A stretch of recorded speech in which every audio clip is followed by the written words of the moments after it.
8th meeting of the New Mexico Water Quality Control Commission, which will morph into a hearing of the Mexico Water Quality Control Commission on matter 25-74 surface water quality state programming. But we'll start with our meeting today, and let's start as usual with a roll call. All righty. Good morning. Commissioner Bayless, are you here? I am here. Chair Brankard. Here. Commissioner Barunda. Commissioner Hall. Here. Thank you. Good morning. Good morning. Commissioner Chapman. Here. Commissioner Langer.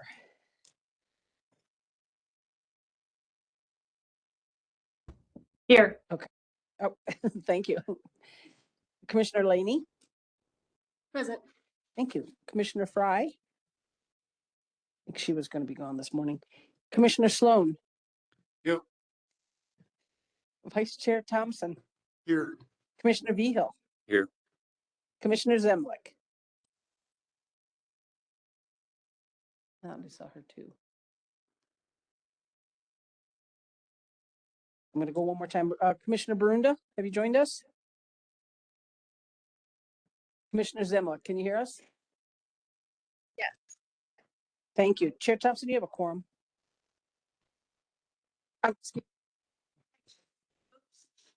Hush. Sorry, Chair I'll never Brankard. forget you, Bruce. Chair Brankard. All right. So yes, we have a number of people online today. Some people have been traveling and getting back in town or not getting back in town.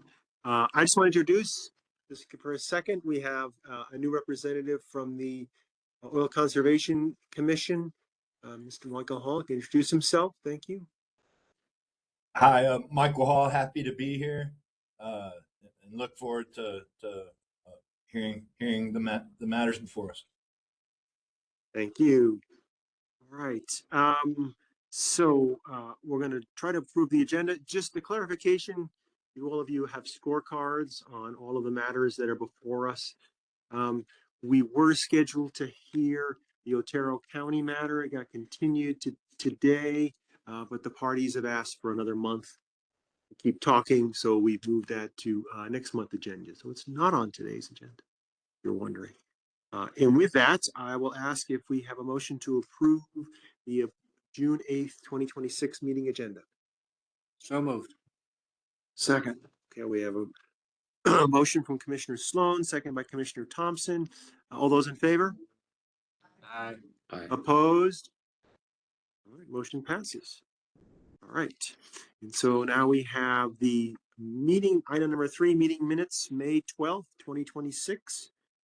I hope everyone's had a chance to look at that. Pam, I mentioned some changes to you. Did they get into the version that's in front of the commission?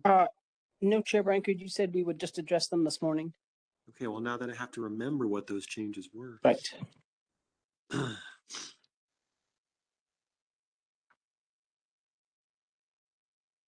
I think on item number 4, the changes were on item number 4, and they were to recognize the counsel for the petitioner, Carl Summer, that also made an appearance.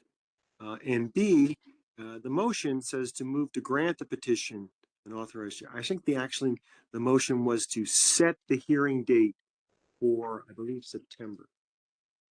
Is that correct? Okay. So instead of grant the motion, it should be moved to set the hearing for September and authorize the chair to appoint the hearing officer. Those were the 2 changes that I have. Any other changes to the minutes?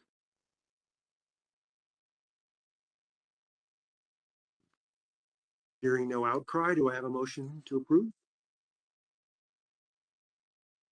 So moved. Second. Okay. So Commissioner Laney has moved to approve. Commissioner Sloan second. All those in favor, aye. Aye. All opposed? Excellent.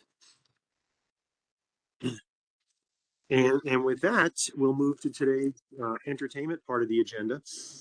And I will pass the gavel to Hearing Officer Felicia Orth to handle item WQCC 25-74. Thank you.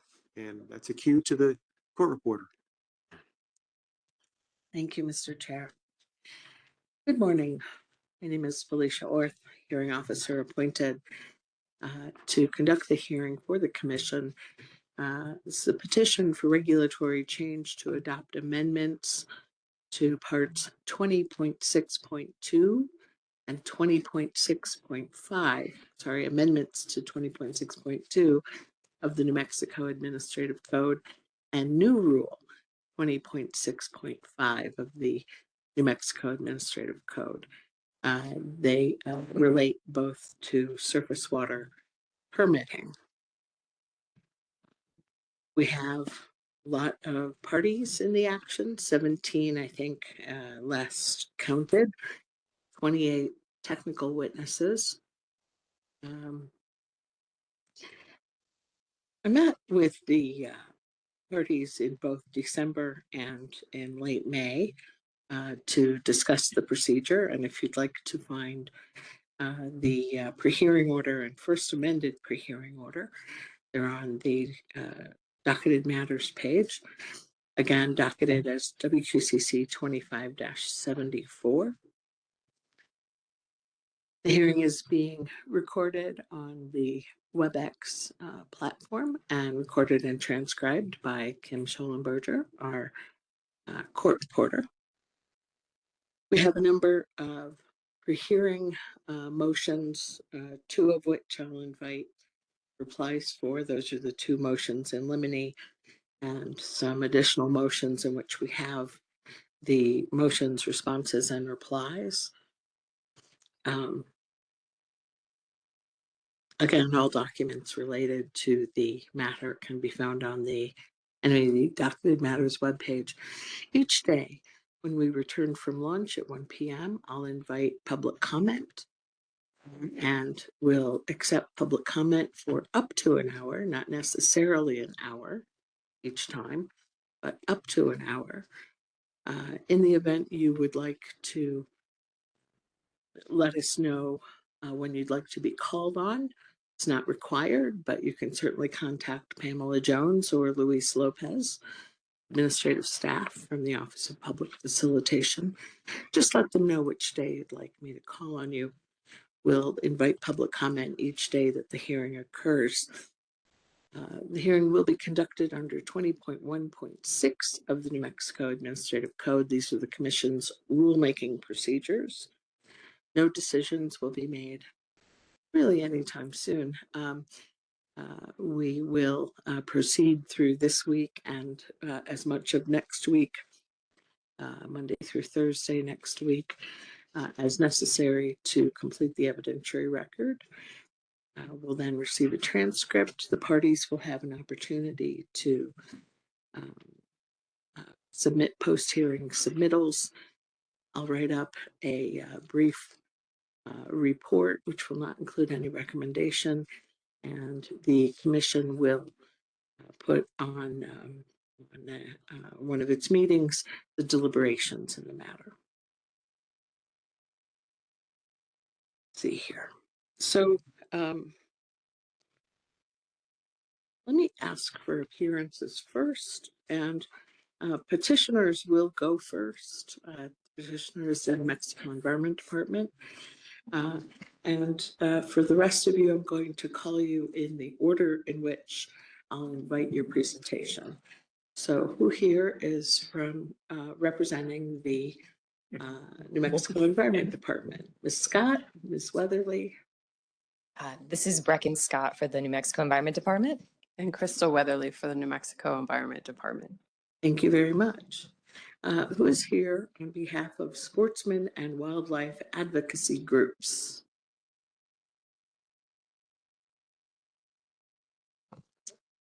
Do we have Ms. Udall on the platform? Yes. Please unmute her. You can unmute Ms. Udall.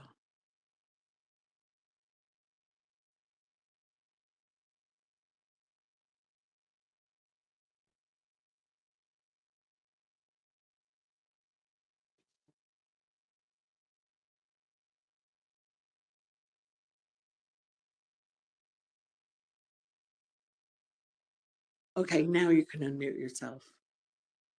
Hey, good morning. Karen Udall appearing today on behalf of the sportsmen and wildlife advocacy groups. Thank you very much. Who's here on behalf of Conservation Voters of New Mexico? Mr. Micklejohn, Luis will come to you with a microphone. We need everyone speaking into microphones so that folks on the platform can hear. Thank you, Madam Hearing Officer. I beg your pardon. Thank you, Madam Hearing Officer Douglas Micklejohn, on behalf of Conservation Voters New Mexico. Thank you. Affordable Solar Group and GridWorks. Who's here on behalf of? Oh, there you are. Good morning. This is Susan Miller on behalf of Affordable Solar and GridWorks. Thank you. Thank you. The Water Alliance.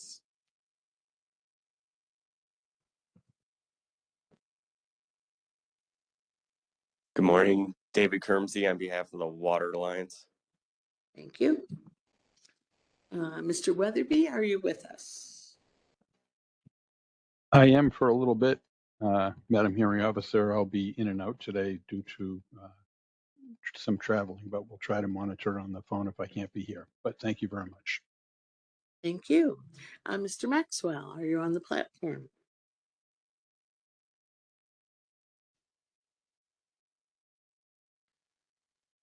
Maxwell is a call-in user, and I'm having difficulty unmuting the phone.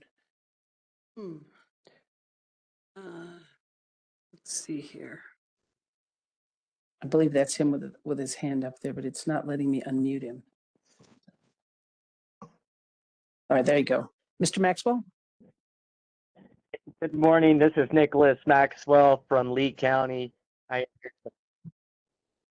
entered in this matter.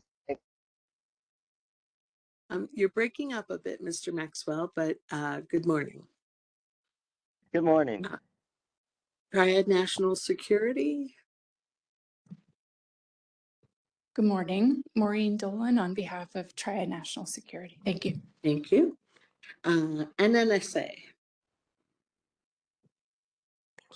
Good morning, Story Richards with the Department of Energy, National Nuclear Security Administration.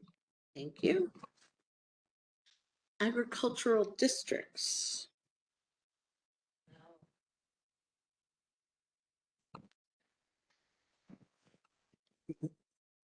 Good morning, Madam Hearing Officer, Mr. Chair, members of the Commission. If you recall, each of the districts is separately represented. So Jeff Wexler on behalf of the Middle Rio Grande Conservancy District, my colleague Caleb Brooks will also be here for parts of the hearing. Thank you very much. Good morning. Olivia Standish on behalf of Pecos Valley Artesian Conservancy District. Thank you. Any other agricultural districts? Let's see. Ms.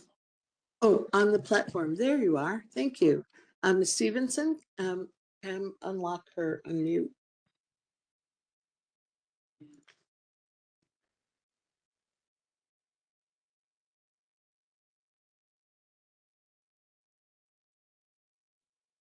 No, I can still see the lock symbol.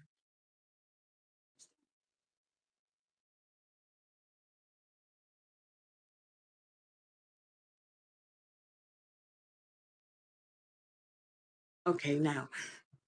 Good morning, Sarah Stevenson of Modrell Sperling on behalf of Carlsbad Irrigation District. Thank you. I don't remember any other agricultural districts. I might be wrong.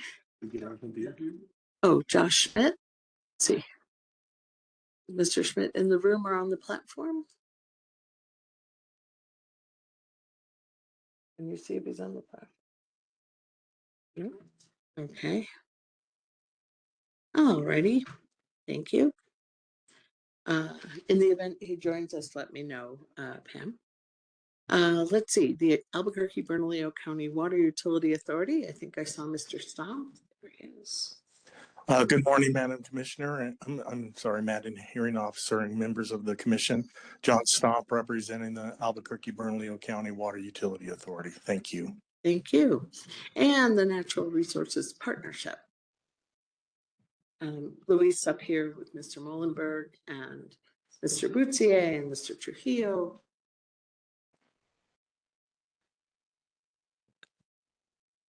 Nice. Good morning, Madam Hearing Officer, Mr. Chair, and members of the commission. My name is Dalva Mullenberg. I go by Dal.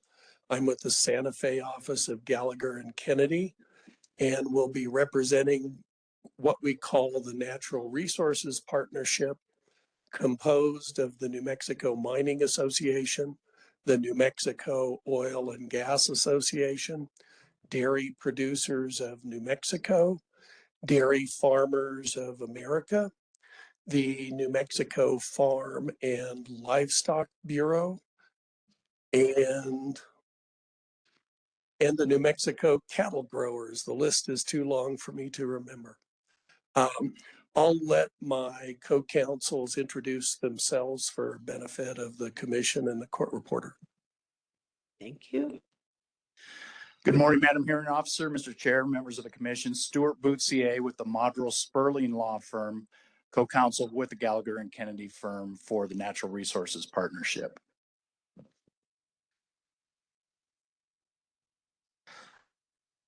Good morning, Madam Hearing Officer, Mr. Chair, members of the commission. TJ Trujillo at Gallagher and Kennedy, and I won't try to remember everyone that Dal mentioned. Good morning, Serafina Sluha on behalf of the Natural Resources Partnership. Thank you. And I was making eye contact with you, Ms. Taylor, and thought I called on you. Oh, you have one more. Sorry. Ben Rossi appearing on behalf of the Natural Resources Partnership. Thank you, ma'am. Thank you.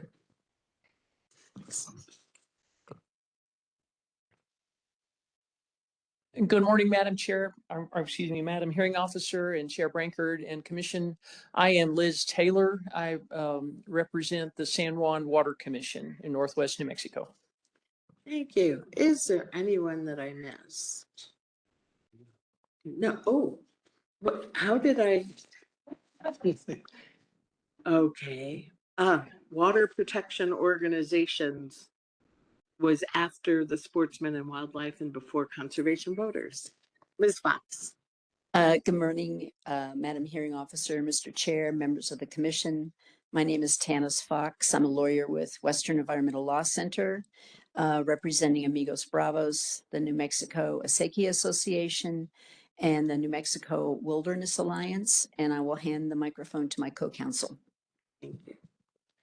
Good morning, Madam Hearing Officer. This is Sally Paez with New Mexico Wilderness Alliance, co-counsel with Ms. Fox. Thank you. Thank you very much. So I hope to fall into the rhythm a little more smoothly than that. You might have to help me as we proceed through the next 2 weeks. Alrighty, any reason not to move to the motions? No? Okay. So there were two, here it is. There were two motions in limine, for which I said I would hear replies this morning. They were both filed by the Natural Resources Partnership. Sorry. Oh, Mr. Parkamenko. I managed not to call on you. Can you unmute yourself? Yes. Madam Hearing Officer, Mr. Chair, Konstantin Parhomenko, on behalf of the National Technology Engineering Solutions of Sandia LLC, we run the Sandia National Laboratories. Thank you very much. Thank you. All right. I did not have, that was supposed to come after the agricultural districts. Okay, well, I have really done a great job here. Thank you so much, Mr. Parkamenko, for jumping in. All right, let me go to the motions. There were two motions in limine. The first was to exclude NMAC's unsupported technical assertions. This went to the question of whether the testimony by Bureau Chief Ms. Lemon and Director, Mr. Armstrong, that 96% or more than 96% of New Mexico surface waters are not perennial, is supported by technical evidence. Again, had the motion, and then from Natural Resources Partnership, the response from the department pointing out the places in their testimony where that statement is supported in the record, particularly by Exhibit 36. This is the integrated report, 303D/305B, integrated report under the Water Quality Act, or sorry, the Clean Water Act, prepared for the state of New Mexico. I did see a question from the Natural Resources Partnership as to what exactly perennial versus non-perennial might include. I would think that you could cover that in cross-exam, but if you have a reply, I'm happy to hear it. Mr. Molenberg.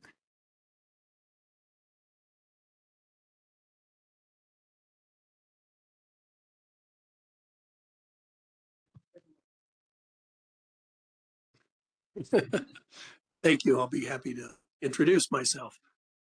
Dal Mullenberg on behalf of the Natural Resources Partnership, and I appreciate the opportunity to offer a reply. And pardon me for my voice. I'm getting over a cold, and hopefully that my voice and my coughing won't interfere too much today.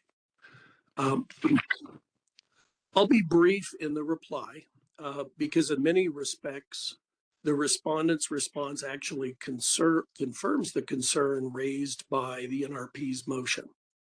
And frankly, I think the real issue here is the 96% and 4% figures have been offered time and time again by the department. I would say it kind of falls into one of those categories. If you repeat something often enough, it becomes fact. But as stated in the motion, there really isn't a study or anything that really confirms those numbers or what they represent.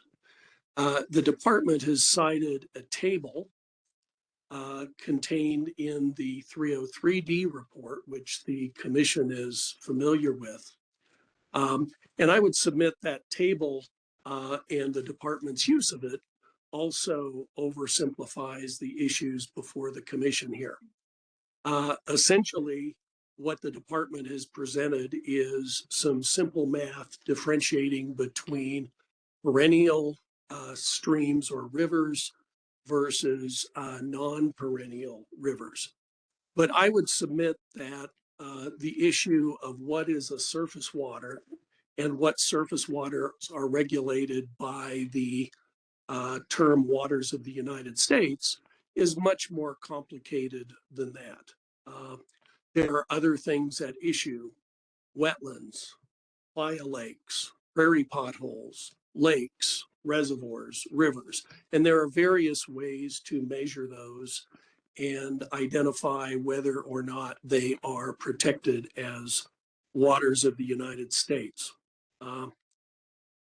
So the issue here really is whether the department may repeatedly advance specific quantitative assertions as a principal justification for this rulemaking without providing a clear and identifiable methodological foundation for those assertions.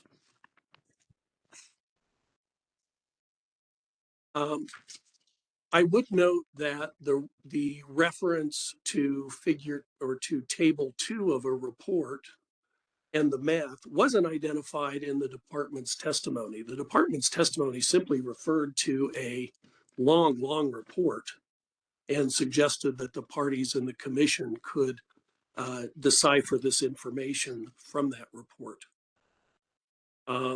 So it was only after the NRP filed its motions that the department came to justify its reasoning behind the 4% and 96% numbers in the response to the motion.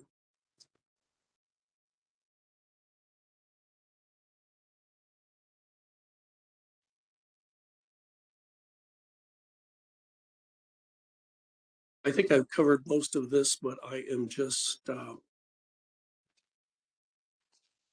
trying to be brief here. So the Water Quality Act requires the Commission to evaluate the facts, circumstances, and scientific information behind the rule. To do that effectively, the Commission must be able to examine not only conclusions, but also the methodology that produced those conclusions. Now, if the hearing officer is not inclined to exclude the testimony entirely, the Natural Resource Partnership understands that concern. But exclusion is not the only available remedy here. At a minimum, the Commission should recognize that the challenged assertions are not self-proving. The Commission should require the Department to establish through competent testimony the underlying data set, assumptions, and methodology before assigning significant weight to those conclusions. So ultimately, our request is straightforward. Either the hearing officer should, per the motion in limine, exclude from the Commission's consideration unsupported references to the 4%, 90%, 96% numbers, or the Commission can consider those, but give them, in our view, very little weight, given the lack of scientific data and other support for those numbers. Thank you. All right, thank you, Mr. Mullenberg. I'm denying that motion in limine. I believe there is support, the testimony and evidence also being offered by folks who have actually the education and expertise to offer that technical testimony. And we're talking about the Bureau Chief and the Division Director here. I know that this commission is familiar with the integrated report. It comes to them on a regular basis under the Clean Water Act. So if you would please, your cross-examination, explore whatever questions you have about the details of the technical evidence. And I know that this commission will engage in the same questioning. Let's move to the second motion in limine. This is to exclude technical information not disclosed in public notices. Commission, for your information, this particular objection has been raised in a number of recent rulemakings before the Environmental Improvement Board, among other bodies. You probably know that, for example, EPA as a federal agency does rulemaking through notice and comment. They notice up a draft rule, they receive comments, then they reflect on those comments and publish their final rule with some explanation. New Mexico has, for 4 decades that I know, at least, a much more robust rulemaking process that much more closely resembles, frankly, an adjudicatory type style of rulemaking, a very formal rulemaking. And as part of that formal rulemaking, there is public notice of the petition, public notice of the hearing, usually some stakeholder engagement, and then a reasonably lengthy rulemaking process set out that involves lots of pleadings to the commission administrator, high contact engagement among the parties, and sometimes the hearing officer on the way to the hearing. Over the years, we have begun requiring full narrative of technical testimony, in addition, obviously, to listening to lots of public comment.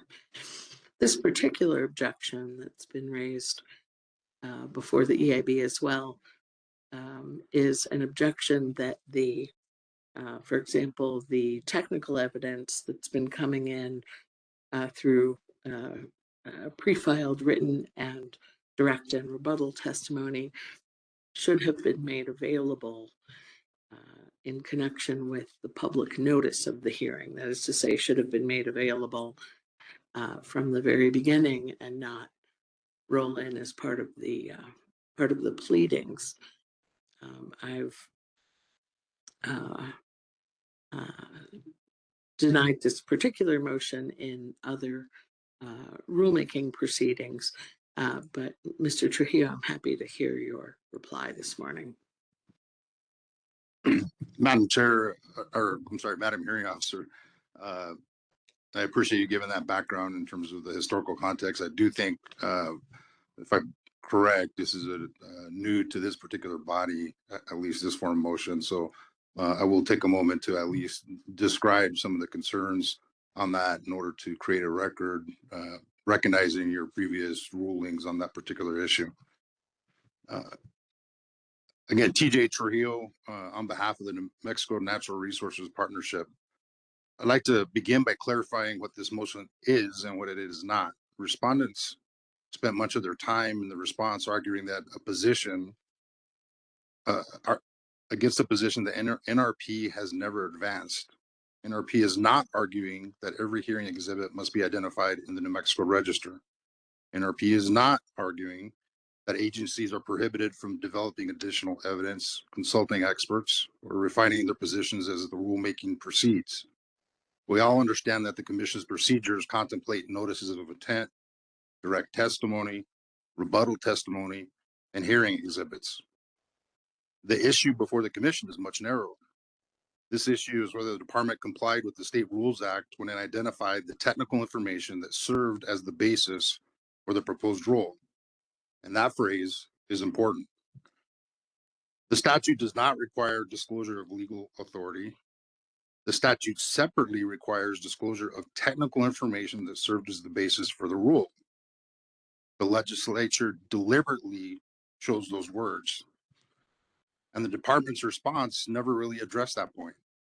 Instead, the department argues that it cited statutes and regulations and therefore complied with the State Rules Act.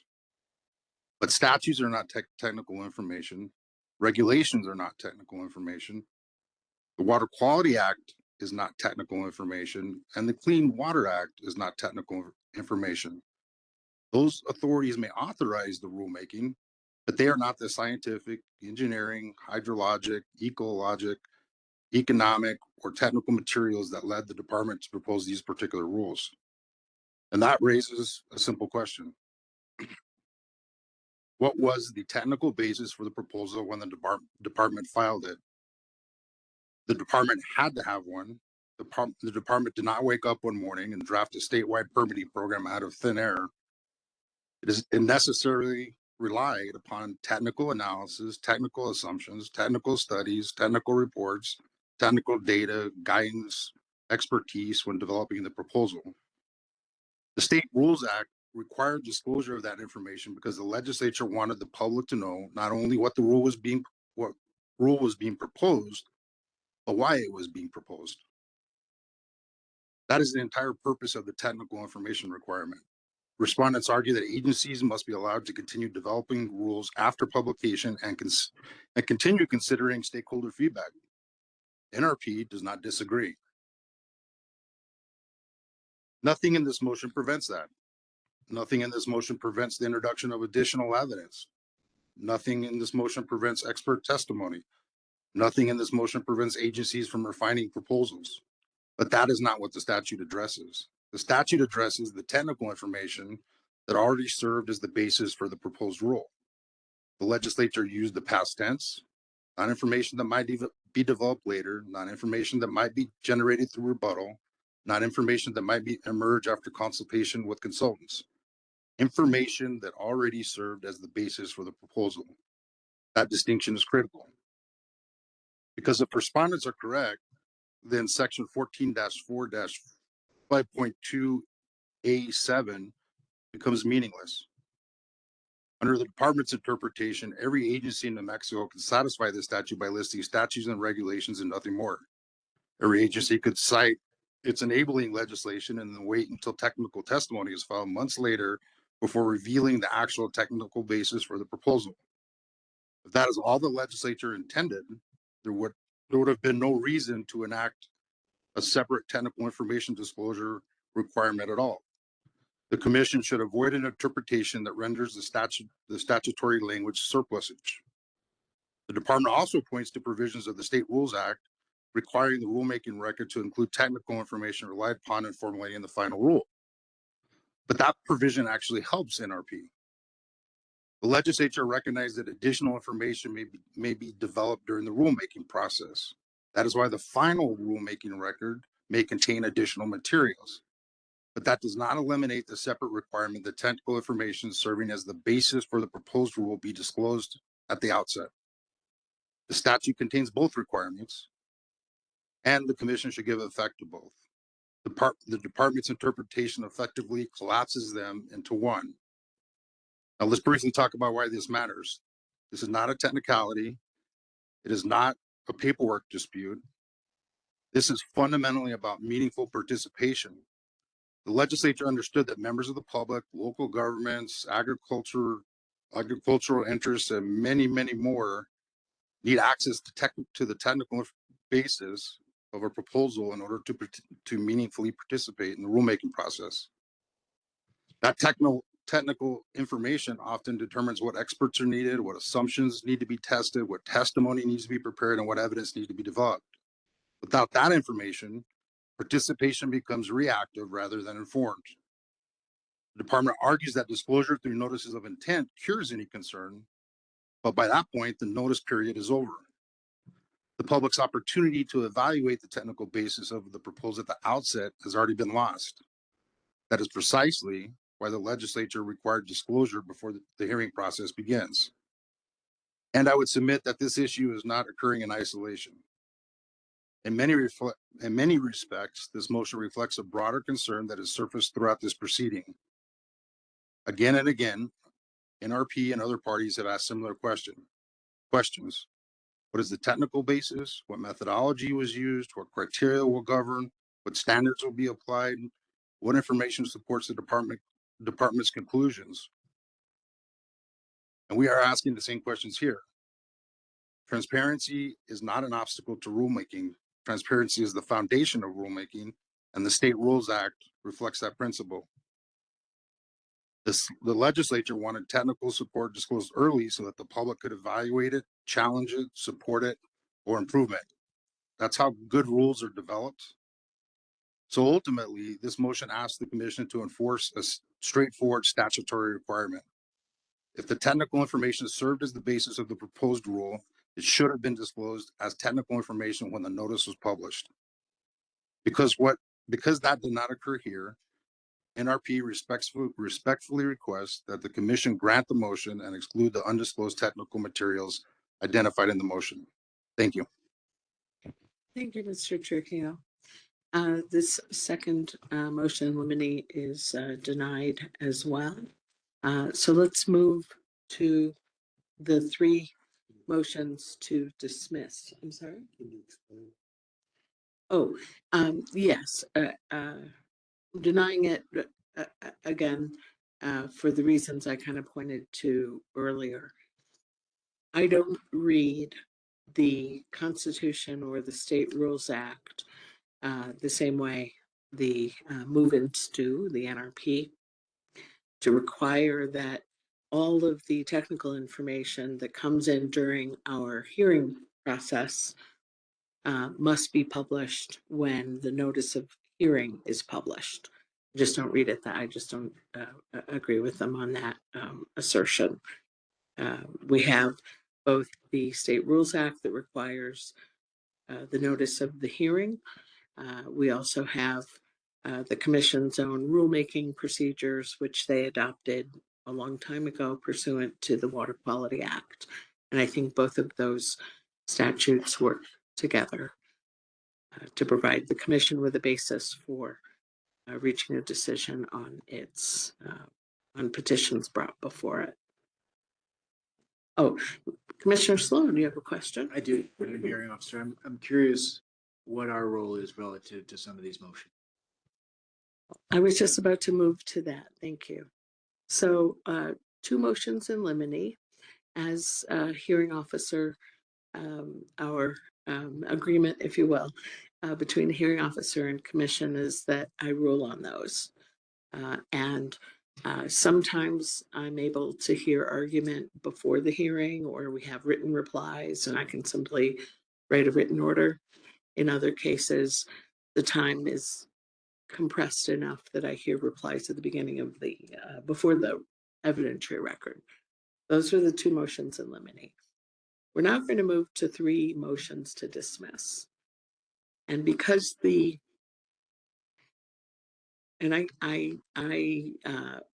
frankly take some issue with the way they were titled. I don't think they're motions to dismiss, actually, the way that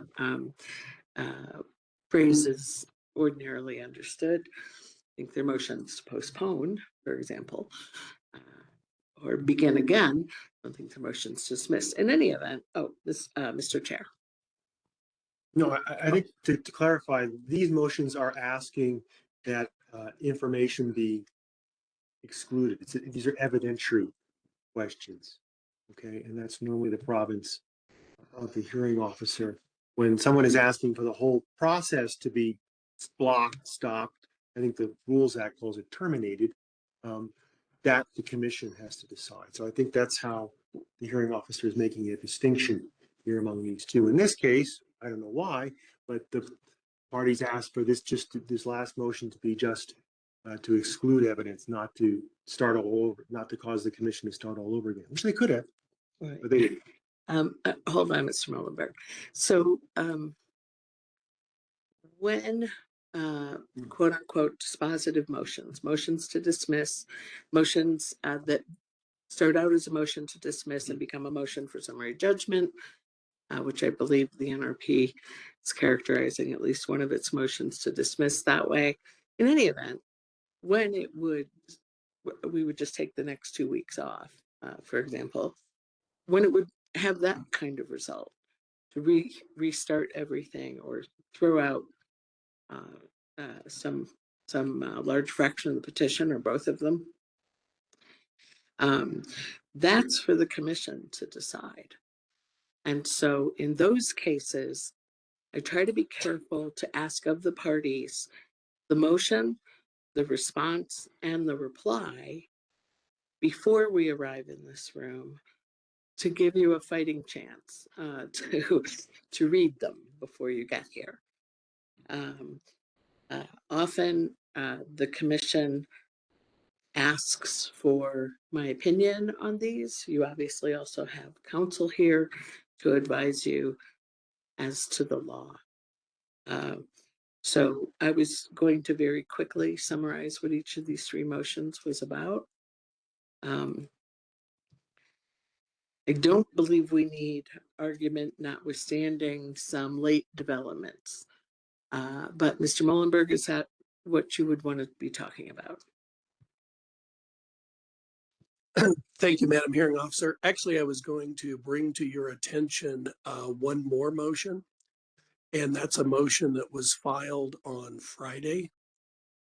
We do think it's an important motion to address at the outset of the hearing, and that is the motion is to strike the second amended petition. And again, I'm just bringing that to your attention so we can discuss how you intend to handle that.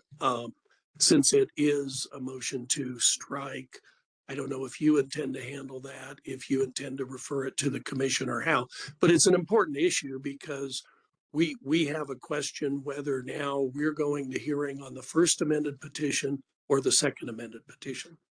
Thank you. I understand why you have that question, and thank you, Mr. Mullenberg.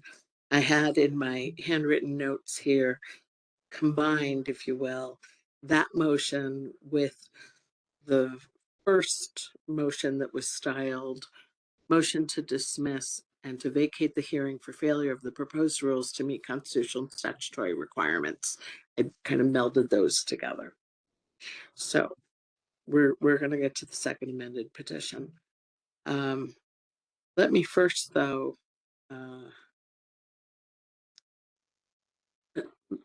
try to do this quickly as a summary of what I've been calling three motions. One of them is a motion to dismiss those provisions addressing permit fees in both 20.6.2 and 20.6.5. The assertions include insufficient data, usurpation of legislative authority, contrary to the statute requiring agencies to justify appropriations, little guidance on how any excess funds would be spent.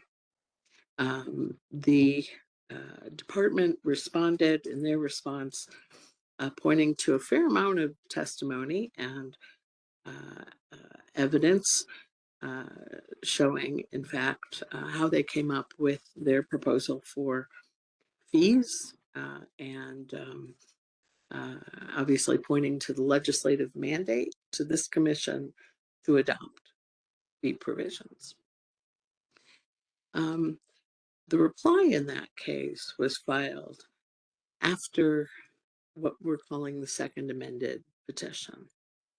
The second amended petition addressed definitions and proposed what's called a late breaking fee waiver opportunity, where industry could apply for a waiver or special reduction in fees. On that particular motion, and setting aside for the moment the second amended petition, would recommend denial of that motion to dismiss, because I see in the record, in the various NMAD testimony and exhibits, and also in their demonstrative slideshow, a lot of evidence that this commission could decide to rely on as substantial evidence. It may or may not carry the day with you, but the notion that there isn't some data, testimony, and exhibits to support the proposed fee provisions doesn't bear scrutiny. And I would not encourage the commission to have a hearing before the hearing on that question. Go to the motion to dismiss based on ED's failure to comply with the State Rules Act, and in particular, Section 14.4-5.7. This one I was a little mystified by, just because I didn't think there was a lot of substance to this one. The amendments to 20.6.2 and the proposed new rule 20.6.5 include a number of definitions of terms related to surface water. Many of those definitions were drawn directly from statute. Some of them were drawn word for word, comma for comma. Some of them had minor wordsmithing or punctuation variability. But this was thought to be sufficiently serious in the NRP's mind that it should stop the rulemaking and require the department to begin again. State Rules Act does say that terms defined in statute shall not be, but should not be defined in regulation as well. Could lead to confusion, for example. We did have submitted, in connection with the response, a brief email exchange in which the director of the Rules Division, Mr. Ortiz, confirmed that there are essentially two ways to include definitions in a rule that also appear in the statute. One way is to simply say the term, I'm just making this up, perennial is defined as in the Water Quality Act citation, or to repeat it without change. He also expressed a preference that the citation be used instead of repetition. So I was going to encourage the commission to deny that motion to dismiss as well, just because I did not see substantial differences between the definitions in the proposed rule and the definitions in the statute, and certainly didn't think that it warrants dismissal, as opposed to, for example, tweaking if that was necessary as part of your deliberations.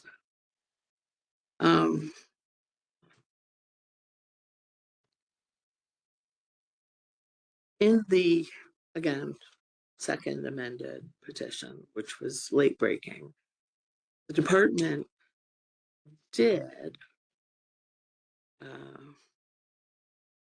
largely follow the guidance from the State Rules Division by replacing the duplicative definitions from the statute with a mere citation. That was the other thing they did in the second amendment petition. So now let's get to the third motion to dismiss, which includes both the original motion for failure to meet constitutional and statutory requirements and the later motion that was specific to the second amended petition. So the first motion to vacate the hearing for failure to meet constitutional and statutory requirements alleged that the department was requesting a blank check, that there has been a complicated landscape of cases related to waters of the United States. For example, that the proposed amendments to 20.6.2 and new rule 20.6.5 is not just about filling gaps, but exceeds what the department ought to be asking for in this rulemaking. And on that original motion related to the just the first amended petition, again, I found when I reviewed the department's case substantial evidence that the commission may or may not, will weigh on the way to a final decision. And quite a bit of what NRP was alleging, if you will, would require that we do a hearing before the hearing, because ultimately it's the commission's rule and not the petition that is going to have to withstand the, is there substantial evidence in the record to support, is it contrary to law, all of that. So now let's go to the second amended petition. The second amended petition was, as I said, we had a second pre-hearing conference on May 22nd, just a few weeks ago. The department, to my memory, did not mention that they wanted to file a second amended petition. I certainly didn't provide for that in my amended pre-hearing order. So I remember no discussion of it, no motion requesting permission to file it. And although I can see and appreciate perhaps what it appears the department was trying to do, which is to address, for example, the concerns about duplicative definitions and address some concerns about high fees that might come as a shock to some of the surface water permittees. I really think that it came in too late to be able to say without hesitation that that's the petition that this hearing is about. And so I wanted to mention a different way that perhaps the commission could handle it, which is, as you know, these rulemaking proceedings are quite long. My introduction is already longer than some of the other hearings I do. And particularly when there are 17 parties, 28 witnesses, the parties, as they hear direct testimony, as they're able to cross-examine technical witnesses, as they're able to reflect on the evidence that's coming in, often, almost always, frankly, move toward one another. That is to say, some of the sharp edges of what's in dispute are rounded off a little bit. And I always invite, as part of the post-hearing submittals, the parties, and this is one of my standard jokes, their last best final offer, right? Give us your final proposal in connection with your proposed findings and conclusions and your closing argument, all in writing, so that the commission understands what is still in dispute and what is no longer in dispute. So in my mind, the second amended petition that was filed last week could serve really, instead of standing as the petition that now we're in hearing on, and which drew another motion from NRP, I understood why, could instead stand as a preview, if you will, of what the department's final proposal will be. That would be my recommendation on that. Were there any questions? That was long, I'm sorry. I'm just wondering on this last motion, whether the department is prepared to make a quick response to that. I made a note that I was going to invite the department to say what they put into that second amended petition in the event my summary was not accurate. Ms. Scott. Good morning, Madam Hearing Officer, Chair Brinkert, and Commissioners and Commission Administrators. Oh, sorry. You did a great introduction for the second amended petition. I would just say in a nutshell that what that represents is up until the date that we filed it, the second amended petition, it's the department's effort after it considered other parties' proposals and NRP's motions to present the most comprehensive proposal that we could. And so some of the changes, while they may not be supported by NMAC testimony, may be supported and are likely supported in other parties' testimony. I guess I'll also add that the department took, as it often does in a lot of rulemakings, a lot of meetings with other parties, with stakeholders. We had continued meetings with EPA, and all of that went into that second amended petition as well. Trying to, bake in all of that wisdom. So I'm sorry for the late filing, but it is our the best proposal that we think we have. And overall, we think all of those changes and incorporations make the rules better. Thank you, Ms. Scott. Mr. Chair, would you like to take it from here? Well, okay, so at this point, we're talking about the second amended petition, or are you making a ruling on that, or? So I gave you three recommendations. My recommendation as to the permit fee provisions was to deny that motion to dismiss. The duplicative definitions, deny that. As to the second motion, not the first one, but the second one, around dismissing, if you will, or excluding the second amended petition, My recommendation would be not to restart the whole rulemaking, but to invite the department to use it as the basis for their final proposal. Okay.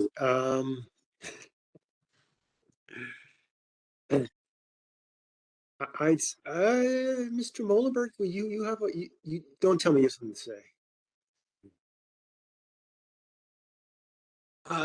Thank you, Mr. Chairman. All I was going to say is, with regard to these motions, you've obviously heard the hearing officer's summary and recommendations. Hopefully you've had a chance to read the written materials, but they are lengthy. I just wanted to mention that if it would assist the commission, we are happy to argue the motions. As an alternative to that, from our standpoint, at least as the motioner, we would be happy to stand for questions from the commission if that would be helpful. Thank you. So, what is the preference of the commission at this point? We need to decide 3 motions, I guess 4 motions at this point. And we can just go ahead and vote, or we can have a nice chat amongst ourselves, or we can try to open this up to a broader discussion here. And so I don't know what the commissioners think is helpful. We've had these filings for a little while, that so hopefully commissioners have somewhat comfortable with having read them, hopefully. And they're not, I mean, yes, they're not terribly lengthy as motions go. So I think they're capable of, and we can have a discussion about that. Commissioner Sloan. Mr. Chairman, I have had the opportunity to read them and certainly have thoughts. I think a discussion amongst the commission would be worthwhile. I don't know that I feel like we need to hear from the parties unless questions arise during our discussion.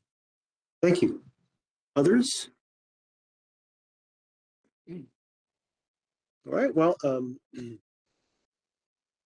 Commissioner Sloan, would you like to start the conversation? Sure. And I don't know whether it would be better to do these one at a time or just sort of more free flowing. I'll try and break them out. Okay. I'll discuss them all and then we can figure it out. The fees and funding, I think I agree with Madam Hearing Officer that that's certainly a subject we can delve into during the hearing, and I didn't see that as an issue. I didn't want to have a hearing before the hearing. The definition changes from statute, that sort of stuff in that State Rules Act. Again, I didn't think we needed to have a hearing before the hearing, so I agree with that recommendation. The last one, well, I don't agree with the unconstitutional part. I think I agree with the motion that we received this morning related to the State Rules Act. And contrary to the hearing officer's ruling in one of the motions in limine, I do think that the State Rules Act requires that a rule be put forward as a final draft for 30 days in advance of the hearing, so that the public has an opportunity to vet that rule, challenge that rule, figure out what their position is, and then you have a hearing on that rule. The second amended petition with an amended rule, I think, runs contrary to that. And so my instinct is to, whether it's have a continuance or wait another 30 days, whatever that needs to look like, so that that rule, technical testimony related to that rule, all that stuff can be solid before we go forward to a hearing. My concern is that when this gets appealed to the Court of Appeals, we would lose on that particular issue because it has not been, in my view, vetted the way that the State Rules Act requests, and I was hoping the AG might chime in. Counsel? Thank you, Mr. Chair. So I just want to ask a question. So I think you were talking at the end about the motion, I forget what the word was, but to strike the second amendment petition, correct? The one that we received this morning, that was either to continue or to strike, yes. Okay, so an alternative would be to the commission for the hearing to be based on the first amendment petition. So my basic concern with that is why waste our time on something we know is going to change when we get all the paperwork at the end? Why not actually have a hearing on the rule that's actually going to be the rule versus knowing we're having a hearing on something that's going to be different at the end? Okay, I just wanted to confirm you're conscious of the alternative, and so you're being deliberate. I would just remind you of what Madam Hearing Officer said, that typically the rule changes throughout the hearing. So the final rule, certainly my experience that I've seen boards or commissions pass is not identical to what was the form of the rule at the start of the hearing. Well, so that depends on the AG you have giving you advice in my past experience. Putting that aside, I think that again, I go back to the State Rules Act, sort of requires something this is what we're doing. And I guess you could get there with the first petition, but I wouldn't go there. I'm sorry. So Commissioner Sloan, my read of the second amended petition, and I'd certainly like to be corrected if I'm wrong, was a change from a duplicative set of definitions where, every word was repeated from the statute to a citation to that statute. And the inclusion of a fee waiver provision, which did not come with new testimony, but I understood Ms. Scott to say the commission might find support for that in the record we've already made, the pre-hearing record we've already made. Mr. Mullenberg. Thank you, Madam Hearing Officer. In that motion, and again, this morning, I believe the department has acknowledged that there are other changes in the second amended petition other than the definitions and other than language that was presented for the first time in the department's rebuttal testimony. So I do think there's a broader issue with regard to the second amended petition than simply changes to the definitions.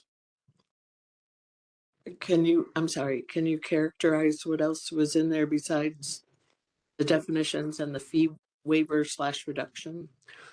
Broadly, without going into it, as Ms. Scott has indicated, the second amended petition contains some changes arising out of the department's review of other parties' rebuttal testimony and perhaps some discussions with particular parties about changes. So, I mean, it may take us a little while to parse through it, but I believe that that is correct, and we're not dealing with simply changes to definitions. Okay, so again, it strongly resembles the sort of document that's filed by the petitioner at the end of the hearing based on what happened during the hearing, which in this case was rebuttal testimony from other parties. But okay, I was just trying to answer a question. Thank you. Further discussion? Looking online, see any hands raised? Anyone? Discussion? Vice Chair Thompson. Mr. Chairman, I think I agree with Mr.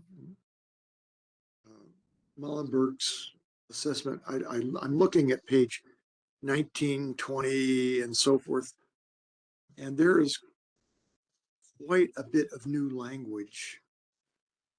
And I read it yesterday and there's several pages of new language. It's pretty substantial changes. And that makes me concerned.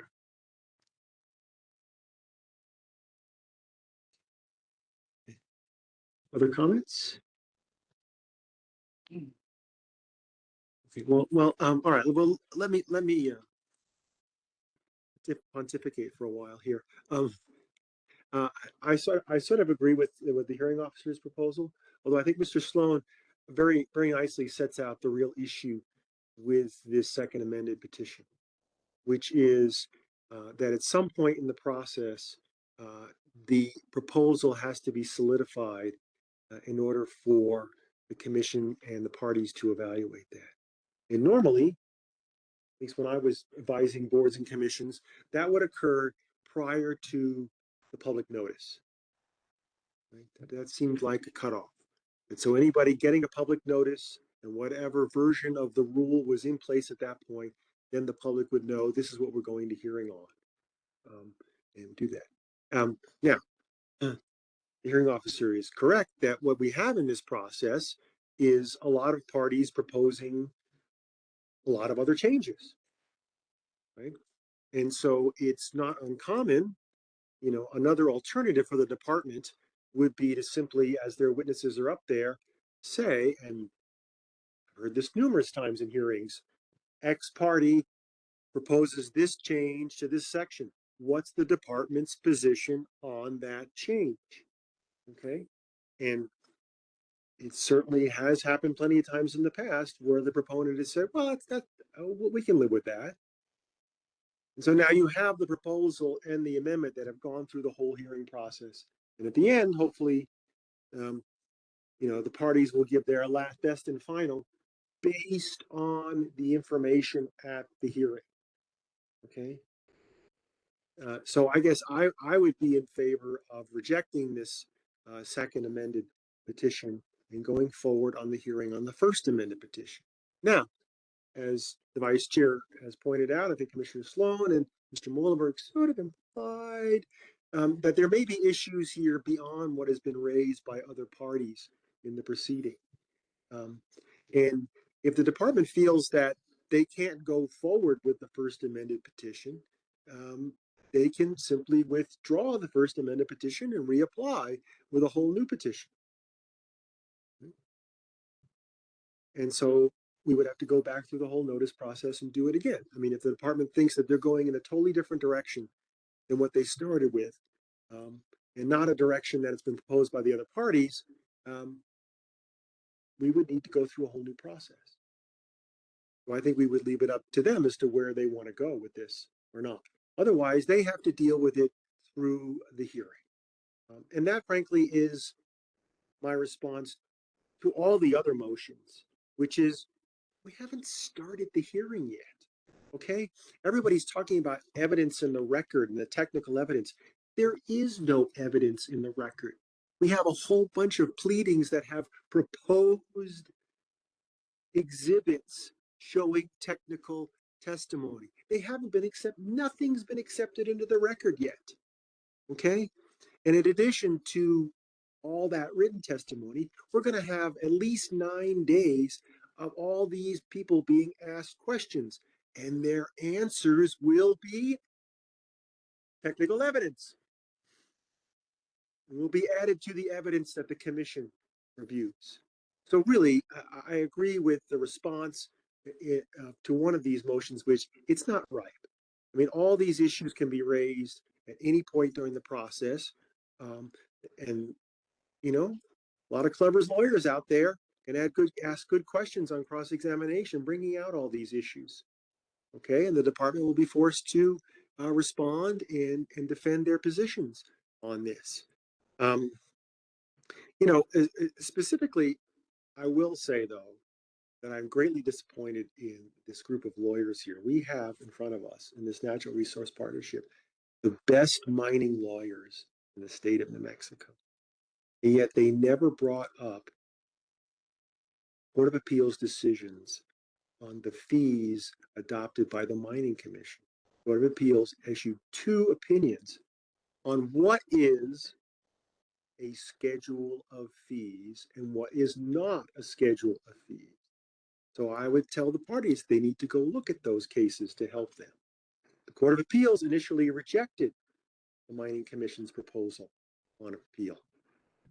And the Mining Commission to start all over again. And there's so many different solutions you can come up with here. One of the solutions, because the Mining Commission had a problem. They had to come up with a schedule of fees. They didn't just help pay for the program. They had to exactly pay for the program.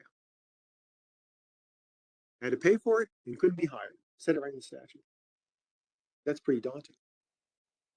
So what the commission ultimately did was they set a process where the fee provision was sunsetted every 2 years, and it forced the department to keep coming back showing that the fees equated to the program. That's an alternative here, to try to keep the fees in line with what's actually happening with the program. And as NRP is the legislature providing additional funding? How is that working? Okay, so that's one way you can do this. There are a lot of ways to solve these problems. Okay, and I think we have some great lawyers out here who can help us solve these problems during this hearing. So I guess I would go along with the hearing officer's proposal that we deny these three motions incorrectly named dismiss under the State Rules Act. It should be a motion to terminate. But I think we should also reject the second amended petition from the department and move forward on the first amendment petition. If the department wants to do that, or they can simply walk out. Say we're not going to do that. So I've said way too much. And I would love anybody else to fire back at me at what I said.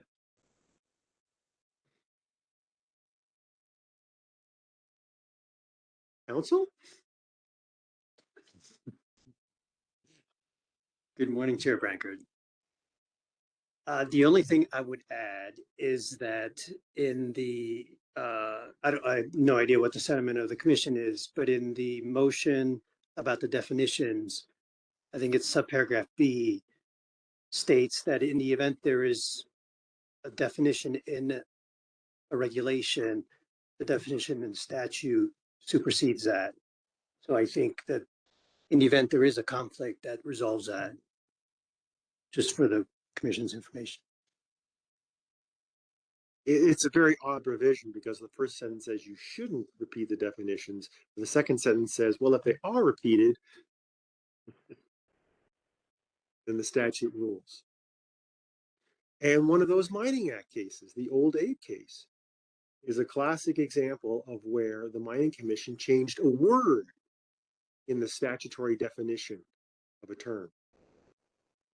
And the Court of Appeals backed up the Mining Commission because it said that the legislative definition didn't make sense, but the commission's definition did.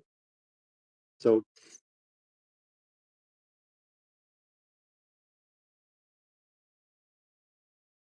anyway, further discussions. Chair Brankard. Sure. I'll just throw my 2 cents in, I suppose. I agree with part of what Commissioner Sloan is saying in that the second amended petition came to us last week, and that's not really a fair amount of time for the public to have heard anything and for us to have digested the changes.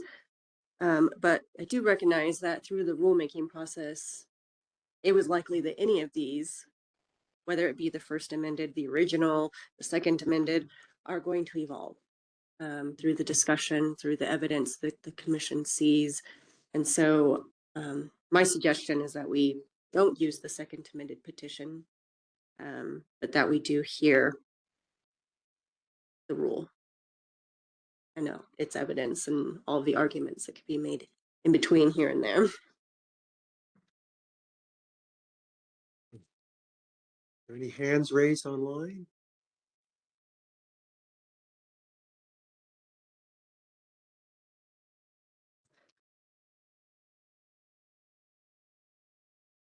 One of them.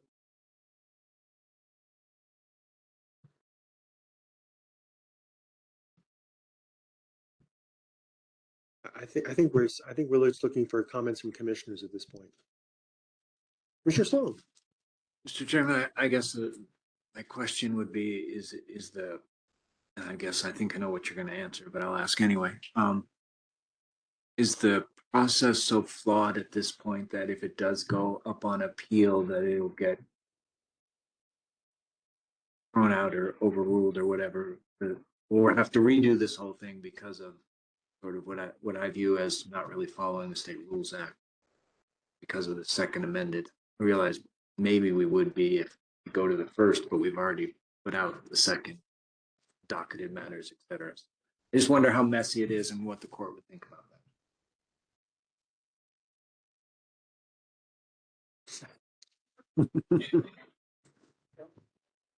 Thank you, Mr. Chair. Short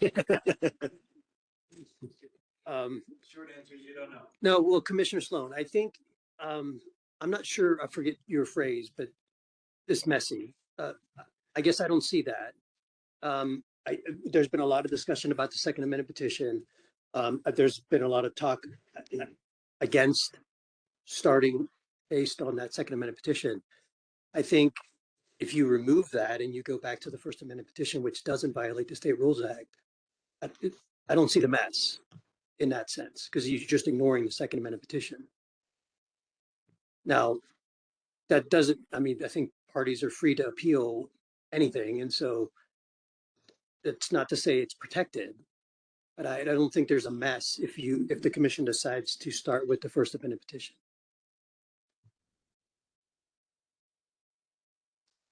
Vice Chair Thompson. Yes. I go back to my earlier comments. I'm looking at the second amended petition. There's 25 pages of revised material. Presumably the second amended petition, well, Ms. Scott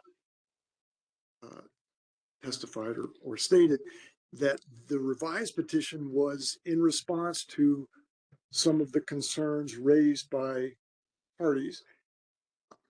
I'm concerned that if we work off the first petition, we're going to have to go back and try and figure out the 25 pages of improvements. And that would be really messy. But I see Ms. Scott shaking her head, so I think we're fine, Ms. Scott.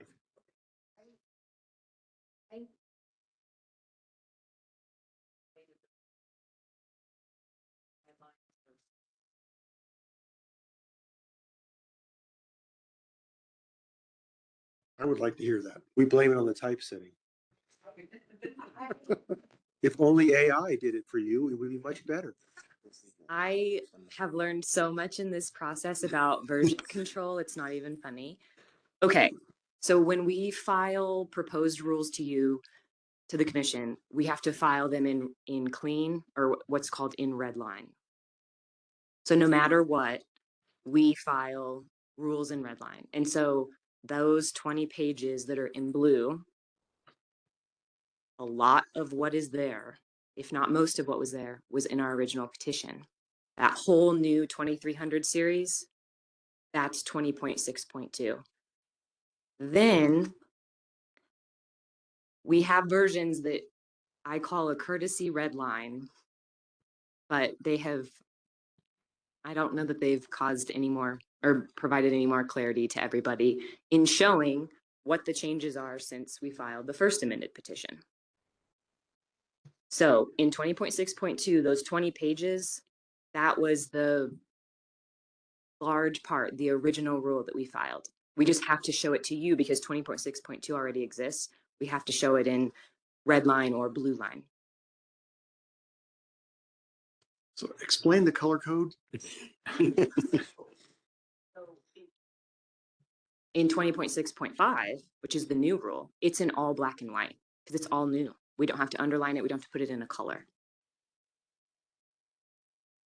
Both times when we filed the amended petition and the second amended, what we were proposing as 20.6.2, it was whatever's new is in blue underlined text. There is another version that exists that shows what's the difference between the first amended petition and the second. That has in a different color, not blue, in yellow, I think, what the changes actually were. And we haven't seen that though. I provided to all the parties at the time, the morning after we filed our second amended petition.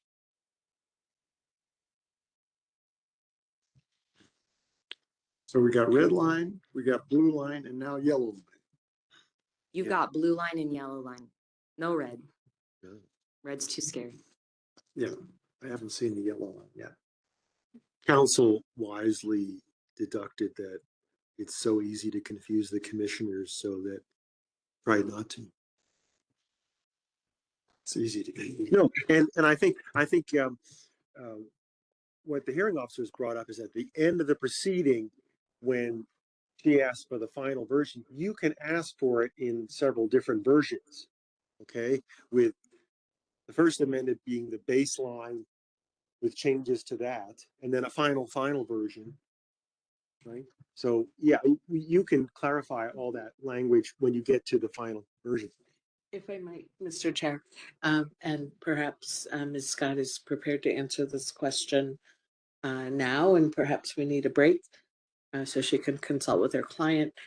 I had effectively tried to close the door on late amended petitions, and at the risk of the department feeling like they're being punished for trying to accommodate other parties' desires, but I had effectively tried to close the door on any late breaking amendments. At the bottom of page 2 of my original pre-hearing order,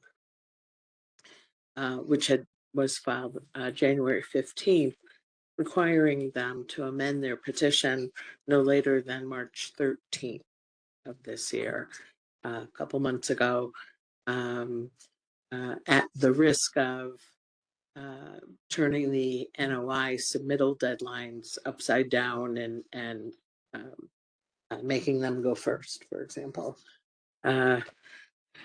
So they did, in fact. Their first quote unquote first amended petition was filed on March 13th. And so to your point, Mr. Chair, that is what I would be saying at the end of the hearing should be used as a, if you will, the baseline. Show any changes you would propose to the commission. Finally, and lastly, in legislative format on that document, the March 13th petition. But I think Ms. Scott should be asked, is the department willing to proceed on the March 13th petition? We are. We do not want to withdraw our first amendment petition. If that's the starting point that the commission would like to start. Thank you. Mr. Mueller.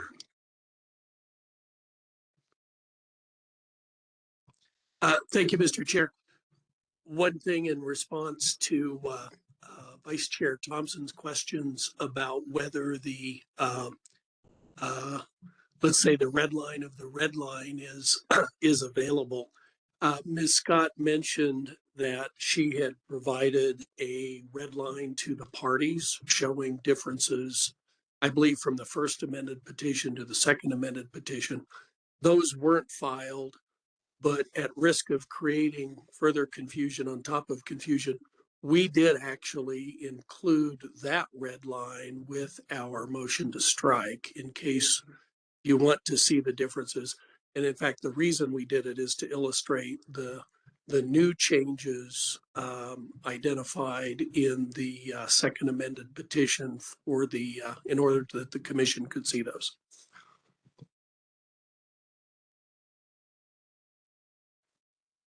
And I think this will be where our assistant solicitor comes in handy, is that when we get to the end of the process, we have to be able to evaluate any proposed changes to the original proposal under the AG's rule governing changes to an original proposal. Since the court has rejected the logical outgrowth test, we now have a rule from the AG's office that tells us what we're allowed to change from an original proposal so that we're not varying too far away from the original notice proposal. I think you're right, Mr. Chair. So yes, I mean, whatever is proposed still needs to go through that filter.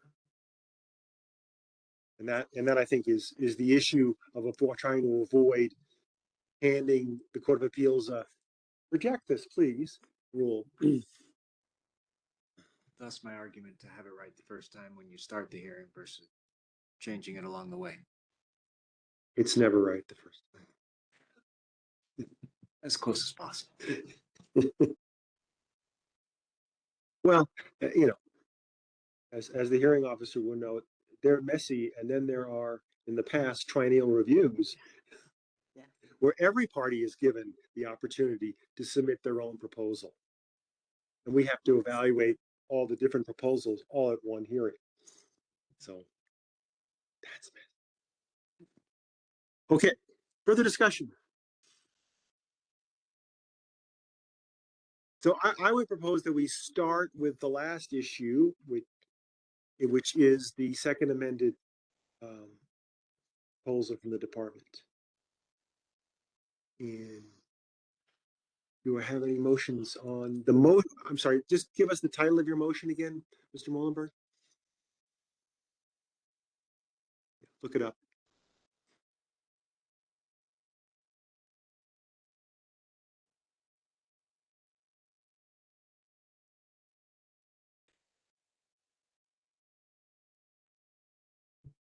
Sorry, it was a test.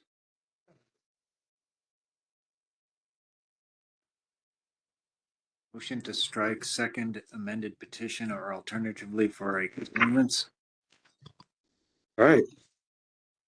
But we have before us a motion to strike the second amended petition. Do we have a motion to accept that petition? Second. Well, I didn't make them. Oh, I'm sorry. I thought Commissioner Sloan was making a motion. He was just reading. I was reading the title. I'd be happy to make a motion, though I'm pretty sure I know where it's going. My motion anyway. I would move to adopt the motion to, well, I would move to adopt the motion titled to strike second amended petition or alternatively for a continuance and ask the hearing officer to work with the parties for a continuance to properly notice the revised rule. Okay. The motion is an alternative. See, I think we need to have one or the other in our motion. Either we strike it or we throw it back to the hearing officer. What's your motion?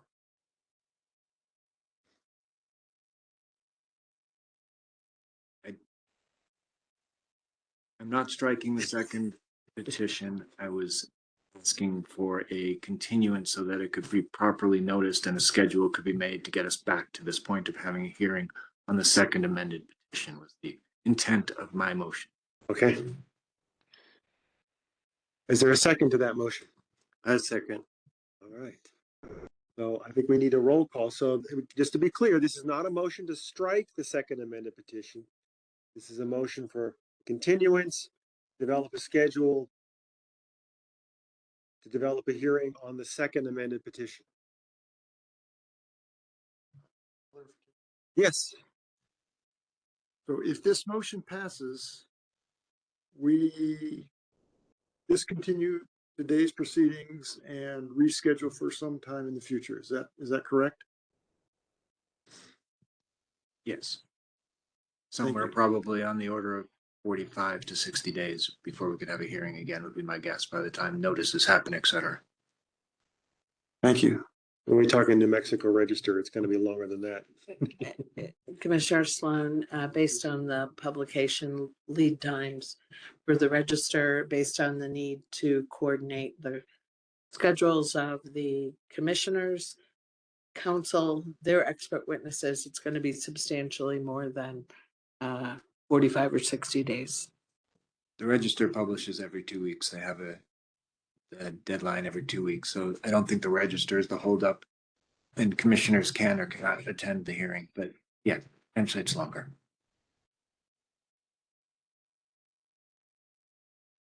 Any further discussion on this motion?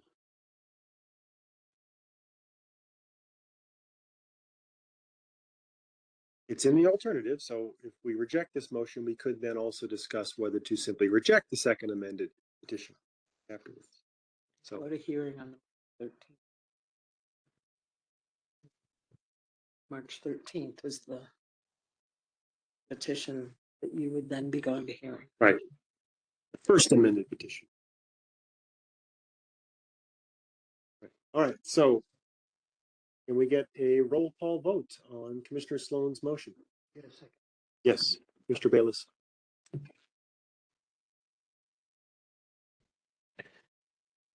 Okay. Commissioner Bayless, how do you vote? Yes. Chair Brankard? No.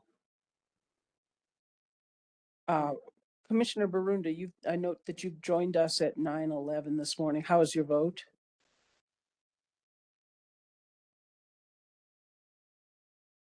Is he on?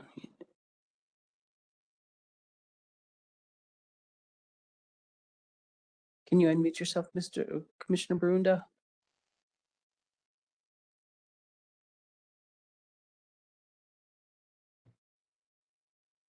Looks like he's going to send us a message.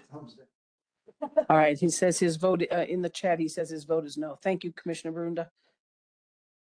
Commissioner Hall. No. Thank you. Commissioner Chapman. No. Commissioner Langer. No. Commissioner Laney. No. Commissioner Fry, are you one of our call-ins? Can you hear me okay? Yes, Commissioner Fry. Okay, I'm having a little trouble hearing. I just want to verify a yes is to move, basically to move our hearing. Could you repeat what we're voting on?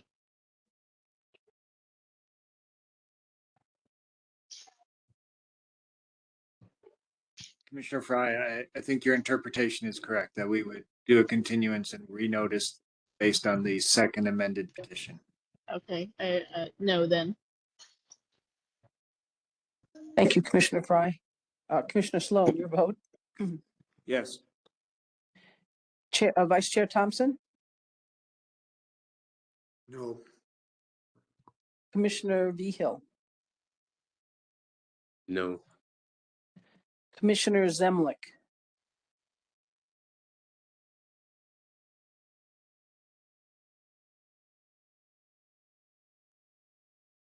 Commissioner Zemlik, we can't hear you. Is she must be one of the call-ins. Can we unmute her? Oh, I see in the chat her vote is no. Chair Brankard, the motion does not pass. What was the vote? The vote is 10 negative, 2 affirmative. Okay, thank you. Do we have another motion?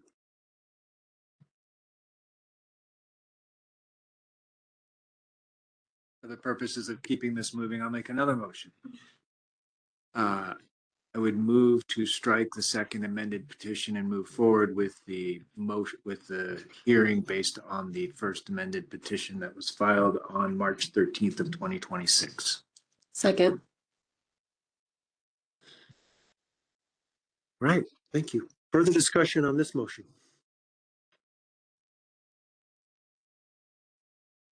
Hearing none, we're ready for a roll call vote. Sure. Commissioner Langer, were you the second on that motion? Oh, you were. I'm sorry. Okay, thank you.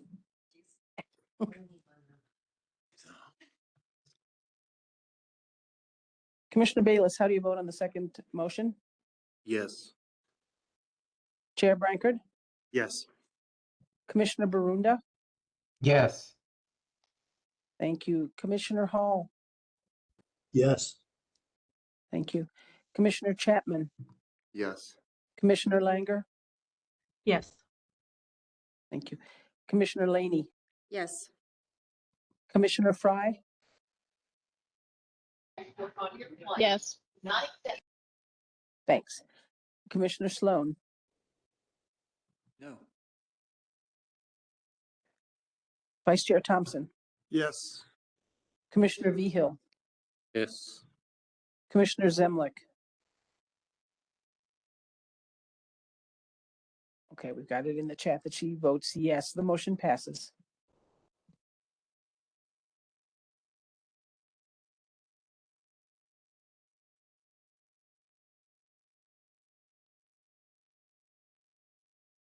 We have three motions to dismiss / terminate before us. Do we charge ahead with that, or should we take a break? I'm ready to make a motion if you'd like. So, well, I'll leave it open then, Commissioner Sloan, to which of these motions you'd like to do, or all three of them? I would like to move to deny all three. Is there a second? I'll second that. Okay. Further discussion. So these are three different motions. One is to dismiss for non-compliance with the Rules Act. In other words, dismissed for failure to meet statutory and constitutional requirements. That's largely about vagueness. And then also dismissed because the permit fee revisions are not supported by substantial evidence.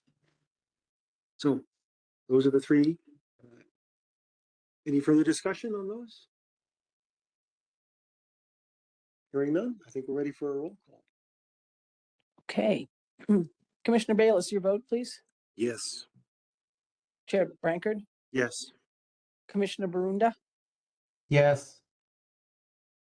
Commissioner Hall, Yes. Commissioner Chapman, Yep. Commissioner Langer, Yes. Commissioner Laney, Yes. Commissioner Fry, Yes. Commissioner Sloan, Yes. Vice Chair Thompson, Yes. Commissioner Vehil, Yes. Commissioner Zemlik. Got it in the chat that she votes yes. The motion passes. Thank you. Break to 11. Was that what time it is? Okay, yes, I think we need a break. So 11 o'clock? 11. It's only.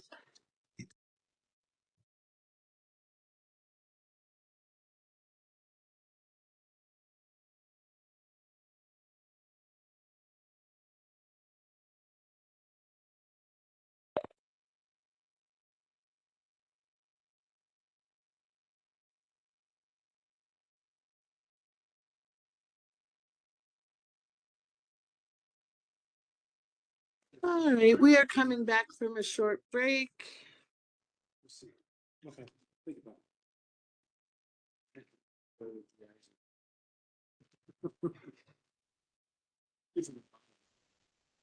Let me just ask generally if there are any other preliminary matters before I invite opening statements. Mr. Mullenberg. Thank you, Madam Hearing Officer. Just one matter. I appreciate your comments in your introduction about the post-hearing proceedings and the expectation that the parties will have an opportunity to review the transcript and then make post-hearing submittals. I do know that the matter was noticed in a way that would allow the commission to go directly into deliberations. That's come up as an issue in some environmental improvement board hearings.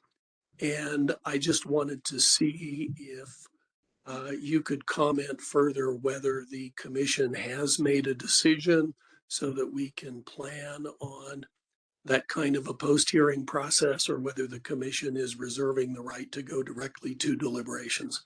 Thank you.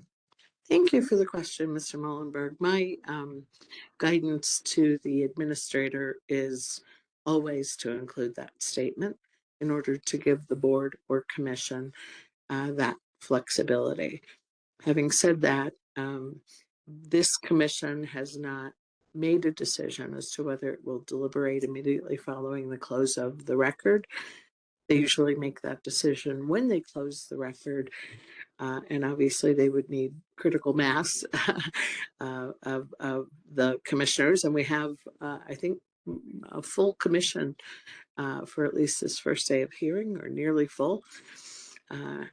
My experience with the longer hearings is that they're less likely to deliberate immediately following the close of the record because there are invariably at least brief absences that they need to then review. Is there anything you'd like to say about that, Mr. Chair?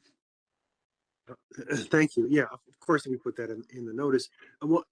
You've missed the last few meetings of this commission where we've had a really fun time trying to schedule things for the next few months. And in that sort of scheduling discussions, I have hinted that we would likely be in August or September, or would be probably several days of deliberations on this matter. That's just a guess at this point.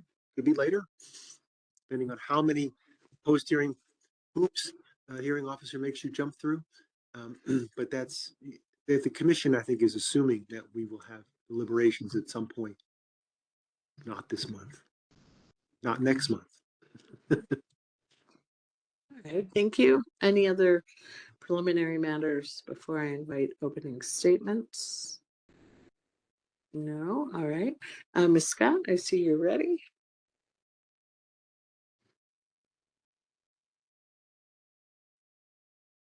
Madam Hearing Officer, Chair Brankard, and Commissioners, hello again. And thank you for being here today and for the days that follow. We've been looking forward to this hearing for a long time and are grateful to be here in front of you. I'll keep this brief and borrow a phrase from our colleague Andrew Knight and start with, we all know why we're here.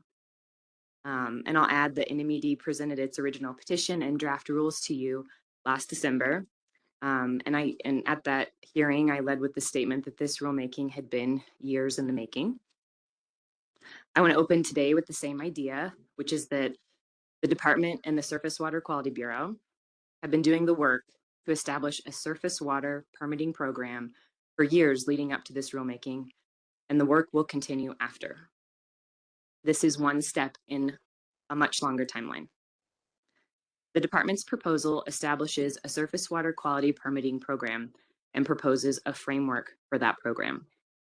Chair Brankard at the Commission's December 2025 meeting made a comment that this was going to be a big rulemaking, and it is big in the sense that it establishes a brand new program, and there's a lot of information to share on the department's thinking in its development of the proposed rules.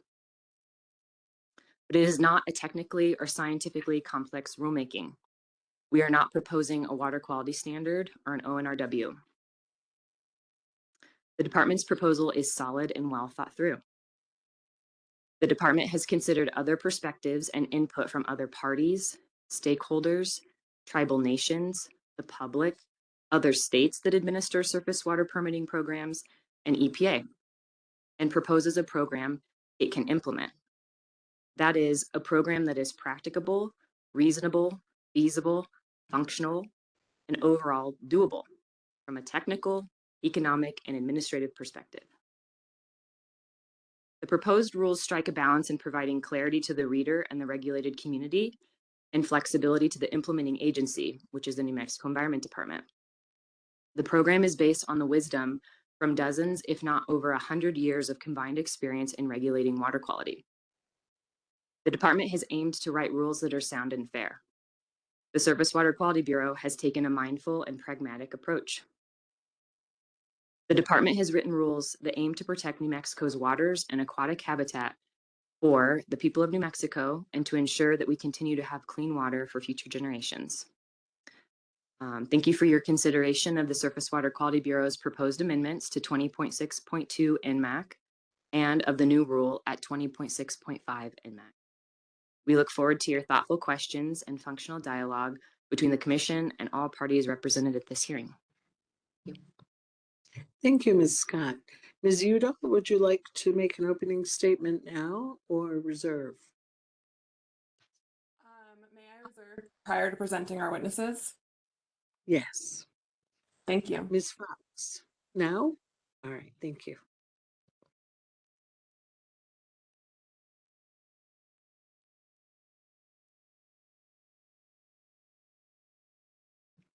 Chair Brankard, members of the commission. Again, my name is Tanis Fox, a lawyer with Western Environmental Law Center, and I represent Amigos Bravos, the New Mexico Asaki Association, and the New Mexico Wilderness Alliance, whom we're referring to in this proceeding as water protection organizations. I'd first like to thank commission members, the hearing officer, and commission counsel for your time and effort. Chair Brankard has observed on more than one occasion during commission meetings that this rulemaking is the most important the commission will attend to this year.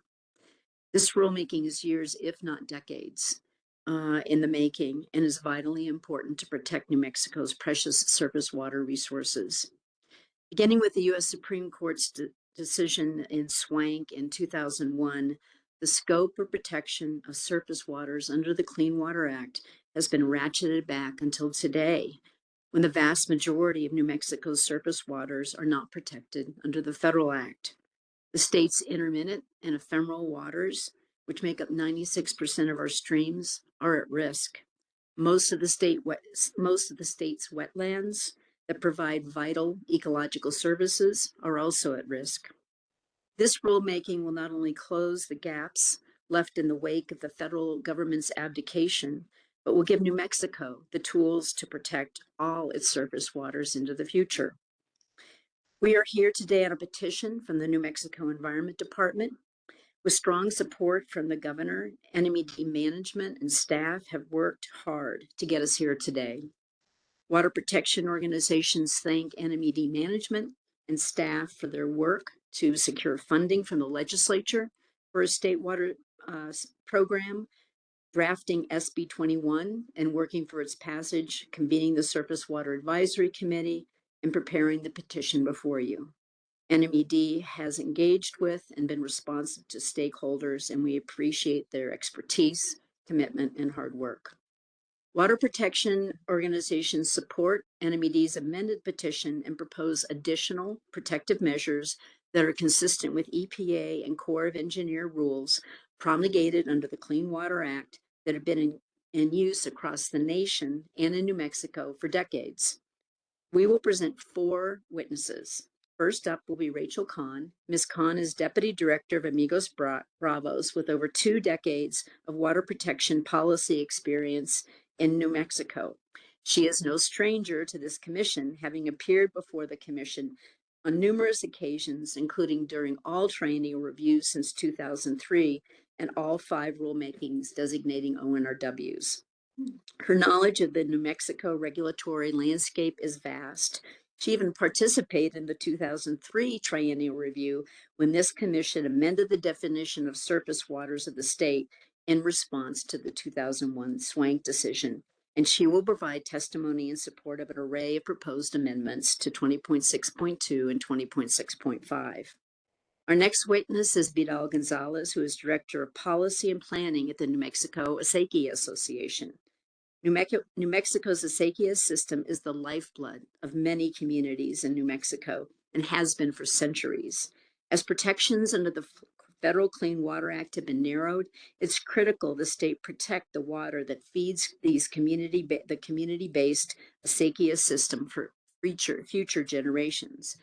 Mr. Gonzalez, who graduated in 2023 with a master's degree in community and regional planning from the University of New Mexico, is part of a new generation of New Mexicans dedicated to protecting the state's water resources, and will explain why the State Asaki Association supports a strong surface water permitting program. Next, we will call David Siebert. Mr. Siebert has over 3 decades of experience under state and federal rules governing dredge and fill activities. With a master's in water resource management from the University of Wisconsin in hand, he began what turned out to be a 32-year career with the Wisconsin Department of Natural Resources as a wetlands ecologist. He finished with the department in 2023 after serving 4 years as a governor-appointed division administrator responsible for managing 6 programs with a staff of over 400 and a budget of approximately $48 million. Mr. Siebert's testimony will focus on Water Protection Organization's proposed revisions to strengthen dredge and fill requirements, many of which mirror federal rules. Our last witness is Dr. Jeremy Seltenfuss. Dr. Seltenfuss has a PhD in ecology from Colorado State University, where he's an associate professor of ecology, restoration, and natural resource management. Dr. Seltenfuss not only teaches courses on ecology and restoration, including wetlands restoration, he works in the field, providing guidance related to restoration and mitigation of impacts to aquatic resources. He collaborates with the National Park Service and Corps of Engineers, and he recently worked with stakeholders in Colorado to develop Regulation 87, which is Colorado's new rule regulating dredge and fill activities. Regulation 87 is Water Protection Organization's Exhibit 15. Water Protection Organization's evidence focuses on 4 areas. First, we propose to strengthen rules requiring avoidance of impacts to aquatic resources from dredge and fill activities. Applicants for permits should first demonstrate they will avoid damage or destruction to a wetland or waterway before they are required to minimize impacts or mitigate for unavoidable impacts. This sequencing, avoid, minimize, and mitigate, is fundamental to protecting aquatic resources through both individual and general permits. To adequately avoid impacts, the project purpose must be clearly defined, and applicants should be required to identify and select the least environmentally damaging practicable alternative before a dredge and fill permit is issued. Second, we propose robust compensatory mitigation requirements. If mitigation is required, the state should establish a 2-to-1 mitigation ratio.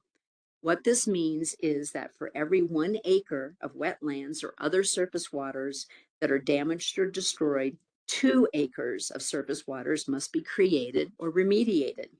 In addition, we propose that NMAC draft detailed compensatory mitigation guidance and propose minimum components, including monitoring, maintenance, and performance standards for that.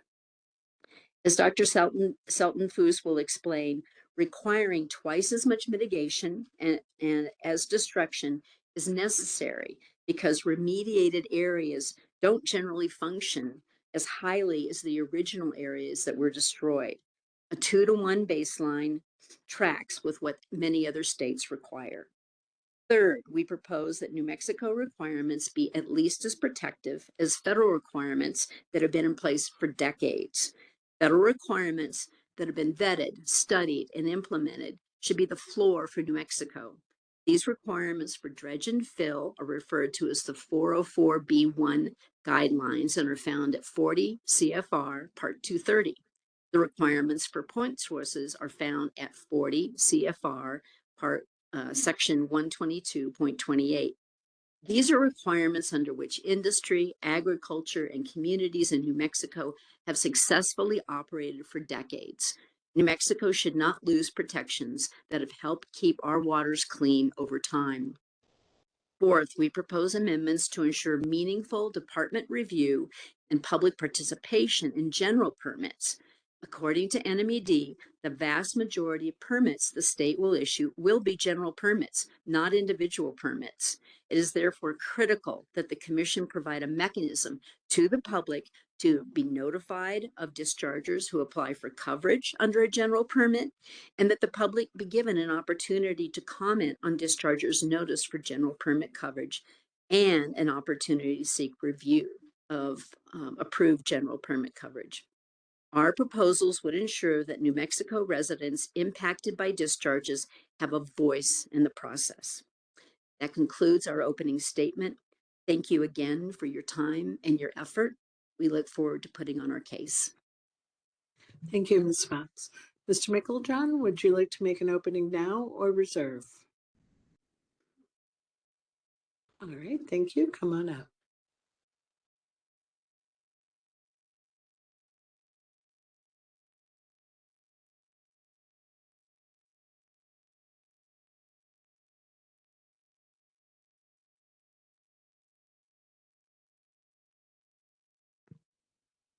Pardon me, I'm not familiar with this microphone. I apologize. Madam Hearing Officer, members of the Commission, my name is Douglas Mickelchan.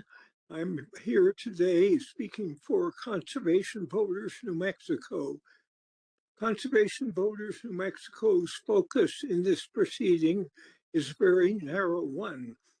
The focus is the notice that has to be given to members of the public when someone applies for or gets a permit to discharge pollutants to surface waters. I will testify for Conservation Voters New Mexico, and as I have pointed out to you in my written testimony, and as I will reiterate in my oral testimony, much of what Conservation Voters New Mexico is advocating for has already been adopted by this commission with respect to public notice for permits for discharging pollutants to groundwater. And so I'm not asking you to come up with an entirely new scheme. I will be asking you to apply to surface water discharges the provisions that you have already adopted for discharges to groundwater proceedings. I look forward to testifying and to responding to any questions that you have. Thank you. Thank you, Mr. Mickeljohn. Ms. Miller, do you have an opening statement now or reserve? To now. Great.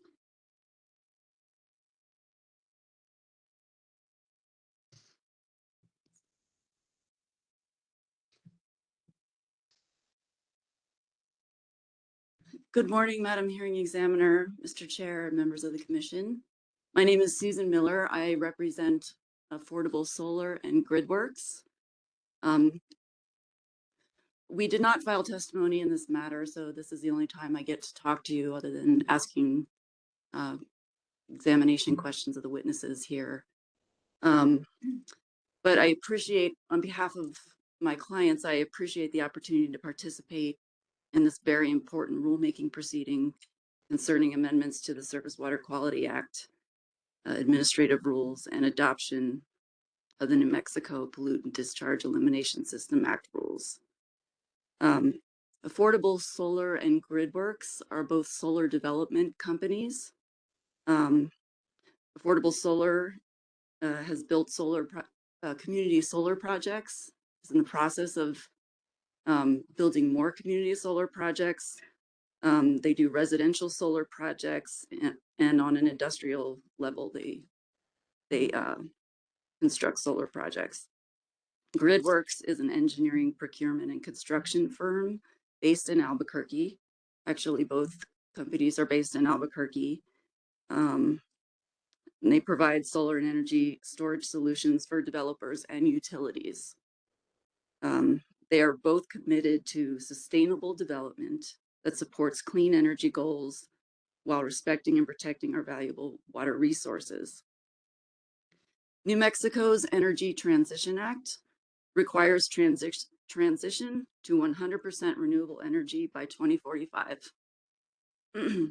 At the same time, the demand for energy in the state has skyrocketed, and New Mexico is experiencing significant growth in solar energy projects. Solar development projects are often under strict timelines from the time they are awarded under a power purchase agreement with the utility or in a community solar project or behind the meter sources of power.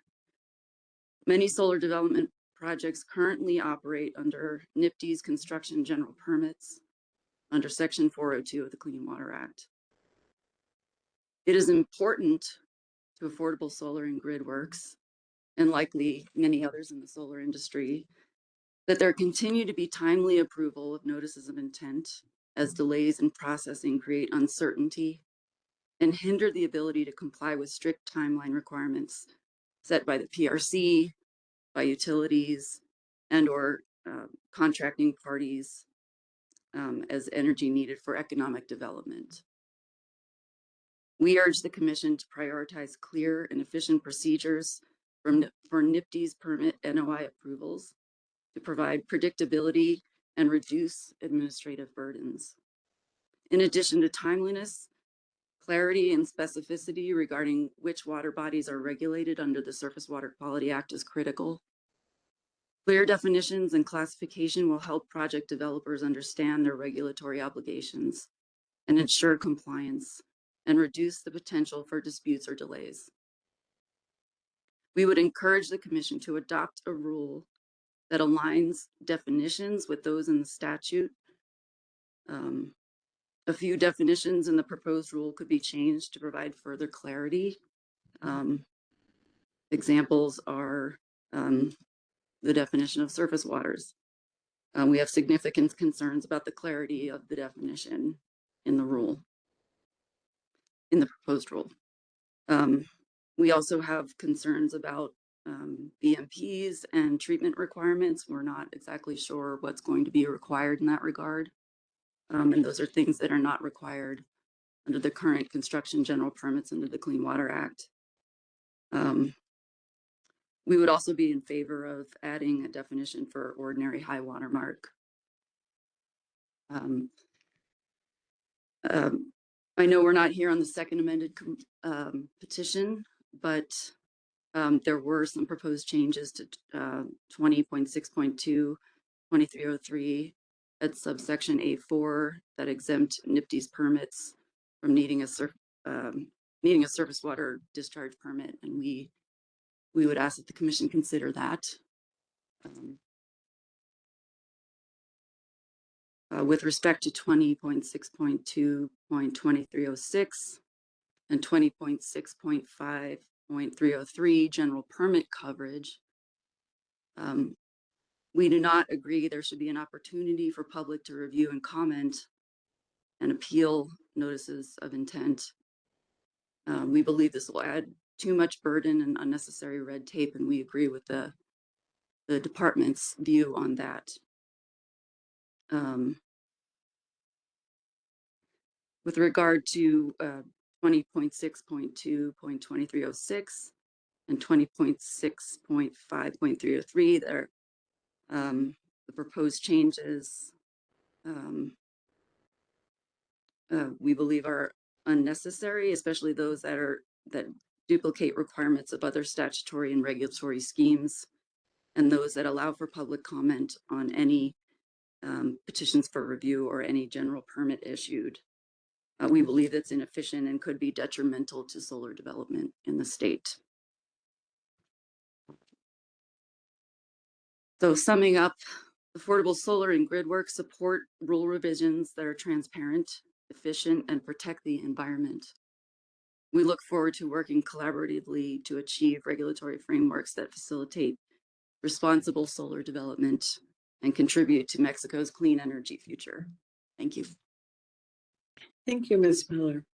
Mr. Kermsey? All right.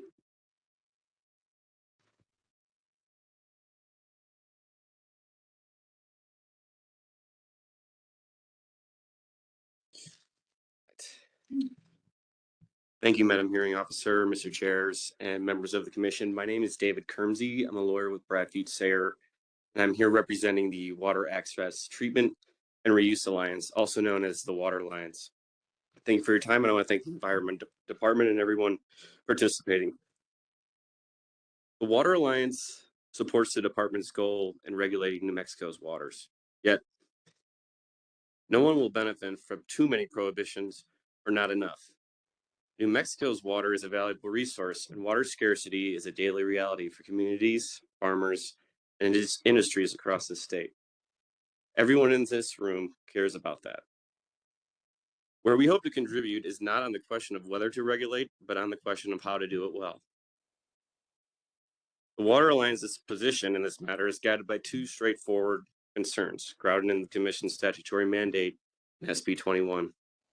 The first is a connection between the science and the rule text. The technical testimony before this Commission will address specific questions like what physical features constitute regulated surface waters under SB 21, and what activities trigger permitting obligations under Part 2.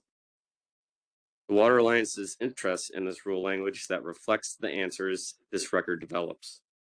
Requirements tethered to the evidence presented in this proceeding, authorized by the Water Quality Act's mandate, and stated with precision sufficient to be applied by the department and understood by those subject to these rules. The second is that all perspectives deserve genuine consideration. This commission makes rules for all of New Mexico, and the communities, industries, and interests that will live under these rules are diverse. We ask that the final product reflect thoughtful engagement with that full range of perspectives. Our goal is to be brief and collegial, and again, we are grateful for everyone's time and look forward to a productive hearing. Thank you. Thank you, Mr. Kermsey. Mr. Weatherby?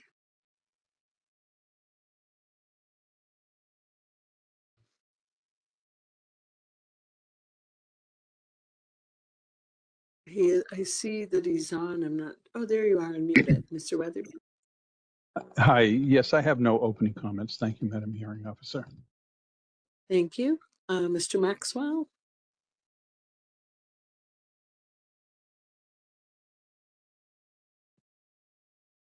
Yeah. Call-in user 1 just raised his hand and it's locked. Hello, this is Nick. Can I be heard? Yes, go ahead. I have no opening statement. Thank you. All right, thank you. Ms. Dolan?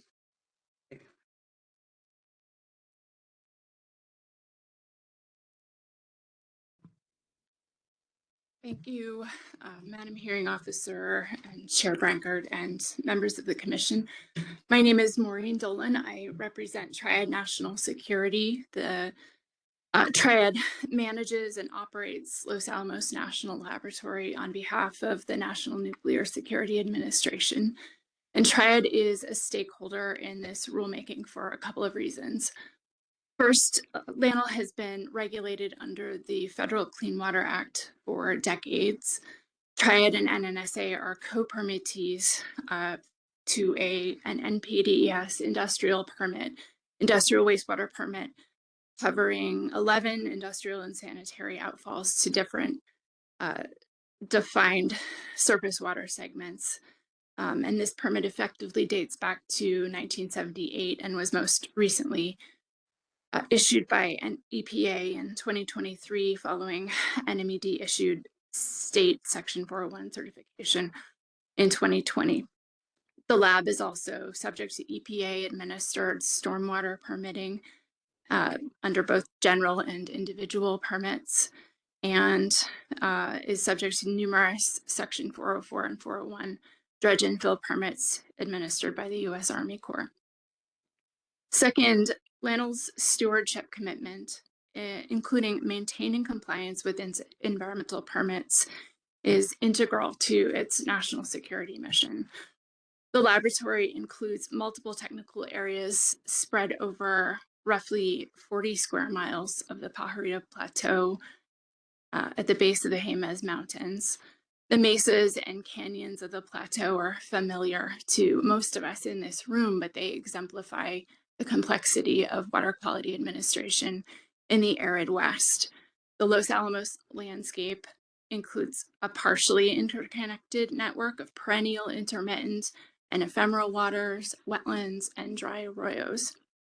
And so it will be directly affected by the regulations NMAC is proposing here. The operations covered by LANL's permits are essential to its science and national security work. And so in that sense, the permits make that work possible.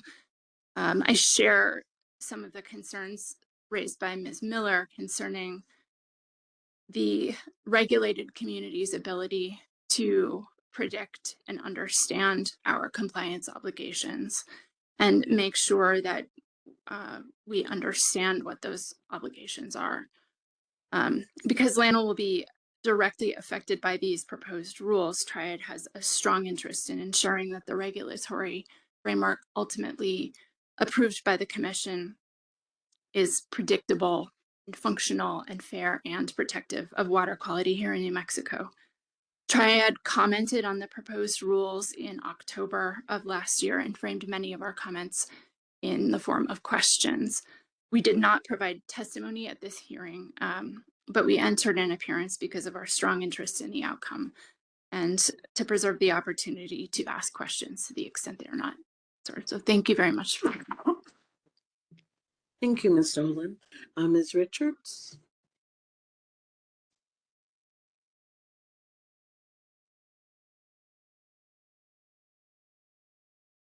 All right, so you'd like to make your statement when it would be your time to present witnesses.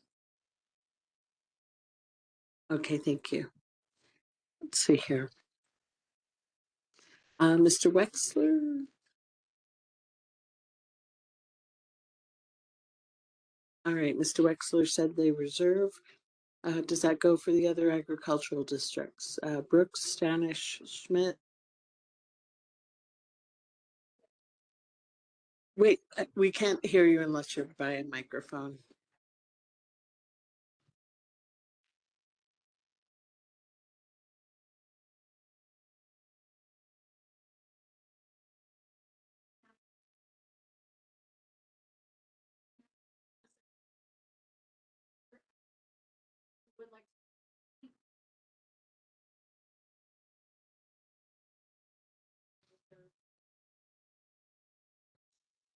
All right. You will also have a chance to make a written closing argument. So that would be where I would do more wrap-up stuff, but go ahead.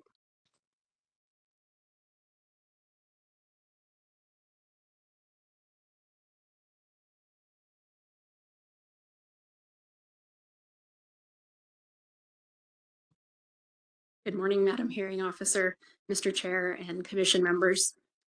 My name is Olivia Standish, and I represent the Pecos Valley Artesian Conservancy District.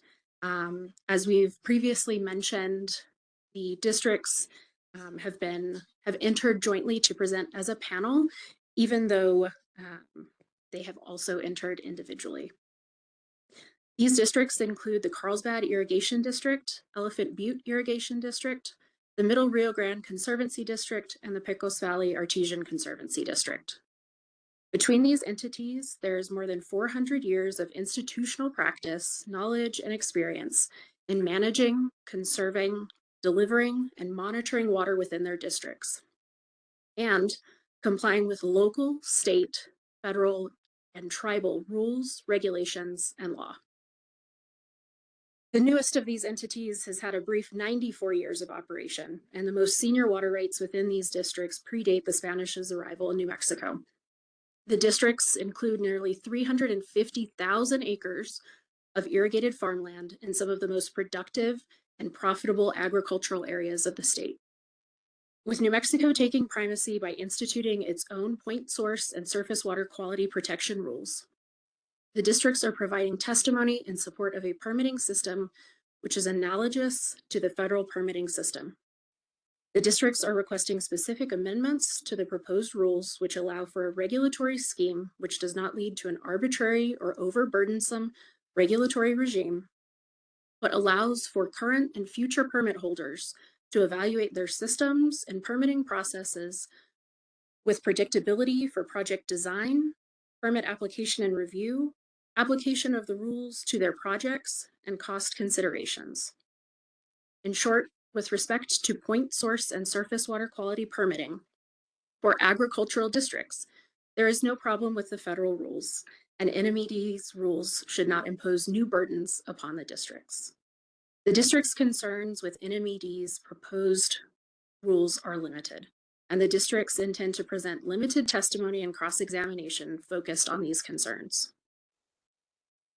The districts have submitted commentary and proposed testimony in support of their positions, and it remains of utmost concern that the definition of composed entirely within the proposed rules in all instances, and specifically 20.6.5.7 and 20.6.27C be amended. MRGCD has specifically proposed language to resolve this discrepancy, which their witness, Mr. Jason Kasuga, will testify to. While each district will more fully explain their history and operations, we hope that by introducing them briefly, the commission members will be able to consider the district's interests and importance in the agricultural industry in New Mexico as they hear testimony over the next couple of weeks. Carlsbad Irrigation District and PVACD are located in the southeastern part of the state within the lower Pecos River Basin. Carlsbad Irrigation District is the largest senior user on the lower Pecos River and is authorized to deliver water to 25,055 acres of irrigated land in Eddy County. It has approximately 800 members who farm alfalfa, cotton, pecan trees, and grains. CID's water can only be used for irrigated agriculture. CID stores water in 4 Bureau of Reclamation-owned reservoirs on the river: Santa Rosa Lake, Fort Sumner Lake, Brantley Lake, and Lake Avalon, and for more than 120 years has diverted water for delivery to its member farmers through more than 200 miles of laterals and ditches, 40 miles of canals, and 20 miles of drains. At no point in its history has CID been obligated to its members to provide a certain quality of water. That is to say, CID provides water that is available up to the maximum quantity established by the Water Rights Decree for CID and reclamation for the purposes of irrigation to its members, but it is not required to deliver drinking water quality at a farmer's point of delivery. CID, like other irrigation districts established in cooperation with the Bureau of Reclamation, has not been subject to the Environmental Protection Agency's surface water quality permitting process.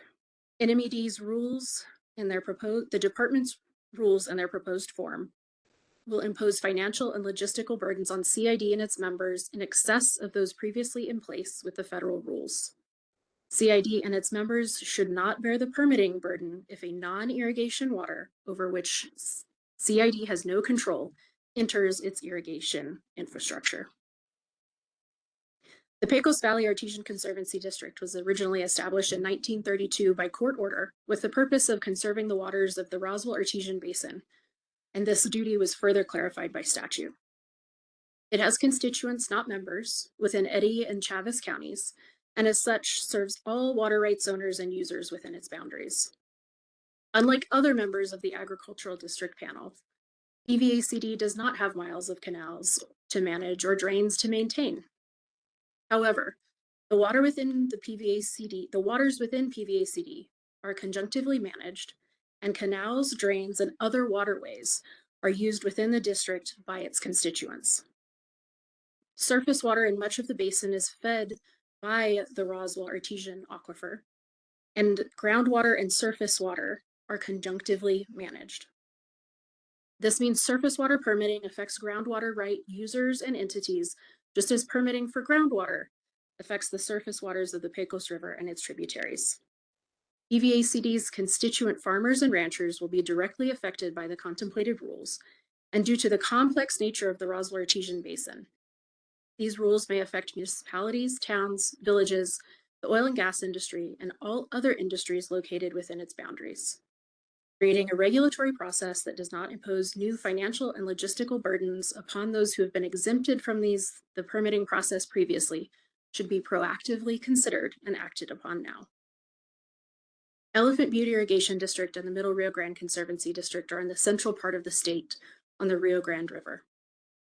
The Middle Rio Grande Conservancy District was established in 1923. It is permitted to deliver up to 123,267 acres of water to irrigated acreage, and currently delivers water to 60,000 acres located within the 6 Middle Rio Grande pueblos, as well as Sandoval, Bernalillo, Valencia, and Socorro counties. Due to its location, MRGCD also provides flood control, drainage, and recreational benefits to its benefited areas.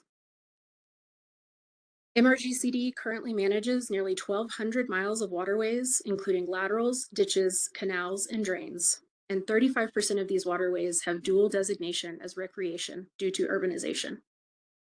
As MRGCD has not been subject to the EPA's surface water quality permitting regimes in the past, it expects the same regulatory process to exist under New Mexico's regulations.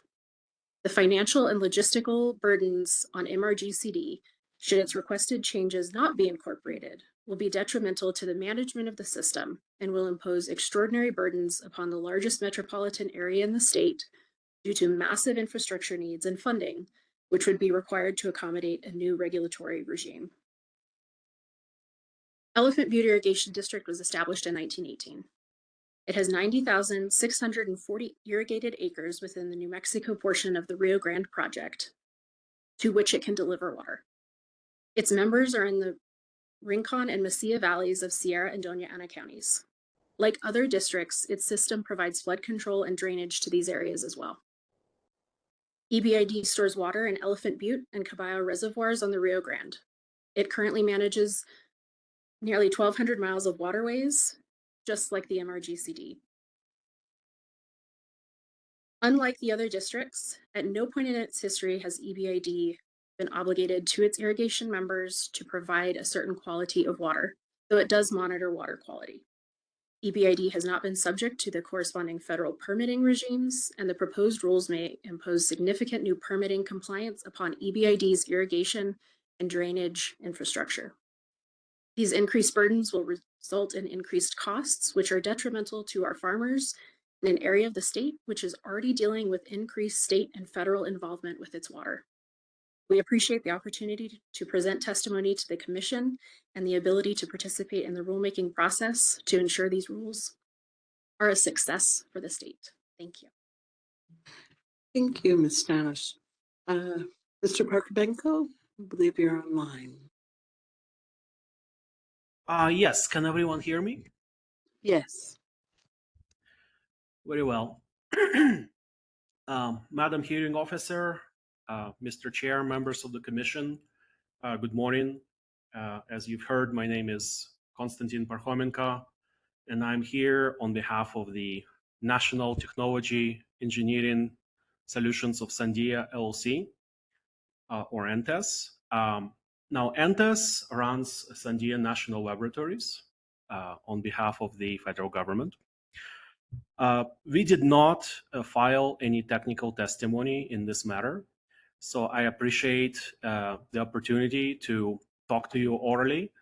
My other opportunity to do so will only be during cross-examination.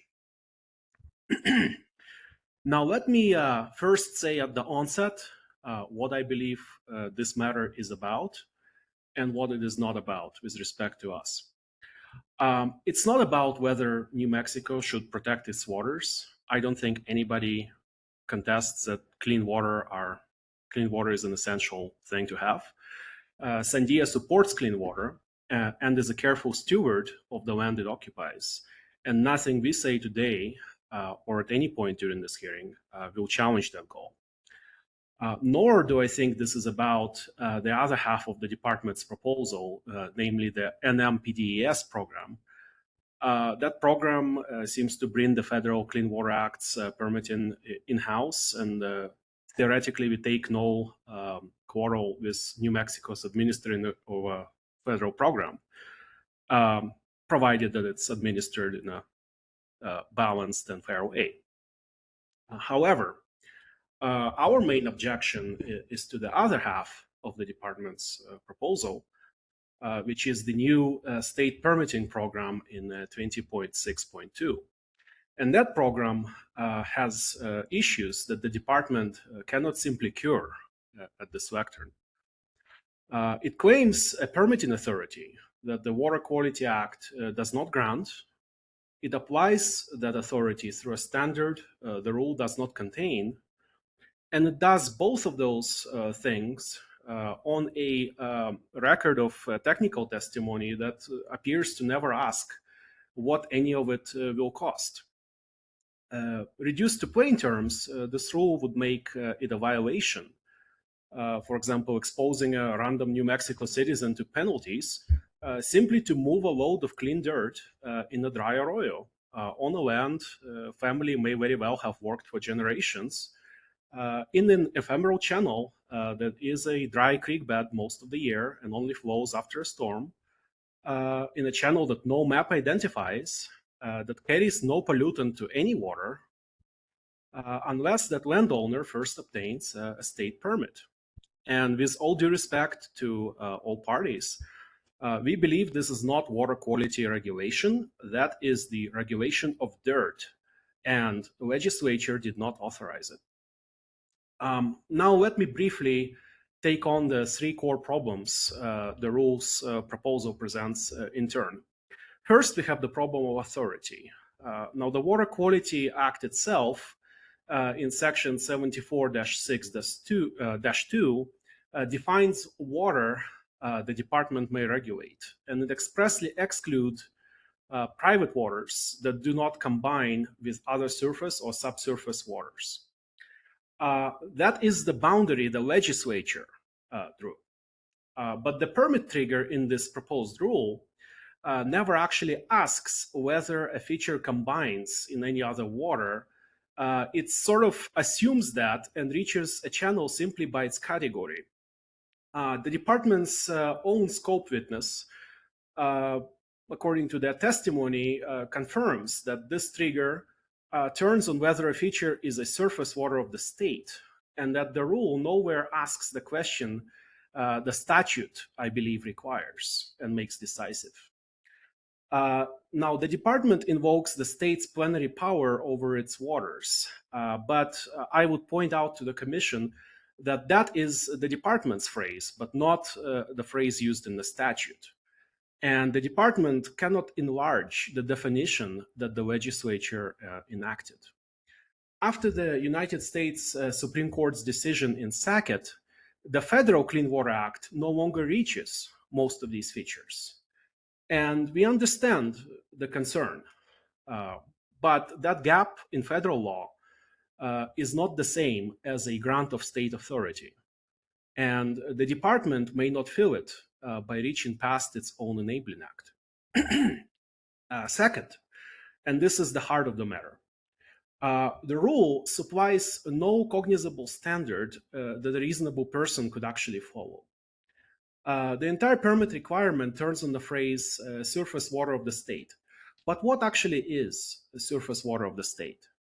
You will search the permitting rule for an independent definition of that phrase, and you will not find one. It was borrowed by cross-reference from a definition written years earlier for an entirely different purpose, the Water Quality Standards Rule. And that borrowed definition lists intermittent streams, but never once mentions ephemeral ones. The department's position that ephemeral channels are nonetheless covered rests not on the words of that list or the definition, but on the 2020 reformatting and the chain of cross-references. So let's consider the average New Mexican this rule actually governs. A rancher, homeowner, a small contractor, and for a second, step back from the national security interests, which are significant. Purely from an average person's point of view, the rule gives no test to apply in this field. And the department has published no map of which features are covered. So how is that average person to know whether some dry wash behind the house is a surface water of the state? Put simply, they can't, not from this rule. They will learn that answer only when the department decides after the fact on what the rule calls credible information, including a complaint from a third party. So a rule that a citizen cannot understand until the state actually decides to enforce against them is not a rule they can obey, and not a standard this commission can adopt, and nor is it something that national security interests should be gambled with. Let me be clear about why Sandia is here. Sandia National Laboratories is a national security installation operated by on behalf of the United States Department of Energy and the National Nuclear Security Administration. And we are on a high desert site that is laced precisely with these kinds of unmapped ephemeral arroyos that the rule might reach. A mission of our consequence depends on stable and predictable regulatory environment. And unfortunately, this rule does not provide one. So when the threshold question, does the activity require a permit, has no clear answer until the department supplies one after the fact on pain of a penalty, then ordinary movement of clean earth to construct a facility or prepare for a test is in effect held hostage to a jurisdictional judgment the rule gives nobody the means to make in advance. Clear mappable data do not only protect ranchers and homeowners, of course they do, but they would also allow a federal mission of our importance to be planned and carried out lawfully and on schedule, which is very important. A rule this indefinite forces a national security laboratory to choose between delaying work the country relies on and risking potential enforcement actions for guessing incorrectly about an unmarked channel. A choice the Water Quality Act, I believe, does not require and never contemplated, and a choice that a sound regulation should not impose. Thirdly and finally, this rule regulates land disturbance that pollutes nothing, and it sets no floor. The dredge and fill requirement is triggered by a simple act of placing material. The department's own witnesses, I'm sure, will agree that fill can be clean soil, sand or rock, that adds no contaminant to anything. And there is no size below which a permit is excused. So there's no de minimis exception. A few cubic yards theoretically triggers it. A few square feet might trigger it. And here's the part the commission should weigh very carefully. The department plainly knew how to write a size threshold when it wished to do so. It wrote one, 1/10 of an acre, to decide when a mitigation must be paid. But it simply chose not to do so when it comes to the triggering the permit itself. The sweeping scope of this rule is not a limitation the department could not avoid. It is a conscious choice the department appears to have made. And I would hope that the honorable members of this commission would take this into account when revising the proposed rule. Finally, members of the commission, you will not have to take my word for any of this. The most important admissions in this case come from the department's own witness testimony, and we can get into some of that during cross-examination. Ms. Wellman, the bureau chief, will confirm that the trigger is undefined in the permitting rule, and that the word ephemeral appears nowhere in the list she relies on. Dr. Fod will confirm that there is no way to obtain a binding determination before you act, and the department enforces, in effect, after the fact on credible information. And others will confirm the 1/10 acre threshold for mitigation and the complete absence of any threshold for the permit.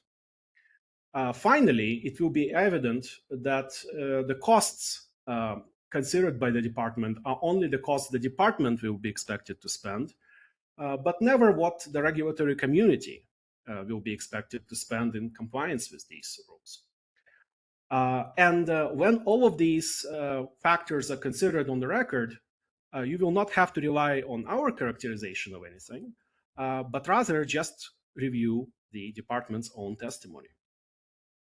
Now, there are other legal problems with this rule that perhaps are better addressed in briefing, which we may get into to some extent. For example, that the program purports to bind federal facilities as to waters the federal government itself does not regulate, that it overlaps the authority of the act assigns to other agencies, and that it takes effect in 30 days with no protection for activities that are lawful today.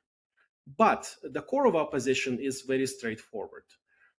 Before this commission may adopt a regulation, it must be satisfied that the enabling legislation authorizes it and that the record supports it. This rule reaches waters the Act excludes through a standard the rule does not provide for activity that adds no pollutants and at costs that nobody measured. And on this record, I believe there are some serious problems before the proposal can be adopted. Therefore, we will in the future, in the next few days, provide public comment with some proposed revisions, which we believe will make the rule more reasonable, but we would urge the Commission to be very careful and not to adopt the proposal exactly as written. Thank you very much. That concludes my remarks. Thank you, Mr. Barkamenko. Let's take a lunch break. We'll come back at 1. I'll invite public comment. And after public comment, we'll invite openings from Ms. Taylor, Mr. Stump, and the Natural Resources Partnership. Thank you. Oh, Mr. Mullenberg. Thank you, Madam Hearing Officer. Assuming we'll be moving into the department's testimony this afternoon, just so we're prepared and can be efficient, I'd have a question whether the department would advise us of the order of its witness presentations. All right, Ms. Scott.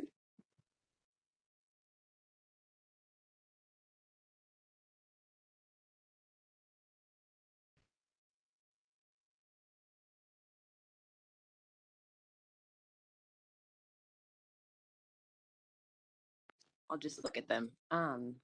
So order will be Jonas Armstrong, Xavier Perez, and then will be one panel, and then it will move on to Shelley Lemon, Dan Connolly, and Eva Zaki-Delit will be the second panel of 3. And then the last panel will be, right? The last panel will be Nafis Fawad and last panel will be Nafis Fawad and Susan Lucas. Thank you, Ms. Scott. All right, 1 o'clock.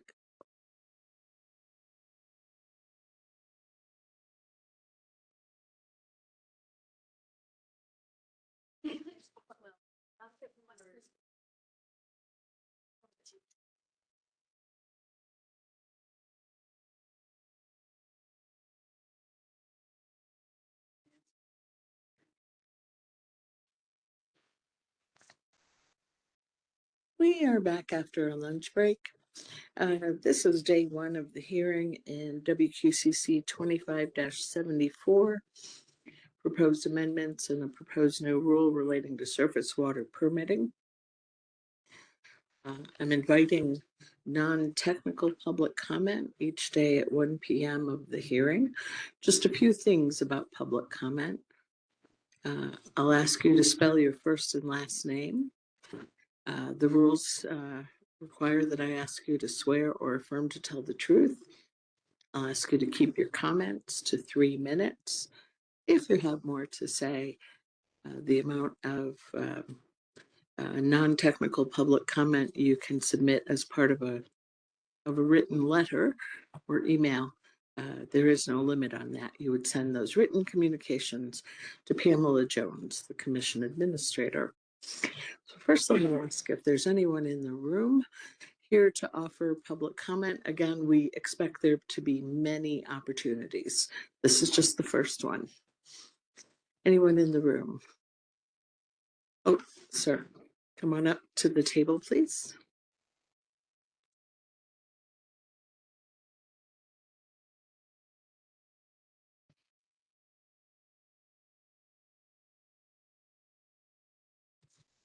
You can stand or sit as you wish, but you do need to speak into the microphone.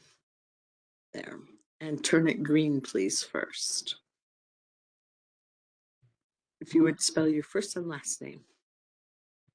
Good afternoon, Emma Yipa, E-M-M-E-T, Emma Yipa, Y-E-P-A. Do you swear or affirm to tell the truth? I do. Thank you. And if you're reading from something, please just go slowly. Okay, perfect. Good afternoon, my name is Emma Yipa. I'm here on behalf of the Senior Project. Our organization works with BIPOC youth, families, and communities throughout New Mexico to advance healthy communities and a sustainable future. I am also a tribal member of Jemez Pueblo, and I appreciate the opportunity to speak to you all today. Where I come from, our relationship to the land and water is central to who we are. It is how we pass on knowledge, share it to our families, and stay connected to our ancestors and future generations. Water has always been more than a resource to me. As a Pueblo person, I was raised to understand that water is life. From a young age, I was taught to respect the land and water. Those teachings come from family, community, and tradition. I learned that every stream, wetland, and river plays a role in keeping the natural world healthy, and that when we harm these places, we harm ourselves. We have a responsibility to take care for water because it takes care of us. Today, Mexico's waters face growing pressure. Climate change is making our state hotter and drier, while industrial developments continue to increase demands on our limited water supplies. As we know, federal rollbacks have removed protections from most of New Mexico's streams and wetlands, making it even more important to our state to act. That is why I support strong protections for New Mexico's surface waters. The new state permitting program should protect all surface waters, including wetlands, streams, and rivers, and the smaller waterways that feed them.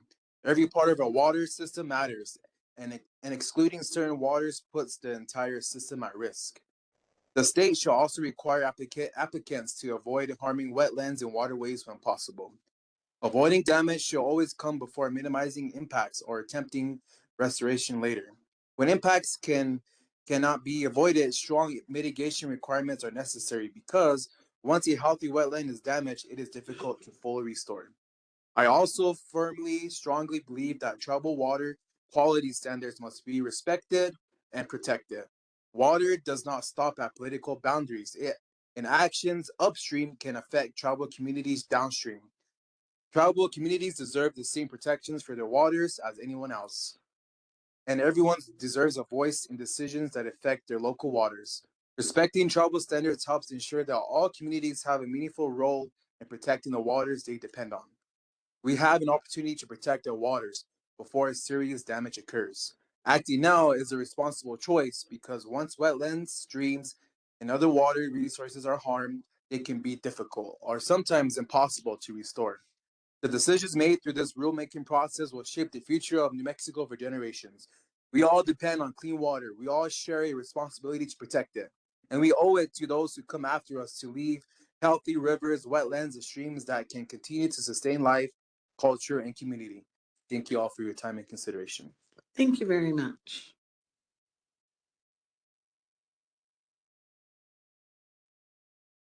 Stand or sit as you're comfortable. And spell your first and last name. Jace Chalan, J-A-C. Oh, yeah, J-A-C. Is that green? Yeah, it's green. Okay. C-H-A-L-A-N.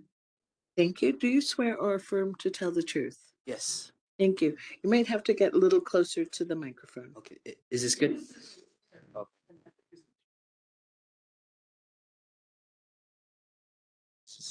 Is this better? Yes. Good afternoon. My name is Jace Chalan, and I'm a student from the Pueblos of Cochiti and Jemez. And I am here today because water is important to me, my family, and my community. People often say that water is life. And for me, that is not just a saying, it is the truth.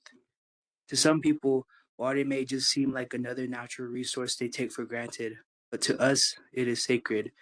It has deep cultural and spiritual meaning. From the time we are young, we are taught to respect and take care for water because it gives life to our people, our animals, our plants, and our ceremonies. I care deeply about the future of New Mexico because my generation will have to live with the decisions being made today. The choices made through this rulemaking process will not only affect us, but also my 9-month-old niece, our children, and all our other relatives. If our rivers, streams, and wetlands become polluted or damaged, it will impact the water available for future generations. It will also affect our traditions, our culture, and our way of life as Pueblo people. Water is a sacred, vital resource. I may be young, but I know that protecting our waters now is the right thing to do. We should not wait until there is a serious problem before taking action. It is much wiser to prevent damage before it happens than to try to fix it after our waters have already been harmed. I support strong protections for all of New Mexico's waters, including small streams and wetlands. Even when they are a dry part of the year, they still play an important role in keeping our environment healthy, supporting wildlife, and protecting the larger water systems we all depend on. Our sacred waterways deserve respect and protection. I believe that everyone has a responsibility to to do all they can to protect these places from harm. Once clean water is lost, restoring it can be extremely difficult and in some cases impossible. That is why it is so important to take action now to safeguard our waters for future generations. As Native people, we are taught to think about the generations that come after us. We are taught to be good caretakers of the land and water so that future children can enjoy the same blessings we have today. I want future generations to inherit clean water, healthy ecosystems, and thriving communities. Please adopt strong rules that protect all of New Mexico's waters. Clean water is essential for all of us, and protecting it is one of the most important things we can do for us and our future. Thank you for listening. Thank you very much.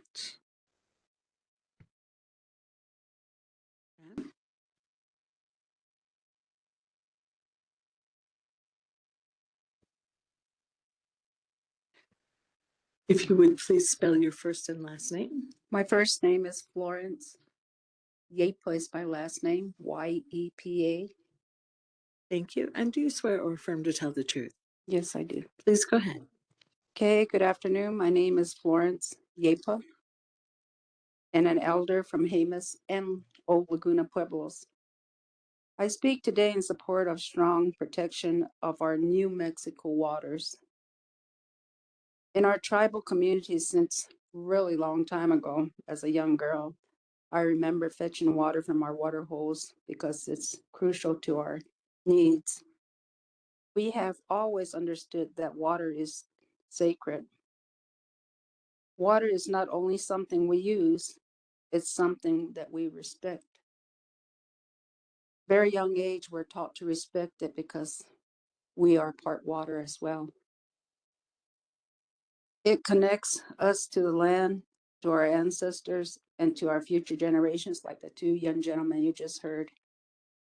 We have a responsibility as elders to care for it, and that's what we were taught in our communities. Over the years, I have seen drastic changes, and I'm sure the rest of you have seen, especially like this year. We haven't had no snow, no rain, no nothing. We're really a desert.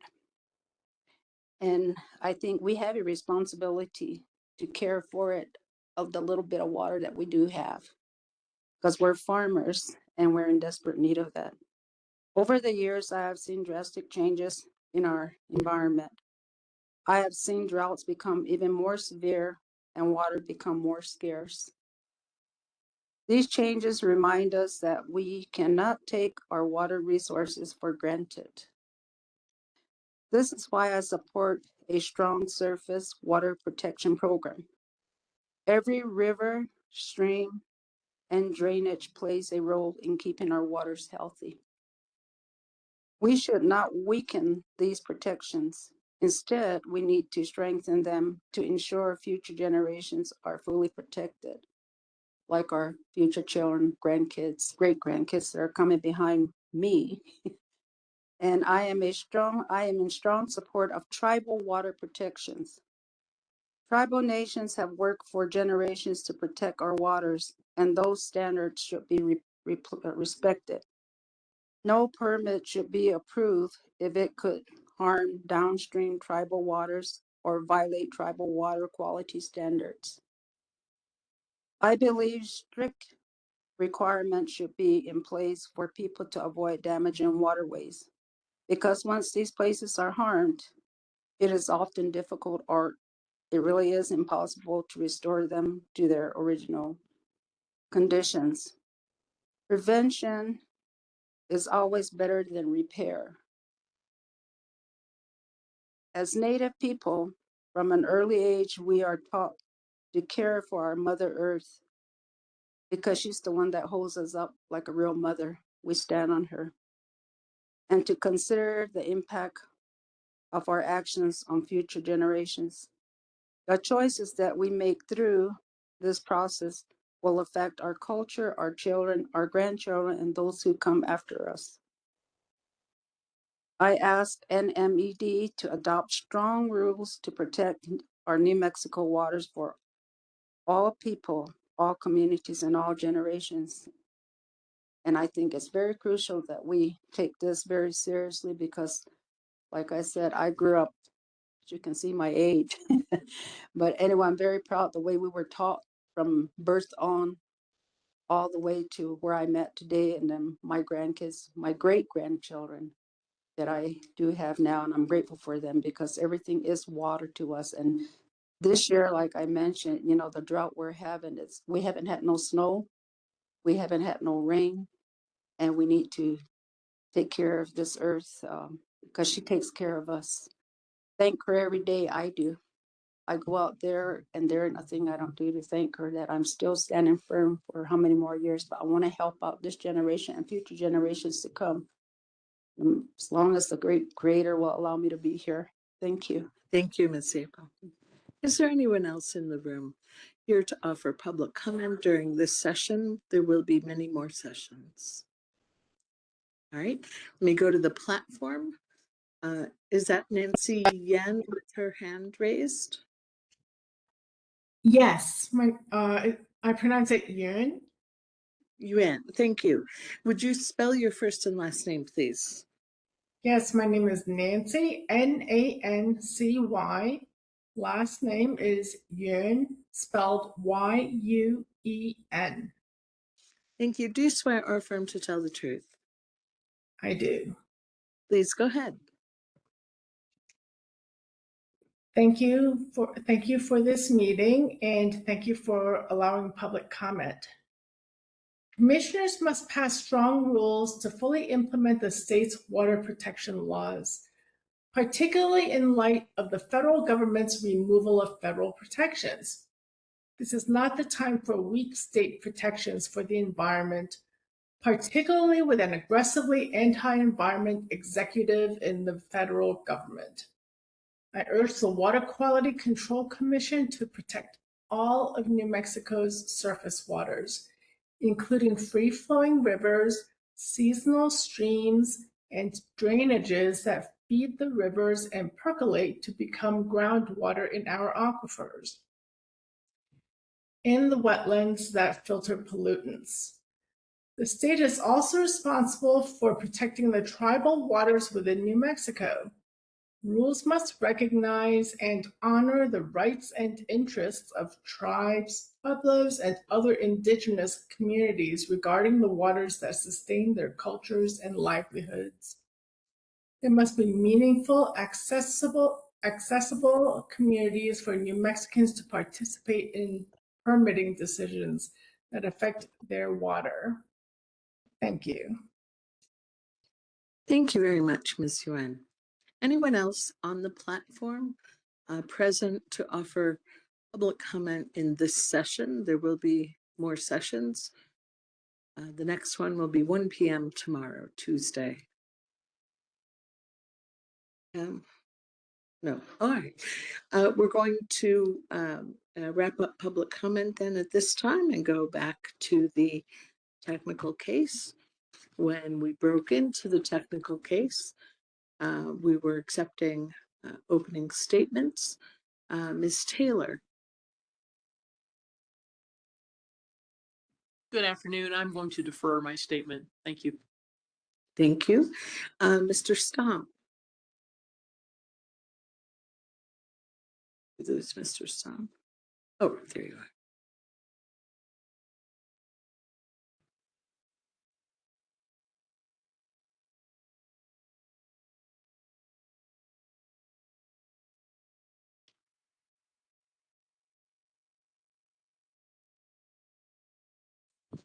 All that wait, I'm sorry. I would like to defer and reserve my time for later. I apologize. Thank you. Let's see. The Natural Resources Partnership, Mr. Mullenberg. Thank you, Madam Hearing Officer. We will also defer until the beginning of our presentation. Thank you for that. That is the end of my list. We'll turn then to the petitioner department. Let me suggest that perhaps council could be at that end of the dais and the witnesses here. Looks like we have Ms. Weatherly approaching the dais, Mr. Armstrong.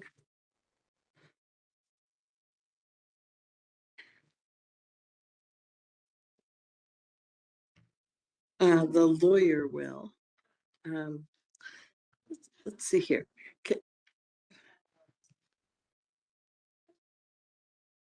I can't hear you, sorry. Do you want to sit with them? You know what, ma'am? Can you take that chair and sit right over there? I can. I can. Yeah, I think we are going to want to reconfigure you anyway. We're going to have to make use of the dais at some point. We don't have to do it right now. All righty. Okay. If that's okay, and please make use of the table. Ah, yes.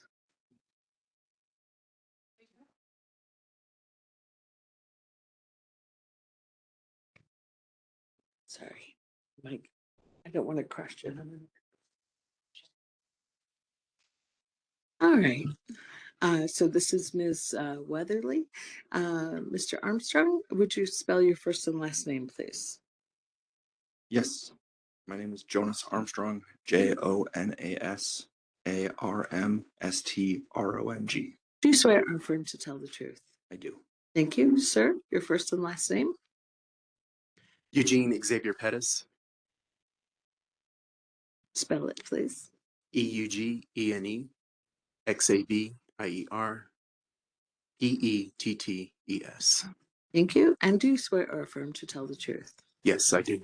Thank you. Go ahead, Ms. Weatherly. Thank you, Madam Hearing Officer. Mr. Armstrong, will you please state your position for the record? Yes, I'm the Division Director for the Water Protection Division of the New Mexico Environment Department. Can you please describe the duties associated with your position?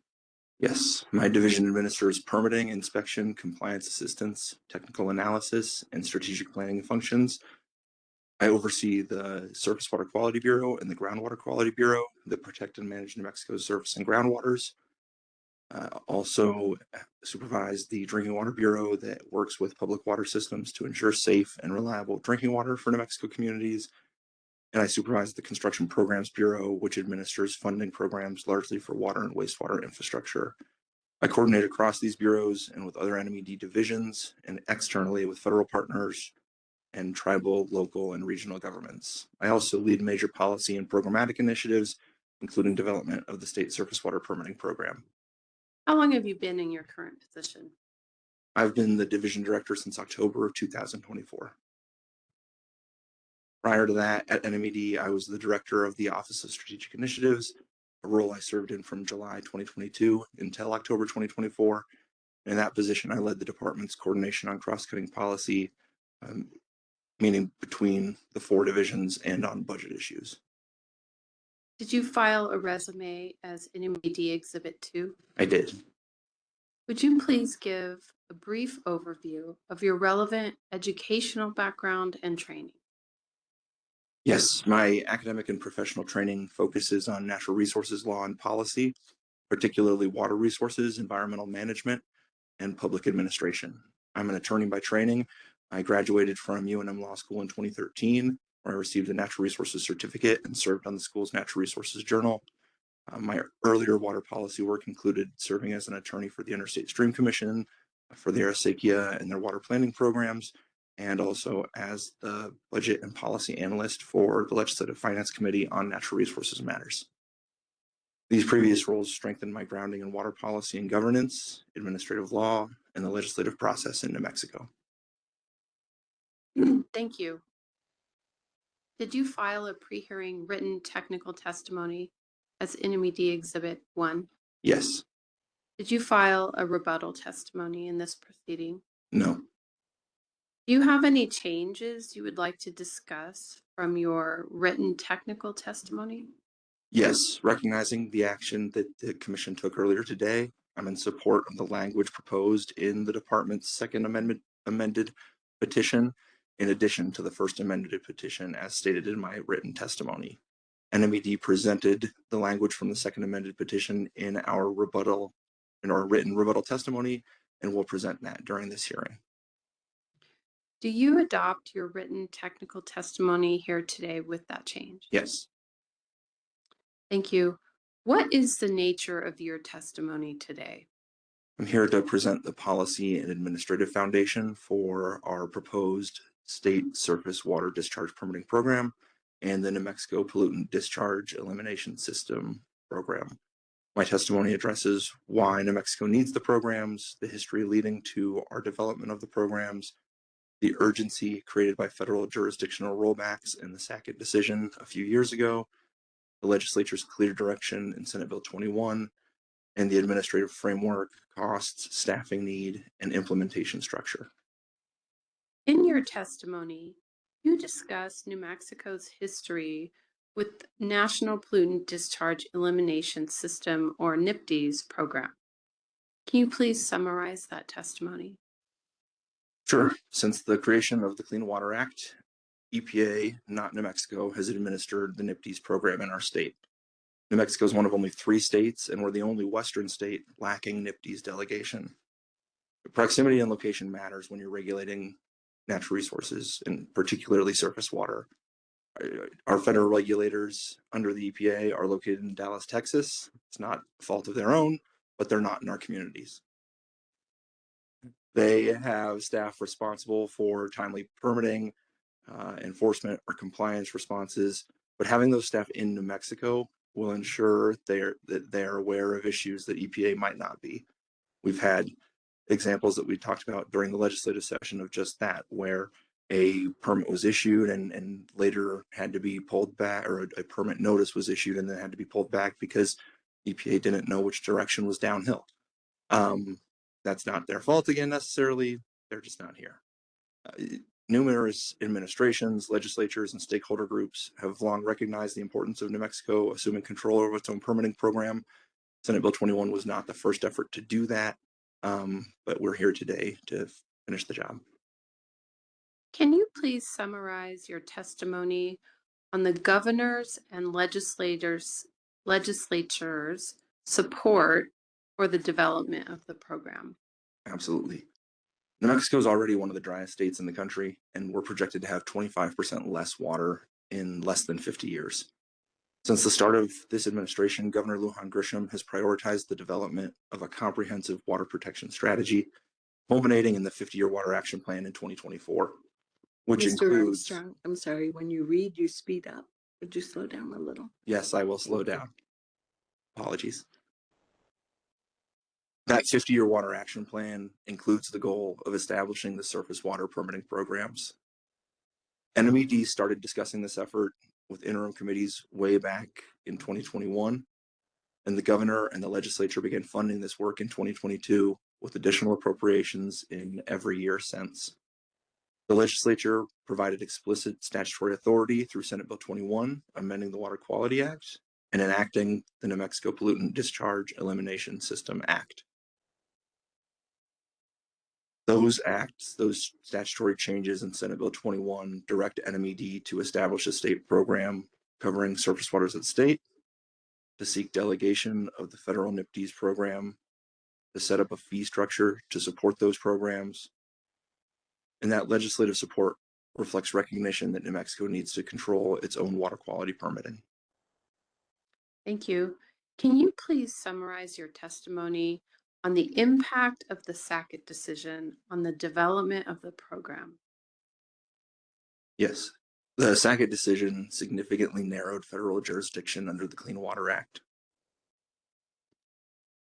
As a result, large portions of New Mexico's waters, especially ephemeral, intermittent, and isolated waters, lost those federal protections that they had for decades. With the vast majority of New Mexico's waters being non-perennial, Sackett left most of our surface waters without federal permitting safeguards.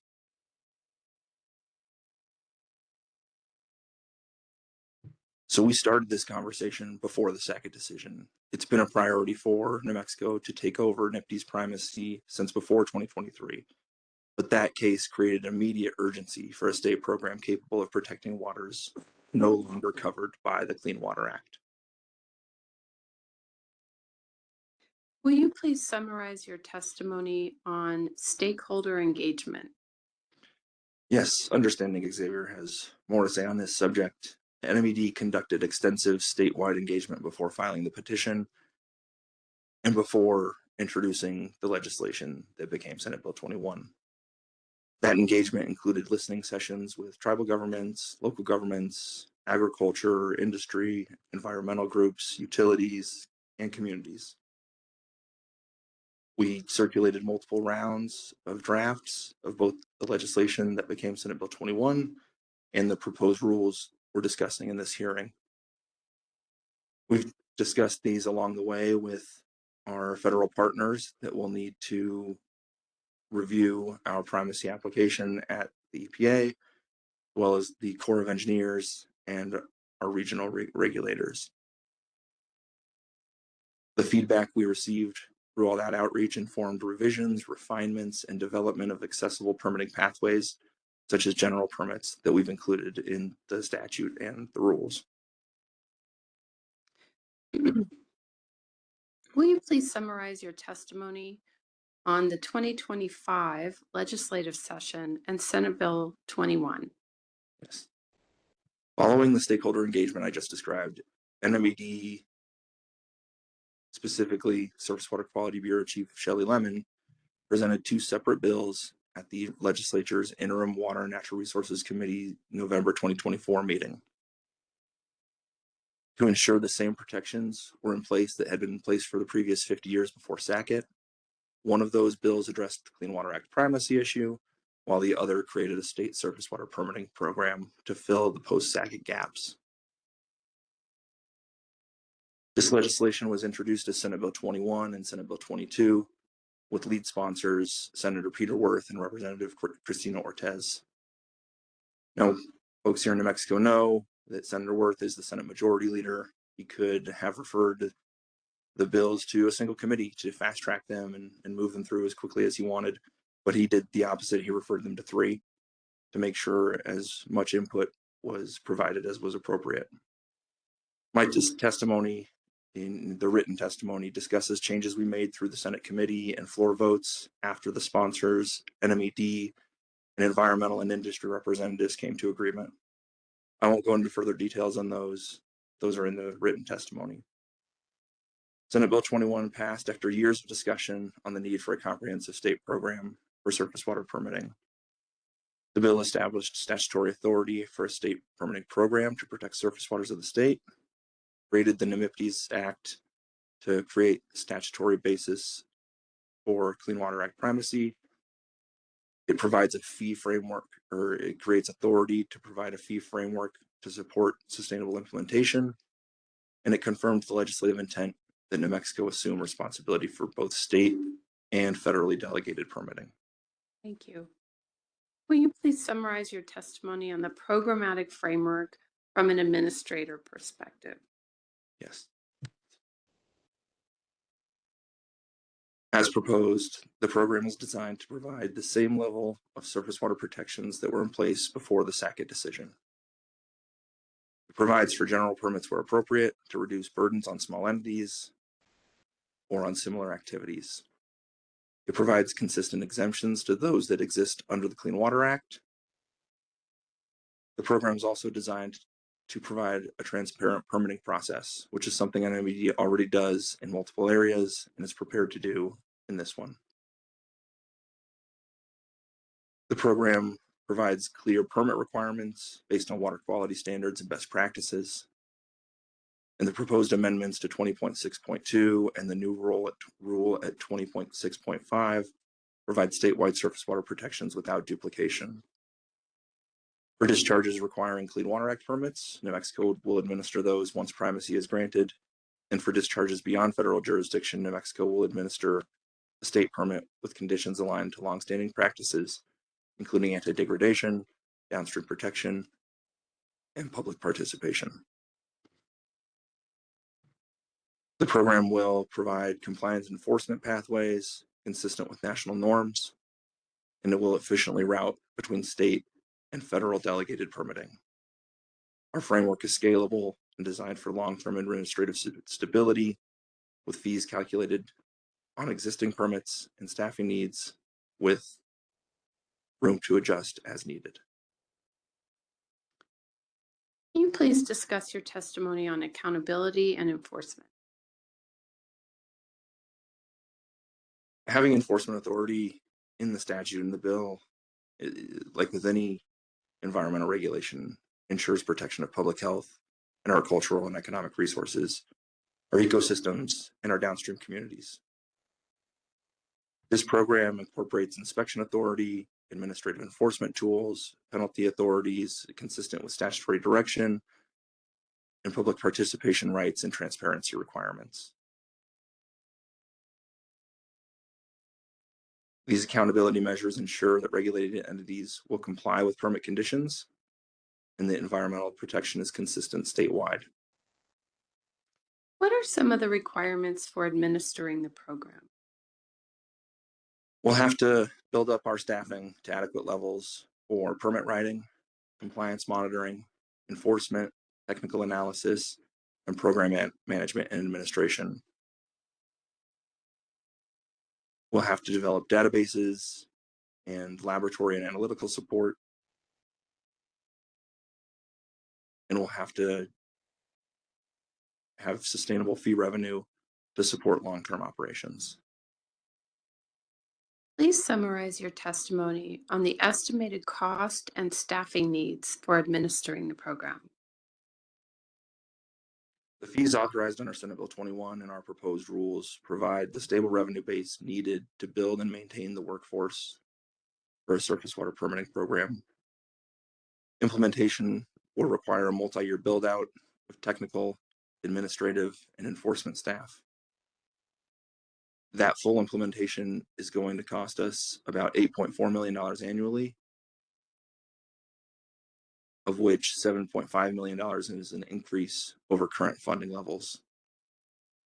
But the legislature was particularly interested in fees and the opportunity to reduce the fee impact through state funding for the surface water permitting program. So NMAC's proposal recognizes this, allowing for annual fees to be reduced if the program receives legislative appropriations. Our proposal also includes hardship waivers or fee waivers for certain public and not-for-profit entities, and also for permittees who meet or surpass their previous permit conditions and requirements. Is there anything else you would like to discuss here today? I just want to reiterate the urgency for protecting our waters. We have less and less. Like I mentioned, it's projected to be less in 50 years, but it's less today. There's no snow in the mountains and our rivers are dry. This has been a focus. Protecting surface waters has been a focus, like I said, of the administration, and it's an integral part of the 50-year water action plan that I presented updates on for this very commission earlier this year. That plan emphasizes conserving the water we have, exploring new sources, and protecting all of our waters. Our proposed rules create a modern, comprehensive permitting system, and adopting them is essential to safeguarding water resources for current and future generations, rather than robbing them of protections we've enjoyed for most of the last 50 years. Thank you, Mr. Armstrong. No further questions of Mr. Armstrong. At this time, we're going to have an attorney swap. An attorney swap. Yes, go ahead. Okay.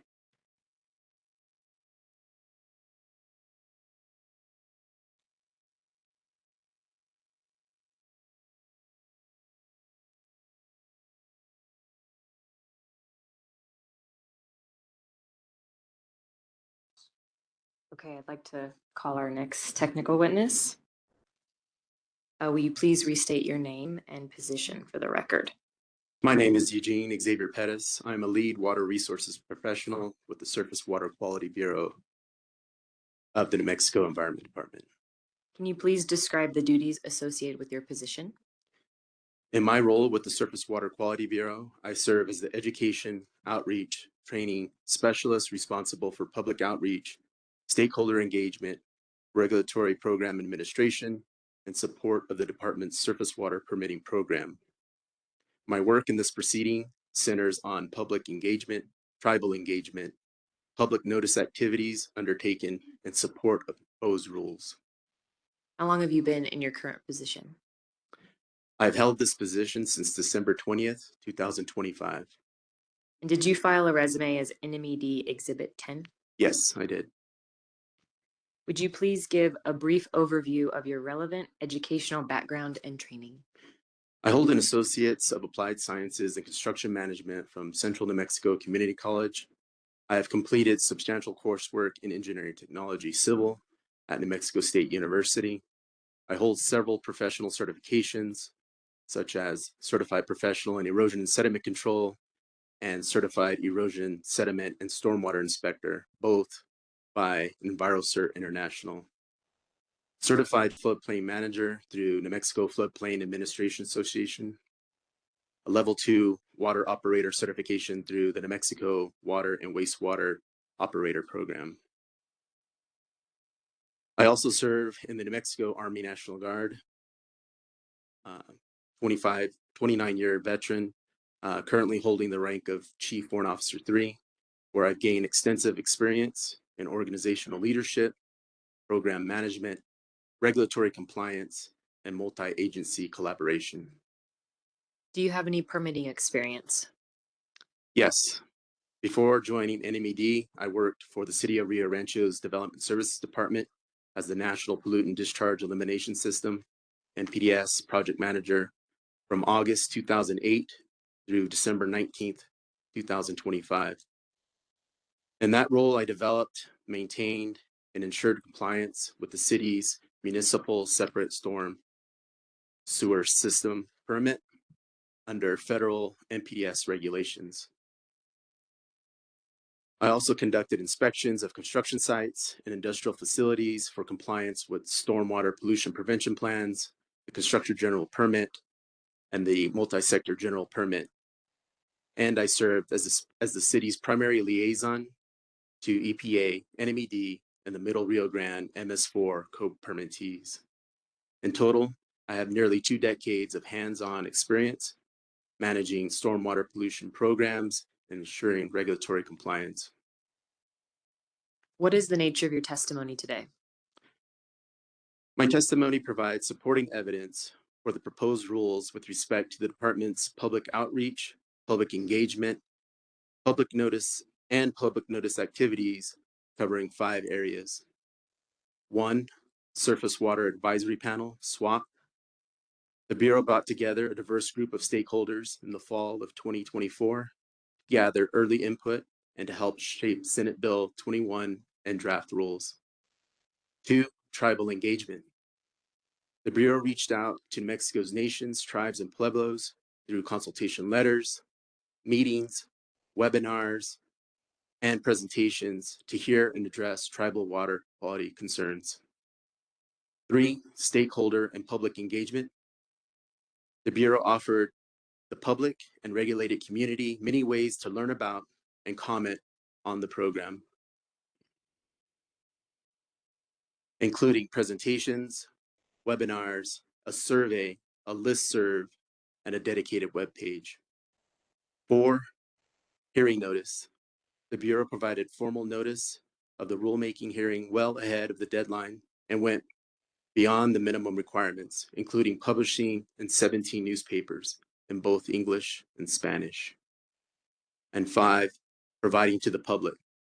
The Bureau made rulemaking information widely available to the public in both English and Spanish and prepared a public involvement plan to ensure meaningful access to all New Mexico communities.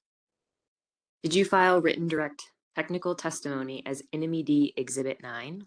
Yes, I did. Did you file any written rebuttal testimony? No, I did not. Do you have any changes you would like to discuss from your written direct technical testimony? Yes, I have 2 date corrections to my written technical testimony, both in the qualifications section. First, the date I assumed my current position at NMED should read December 20th, 2025, not December 20th, 2026. Second, my employment as NPDES project manager with the City of Rio Rancho's Development Services Department, stated as running from August 2008 through December 2026, should read August 2008 through December 19th, 2025. With those two corrections, the dates are accurate. Do you have an update on additional affidavits of publication received by the department since filing its direct and rebuttal NOIs? Yes, I do. As of today, the Bureau has received additional affidavits beyond those originally filed as NMED Exhibit 70, which should have been labeled NMED Exhibit 71, but not yet all of them. And do you anticipate receiving any additional affidavits of publication? Yes, 6 more affidavits. Once we receive those affidavits, we plan to submit them so they can be included in the record. And do you adopt your written direct testimony here today with those changes and updates? Yes, I do. In your testimony, you discuss public outreach, public engagement, and public notice. Can you please summarize your testimony on the Surface Water Advisory Panel, or the SWAP? The Bureau convened the SWAP in the fall of 2024 as a pre-rulemaking step to gather technical information, practical considerations, and policy perspectives on this state-led surface water quality permitting program. Over 6 meetings, a broad and diverse group of stakeholders, including but not limited to public utilities, agriculture, industry, tribal government, and environmental organizations, provided input that directly informed the development of Senate Bill 21 and the public review draft of surface water permitting rules. The process, member input, and written submissions are documented in the final SWAP report, which is NMED Exhibit 48. Can you please summarize your testimony on tribal engagement?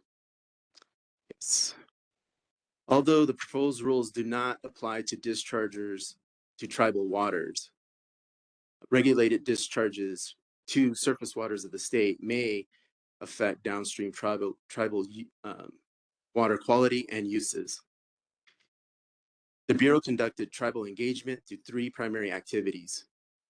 Formal consultation letters went to 26 New Mexico tribes, nations, and pueblos.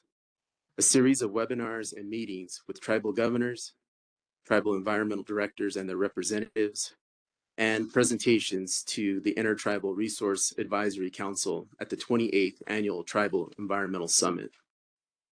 Can you now please summarize your testimony on stakeholder and public engagement? Beyond the SWAP, the Bureau engaged the regulated community and the public through multiple complementary channels. More than 35 presentation and outreach events between 2022 and 2025. An early online stakeholder survey that drew 424 responses. 3 public informational webinars during the comment period. 4 sector-specific stakeholder webinars. A dedicated state permitting program listserv reaching thousands of subscribers. A dedicated program webpage, and stakeholder and public review of draft rules, which generated over 50 comment sets. Can you please summarize your testimony on the hearing notice and providing that notice to the public? The Bureau provided formal notice of the rulemaking hearing in WQCC 25-74R.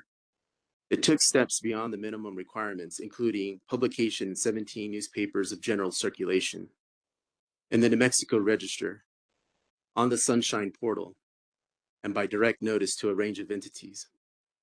All of these were completed more than 60 days in advance of this hearing, satisfying notice requirements of the State Rules Act, the Water Quality Act, and the Commission's procedural rules.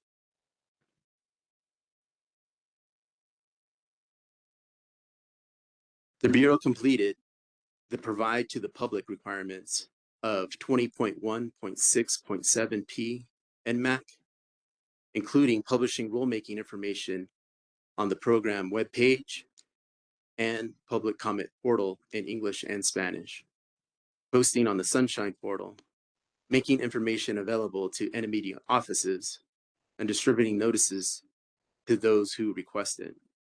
In support of these activities, the Bureau prepared a public involvement plan that addressed statewide community participation needs and, based on demographic factors, provided all public notices in both English and Spanish. Thank you, Mr. Perez. Mr. Armstrong and Mr. Perez are available for cross and commissioner questions. Thank you very much. And Scott, we'll start with the NRP. Oh, before we do that, it sounds as though we're going to be hearing more about the second amended petition as it was prepared.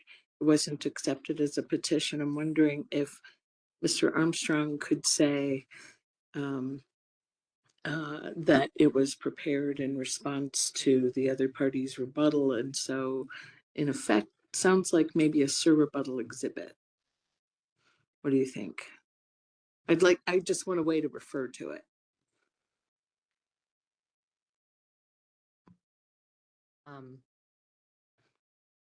Maybe, yes. Okay, if you come up with a better idea, we can talk about it. Okay. Does it feel like it would be helpful to also file those courtesy red lines? So the second amended petition shows everything clean. Courtesy red lines show you the difference between March 13th and May. It could be helpful. Yeah, Mr. Ugarte. They were filed. I think if we could just ask Ms. Jones to post them if you're part of the docket, or maybe then relabel it. Do you want me to label them as an? I was thinking rebuttal 1, just because I imagine if I asked Mr. Armstrong whether it was prepared in response to the other party's rebuttal testimony, he would maybe say yes. Let me label those. Okay. And filed them. All right. Mr. Armstrong, can you say that?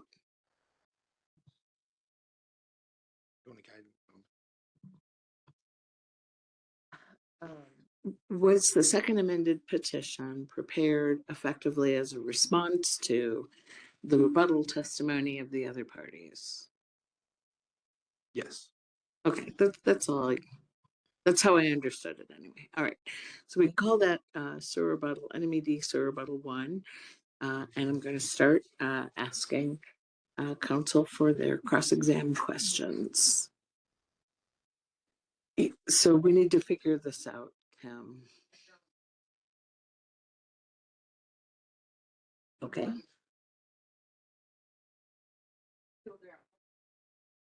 Okay. And then later. Yeah, I think that's good. Okay, sorry. Take a break. Do you want to do that, Kim? Would that be easier? Let's finish. Okay. Does that make sense? Whatever you'd like. Okay. Okay. Mr. Mullenberg, will you be asking questions? All right. Yeah, over there.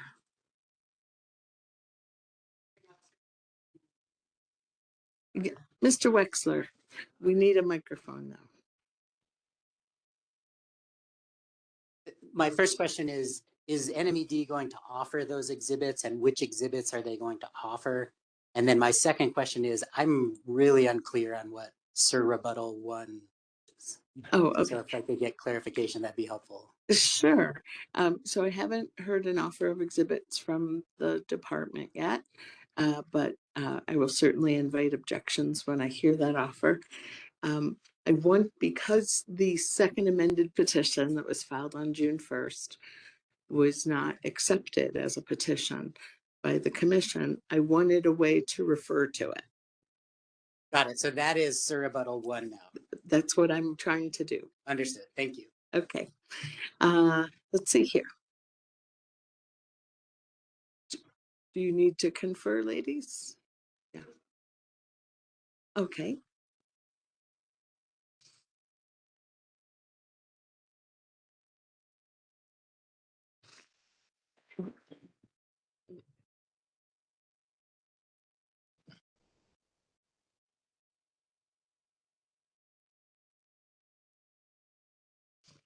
Commissioners, while they're conferring, I would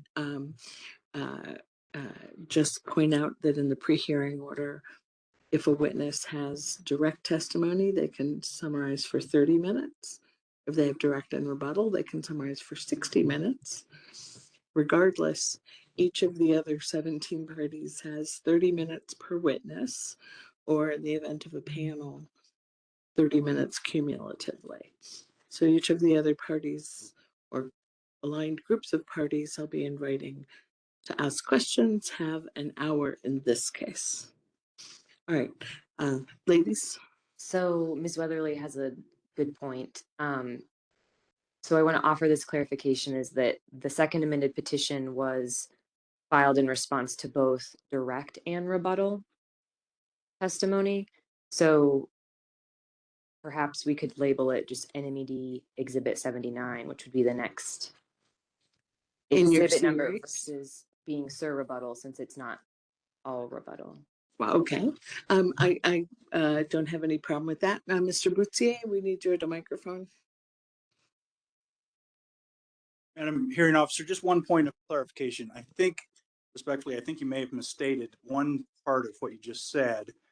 I believe if each witness on a two-person panel only did direct, they each get 30 minutes, but that the cumulative cross-examination by each party can be for 60 minutes since the cross-examination is for the same period of time as the primary witnesses. For both gentlemen, you get an hour. Exactly. Okay. I just didn't hear it come out that way when you said Not for each gentleman, but for both Right. gentlemen. Yes. But can be for one of the two. Yes, but it's 1 hour total. I'm not going to track that anymore. Okay. We are agreed. Now, Mr. Mullenberg. Oh, so you would like to refer to it as Exhibit 79? I have no problem with that. I just wanted to call it something. All right. So let me just say that out loud. Second amended petition, which was not accepted as petition, is now marked as Exhibit 79. All right. And we can take up the admission of exhibits before we excuse the witnesses if you'd like. Let's get going. Mr. Mullenberg. Thank you, Madam Hearing Officer. So just before I get started, to clarify that last point, essentially we can consider the rule language that was attached to the second amended petition marked as NMED Exhibit 79. It's not admitted yet, but to the extent we, for example, might want to ask questions about it, that's how we would refer to it. Yes, please. That was the only mess I was trying to make. Thank you. One other housekeeping point, and I think maybe this is evident by the council switch, so to speak, that the department just did. Not knowing the composition of the department's panels, we had prepared questions for individual witnesses from different councils, so you have no issue with us switching as well. Thank you. I do not. Thank you. Then I'm going to begin with you, Mr. Armstrong. Good afternoon. Afternoon. And thank you for your testimony. In your direct testimony, you acknowledge that the regulated community needs reasonable certainty regarding the surface water permit program, correct? Yes. Thank you. And I would acknowledge you use different terms throughout your testimony. In some places you said clarity, in some places you say regulatory certainty, but you understand what I'm getting to there. Right. Thank you. When the rules become effective, will the text of the rules be the primary means for the regulated community to understand their obligations to obtain or not obtain a surface water discharge permit?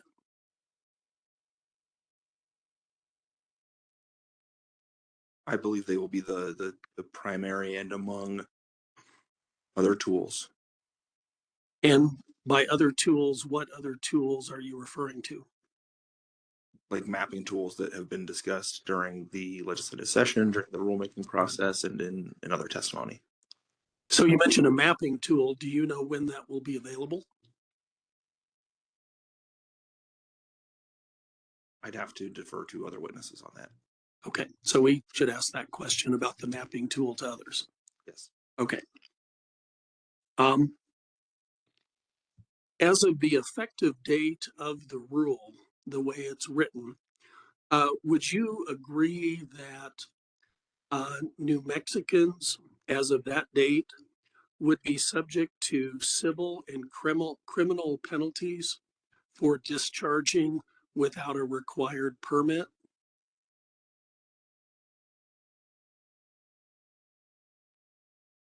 I would argue that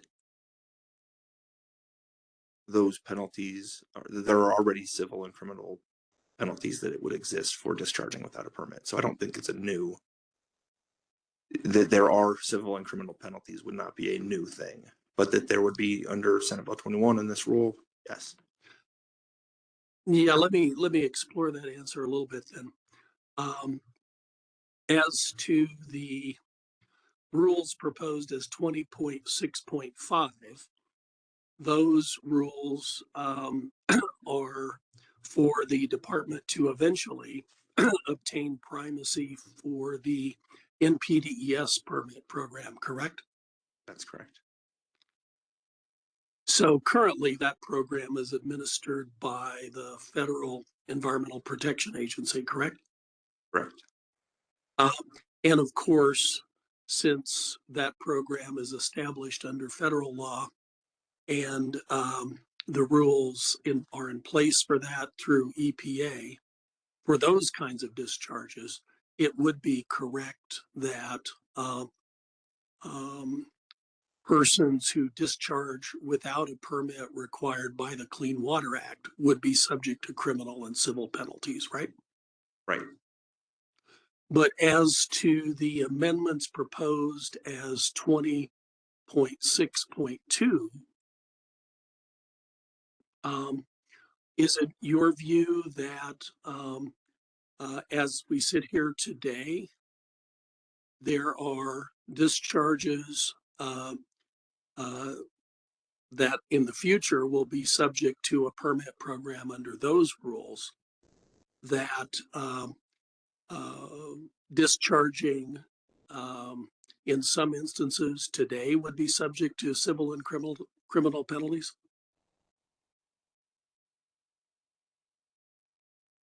I guess I'm not sure if I'm completely following the question.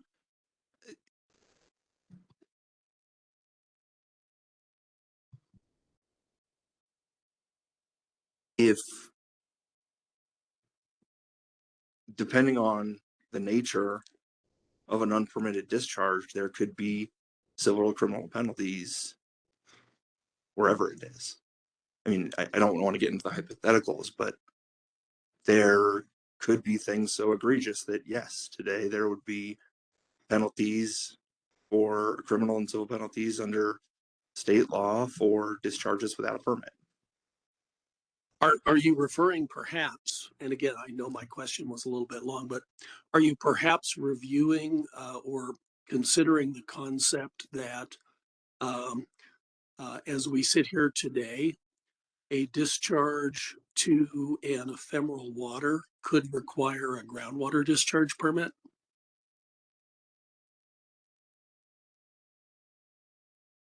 Yes, and there is language in both the statute and the proposed rules to eliminate duplication of a groundwater and surface water discharge permit.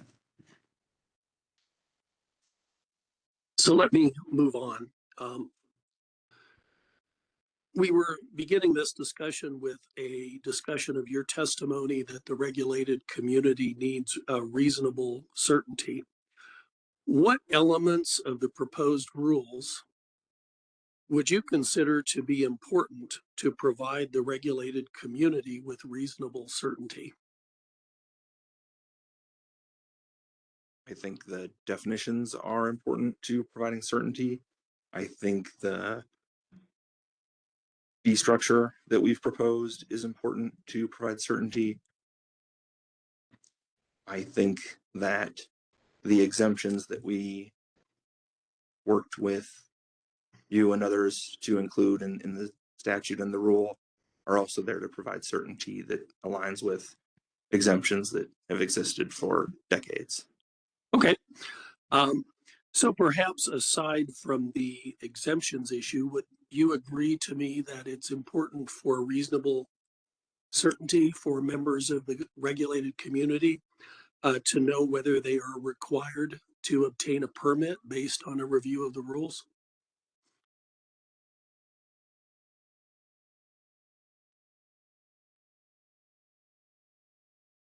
I don't think that that's the right standard to always use. I think looking to our groundwater permitting regulations, anytime somebody has a plan to discharge or even potentially discharge, we require a notice of intent, and then there's a determination process for us to better understand the proposal and work with the entity to determine whether or not a permit is needed. But isn't it true that under the department's proposed rule, you're proposing to eliminate that notice of intent process as it would apply to surface water discharges?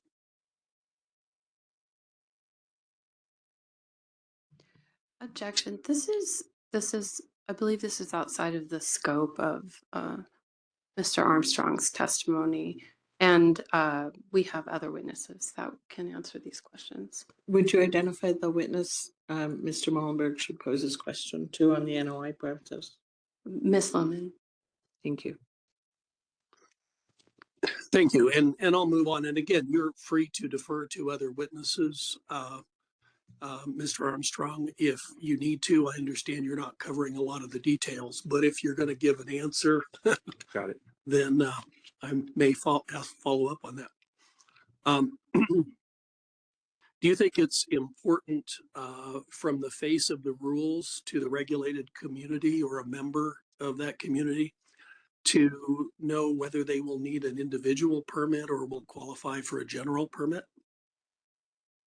I think it's important for NMED to have appropriate staffing to work with entities to make those determinations and provide regulatory, permitting, technical assistance.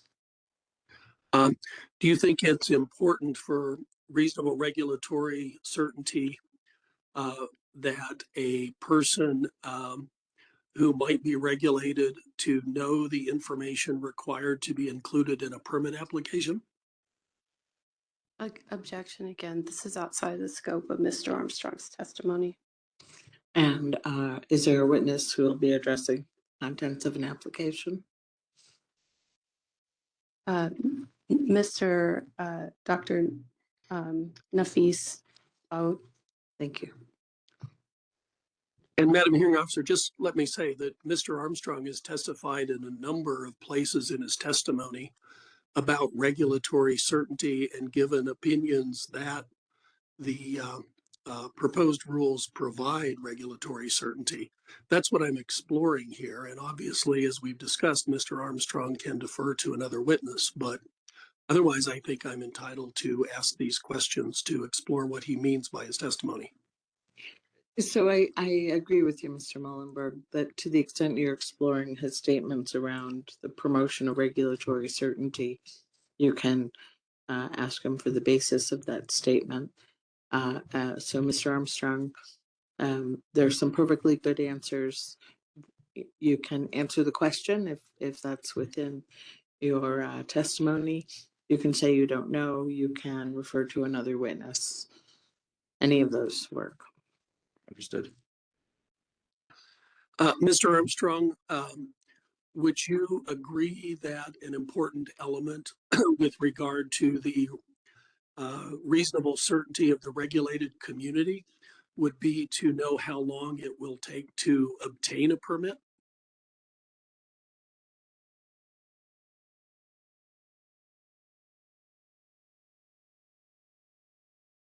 I think that it's fair to have understandings of timelines and timeframes, but that there are few, if any, permitting processes that have definites of when a permit is going to be issued. And Mr. Armstrong, do you think it would be reasonable to expect that the regulated community would want reasonable certainty as to the criteria for the department to make a decision to issue a permit?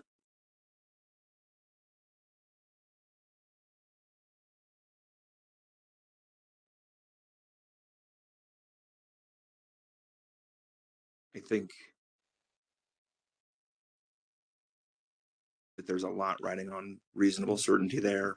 I think that regulators are often in a position of reviewing a proposal and asking for additional information and gathering that information.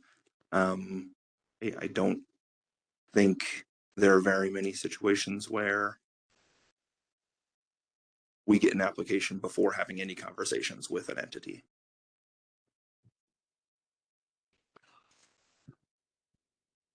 Mr. Armstrong, in your direct testimony, you state that you led NMED's advocacy for Senate Bill 21. Is that correct?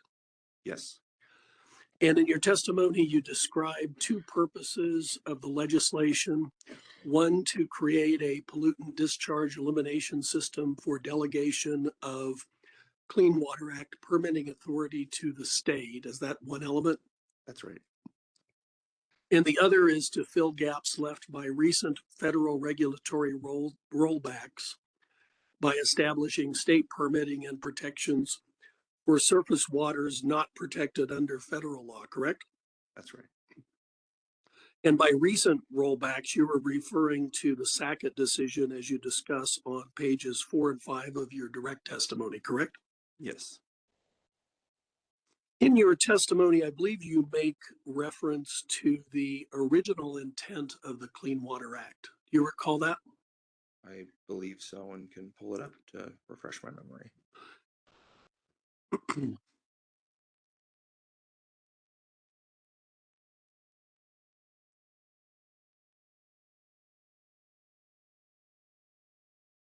I have it pulled up. Can you refer me to the page, please? You know, I don't have a page number for that one. I apologize for that, but Let me, if you don't mind me taking a moment. sure.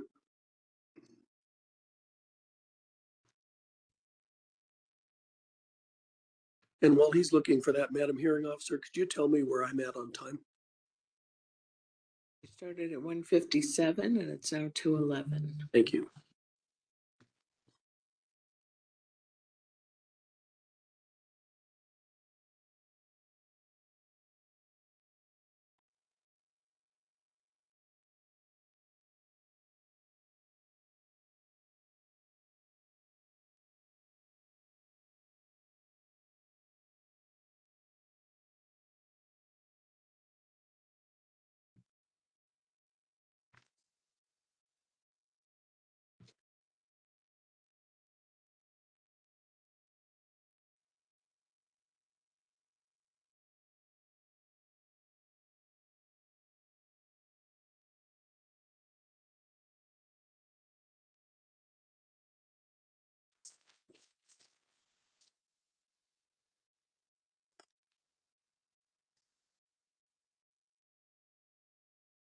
Apologies, I'm not finding it. Okay, that's not a problem. I'll move on.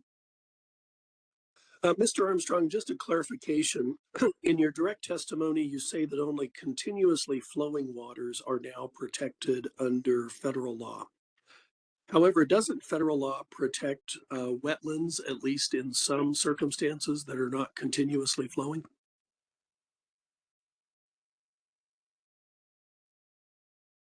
I think possibly you might know better than me on that. I do know that there's not a ton of certainty right now as EPA is still working on their rule change for this. In your direct testimony, you say that the department gave significant consideration to the Surface Water Advisory Panel input in drafting the proposed legislation. Is that right? Yes. However, would you agree with me that the legislation that the Environment Department drafted, particularly the original bill, did not include many details of a surface water program that were discussed during the SWAP process? I'd have to defer to other witnesses who were closer to the drafting on that. Were you the primary drafter, or did others within the department draft the bill? Others drafted the bill. I was the primary advocate for it. Okay. You say that during the legislative process, one of the changes made to the original bill was to ensure that the agricultural and other exemptions in the bills aligned with those in federal law and rules. Do you recall that? Yes. Does the department intend to interpret those exemptions consistent with federal law and rules? With the way federal law and rules were applied and interpreted for 50 years before Sackett, yes.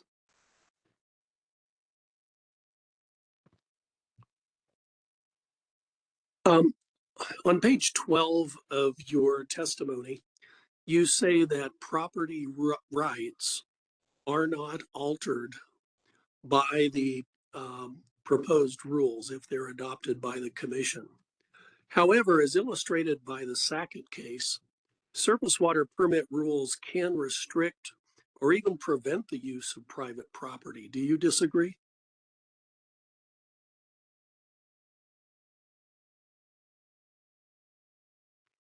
I think the distinction here is the following sentence in my testimony, that we are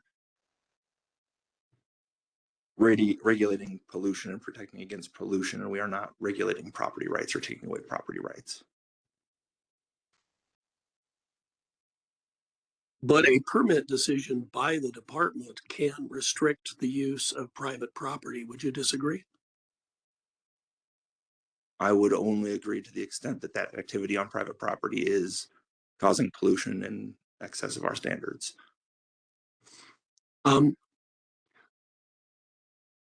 Based on a public comment earlier, there was some comment that placement of clean fill material on private property could require a permit without resulting in pollution. Do you agree or disagree with that? I think I'd have to defer to Ms. Lemon on that. Okay. Your testimony discusses briefly program costs and provided some figures on staffing and overall program costs and the like. Are those is that part of your testimony based on your analysis, or are you relying on other Department of Witnesses for that? I'm relying on other department witnesses. Okay.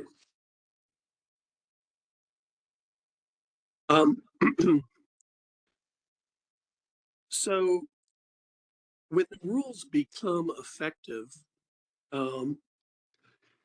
is it your understanding that the department may receive a large number of applications for permits needed for existing facilities, such as facilities with stormwater discharges, or for projects with ongoing dredged and fill activities?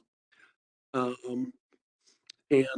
mean, to some degree, I think this is addressed by your transition provision, but I'm just getting to the point that there may be a point in time when the department very early in the program receives a large number of applications all at once. Would you agree with that? With the caveat that I would have to defer to others on the details. My understanding of the projections that we've prepared is that they look to existing permits and when they would be renewed and reflect that over a 5-year period. And I would probably agree with you as to the circumstance when you're looking at, say, renewal of permits transitioning from federal NPDES permits for state permits. So just to clarify my question here, I'm really referring to the state-only program, the 20.6.2 program, where there really are no existing permits.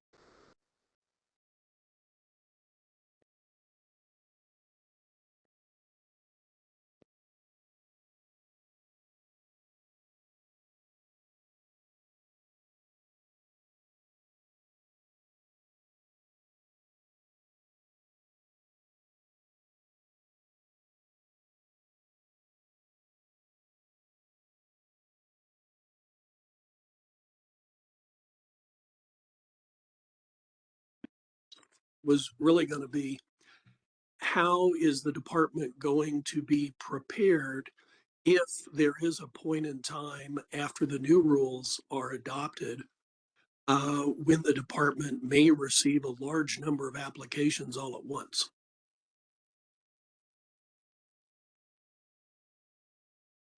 The permit fees are, again, caveat that others can speak more to the details, but they are calculated in a way based on current permit workload. But also, because of that, they are scalable to address new workload as it comes in, if we're getting permit fees for those. Okay, thank you, Mr. Armstrong. At this point, I'd like to turn the questioning over to Ms. Saluha to question Mr. Pettis. Thank you very much, Mr. Mullenberg.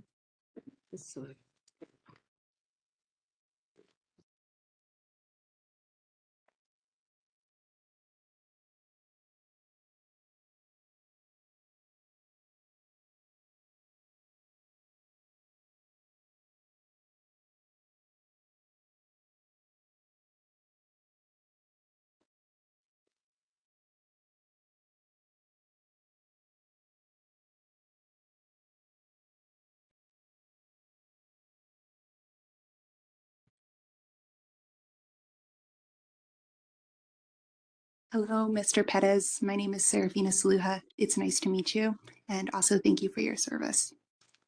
I want to first begin with the Surface Water Advisory Panel.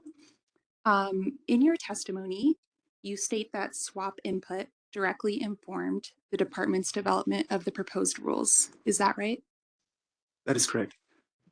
And is it fair to say that the SWAP process provided multiple perspectives to form the foundation for the proposed rules?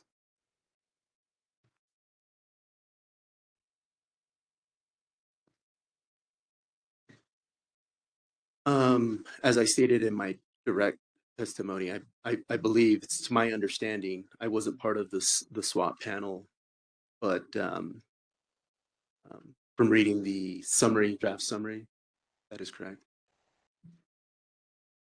And SWAP participants included representatives from industry, including agriculture, mining, oil and gas, environmental organizations, and other stakeholders, right? Yes, I believe that is an exhibit. The membership list is an exhibit. When SWAP participants raised concerns regarding a proposed provision, what process did the department use to evaluate those concerns? I would have to defer to staff who were part of the SWAP panel. Is there a different NMAC witness testifying today who would be able to answer that question?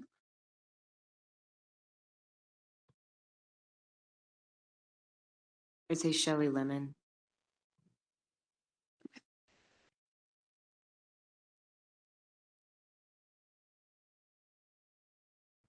And I have a feeling you'll defer this question too, but were there any criteria used to determine whether a suggestion would be incorporated into the proposed rule?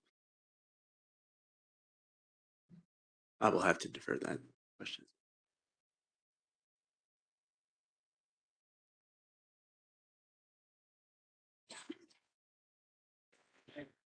When the Bureau chose not to adopt a stakeholder suggestion, was the reason for that decision documented?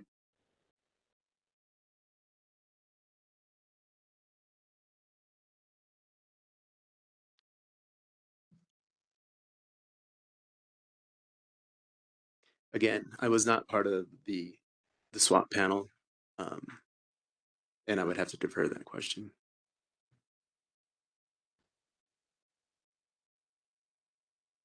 Do you know if feedback was provided to SWAP participants explaining why particular suggestions were not adopted? No, I do not.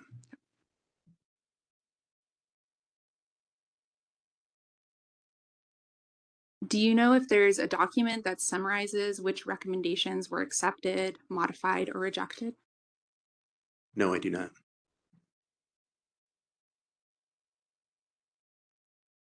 Would it be fair to say that not every recommendation made during SWAP was incorporated, such as stakeholder proposed definitions of surface waters?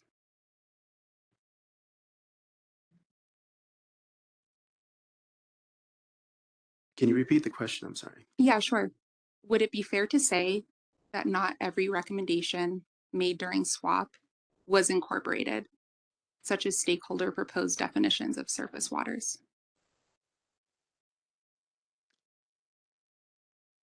Again, I was not part of the SWAP panel, and I cannot, I do not know the answer to that. Mr. Armstrong might be able to provide some of an answer. I think if I remember your question right, the answer is yes, there was input provided that was not incorporated into the proposed statute and the proposed rules. Participation, providing input was not the department saying we're gonna have our proposal dictated to us by everybody else, but that we're gonna hear stakeholder input and consider that in what we propose. Were there instances where the department maybe agreed that a concern was valid, but chose not to revise the proposed language? It's at that point that I'd have to defer to others who were more involved in the process. And is there a way to determine which provisions of the proposed rules were changed as a result of the SWAP input?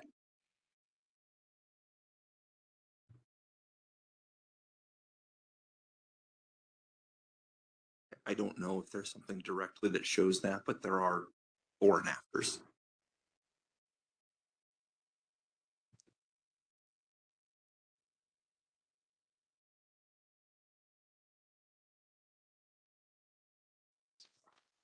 Okay, I'm going to move on from SWAP and go to the public review of the draft rules.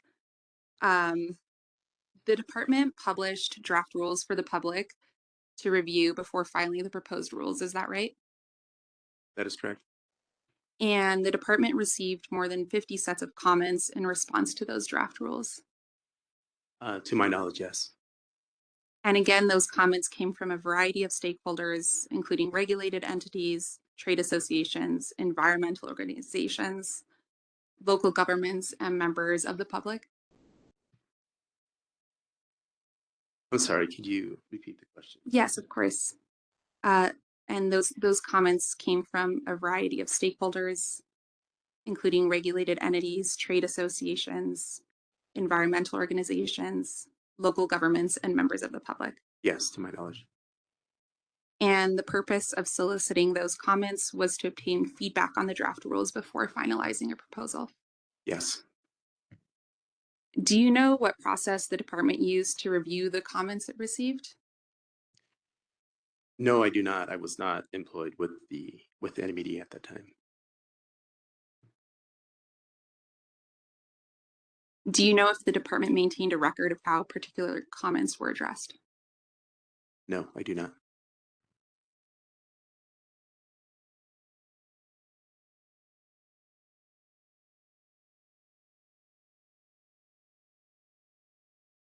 Did the department make revisions to the draft rules as a result of comments received during the public review period? It is my understanding, yes. And do you know if there's a document that identifies changes made between the publicly reviewed draft and the proposed rules filed in this proceeding? No, I do not.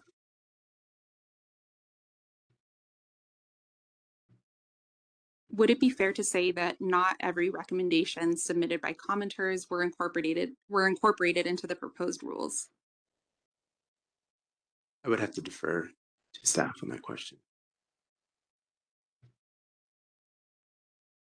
I would say yes on that, similar to my previous response where I would say yes on that, similar to my previous response where I added that not everything we heard feedback on was something we made a change on. Okay, and I'll ask you again, were the reasons documented when the department chose not to incorporate a recommendation?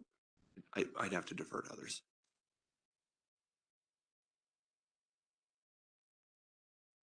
And I only have one more question for you. Is there any document, spreadsheet, or summary that tracks the comments received and the department's response to those comments. Again, I'd have to defer to Ms. Lemon or other. I have no further questions. Thank you. Thank you, Ms. Saluha. Mr. Stomp, do you have questions of this panel?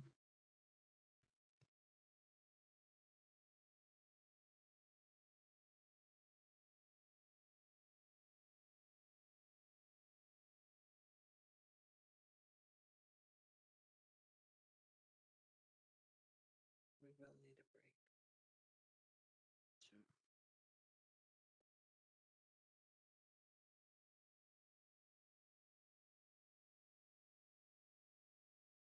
break. Good afternoon.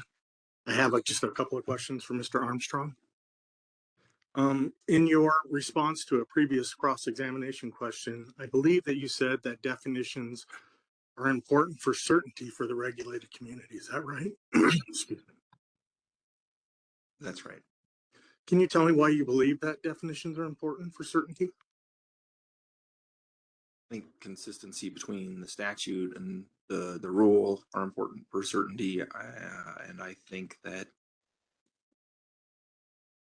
in implementing the rule, having some source of truth for everybody to point to and rely on is helpful, even if that requires conversations to figure out how it might be applied. Okay. And would a definition of a term be more important than like a guidance document or something like that? From your legal perspective? Depending on the circumstances and the term, yes. That's all I have. Thank you. Thank you, Mr. Stomp. Before we go to Ms. Taylor, I'd like to take a short break. This will be the longer of our afternoon breaks, and then we'll come back to you. Let's come back at 2:40, please.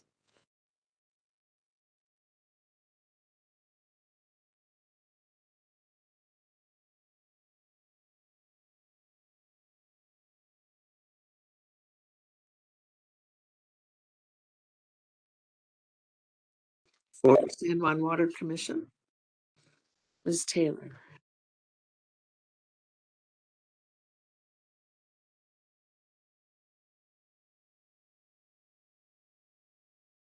Nope. Thank you. Good afternoon, Mr. Armstrong, Mr. Perez. Mr. Armstrong, I just have a couple of questions for you. You have said, I believe, that that the new surface water of the state program is intended to fill gaps left by SACIT. Is that correct? That's right. So are there discharges occurring today that would be to surface waters of the state?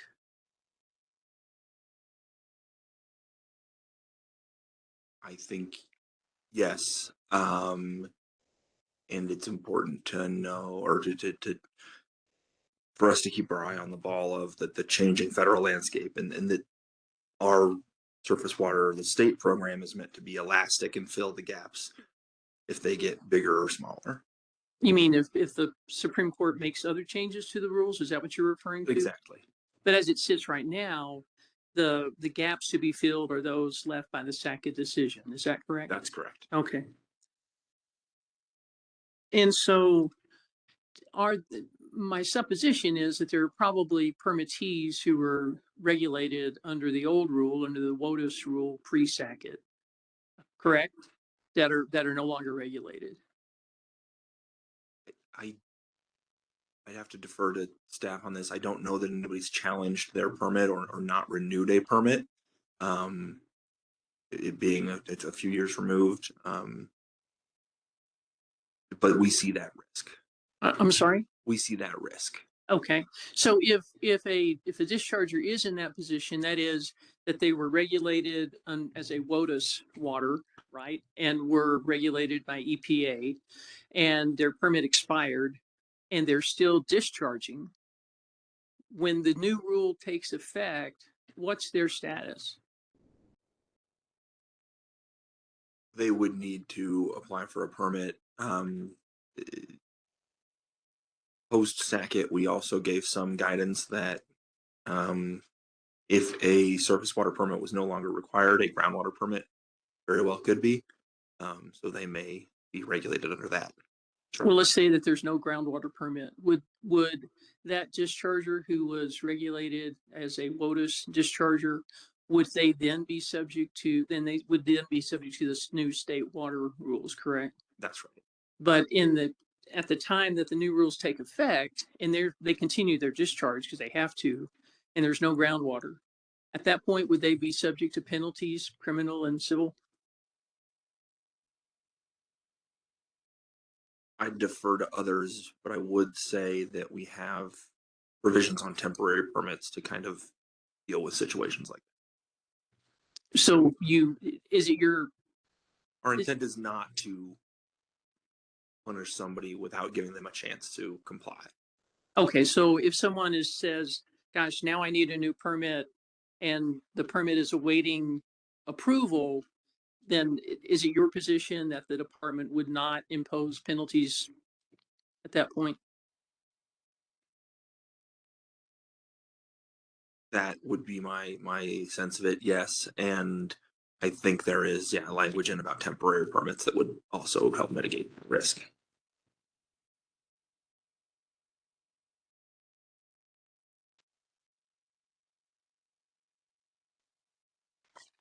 That's all I have. Thank you. Thank you. Thank you, Ms. Taylor. Mr. Parkamenko, do you have questions of Mr. Armstrong, Mr. Perez?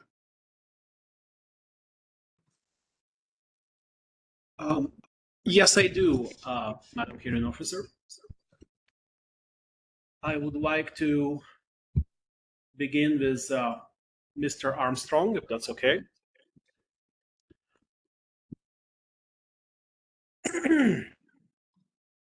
So, Mr. Armstrong, can you hear me?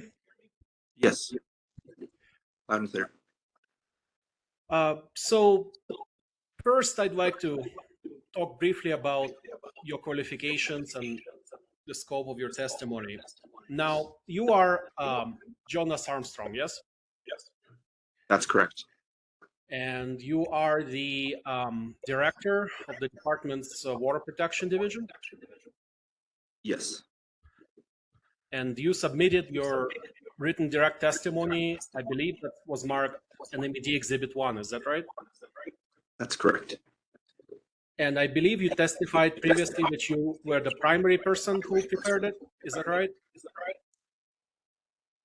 Prepared my testimony, yes. Yes. And of course you reviewed it before it was filed? Yes. And the statements in it are true and correct to the best of your knowledge? Yes. And I believe I've heard that you've adopted it earlier today? Yes.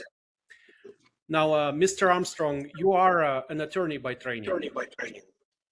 That's right. That's right. And I think you received your Juris Doctorate from the University of New Mexico School of Law, is that right? Correct. And some of your testimony addresses the policy reasoning behind the statute and rules and the legislative history of Senate Bill 21. Is that right? Yes. And it provides an overview of the department's implementation approach. Is that right? Yes. But you're not here to testify as a hydrologist. You don't have any kind of degree in hydrology or aquatic sciences, right? No, that's correct. And so the scientific basis for the rules are addressed by the other department witnesses. Is that correct? Right. Okay. So the mechanics of how a permit is processed are addressed by those other witnesses. Correct? That's so on the science behind the rules, on how a permit actually works, you are not the department's witness, correct? That's right. On those subjects, the commission should look to, for example, Ms. Lemon and the department's other witnesses, but not you, right? Right. Okay. I'd like to talk about the two programs and sources of authority. Now, my understanding, my reading of the rule is the proposed rules have two main parts, right? If you're referring to the NMIPD's part of it for the Clean Water Act implementation and the surface water of the state program for New Mexico, or for waters that are not protected by federal law, then yes. Yes, yes. So one part is the, as you mentioned, the new rule at I think 20.6.5. That's the NMPDES on the NMIPD's program, right? Right. And that's the program that applies to dischargers to waters of the United States. Is that right? Yes. And then you have the other program that's 20.6.2 on NMAC. And that's the state permitting program. Is that right? Right. Okay. And then the state program applies to surface waters of the state, right? Right. So I believe you testified earlier that you led the department's advocacy for Senate Bill 21. Is that right? That's correct. Of course, as an attorney, you understand very well the difference between a federally delegated program, such as the NMPDES, and the program that's purely based in state law, correct? I'd say lots of attorneys do lots of things, and please don't assume my expertise in a particular area.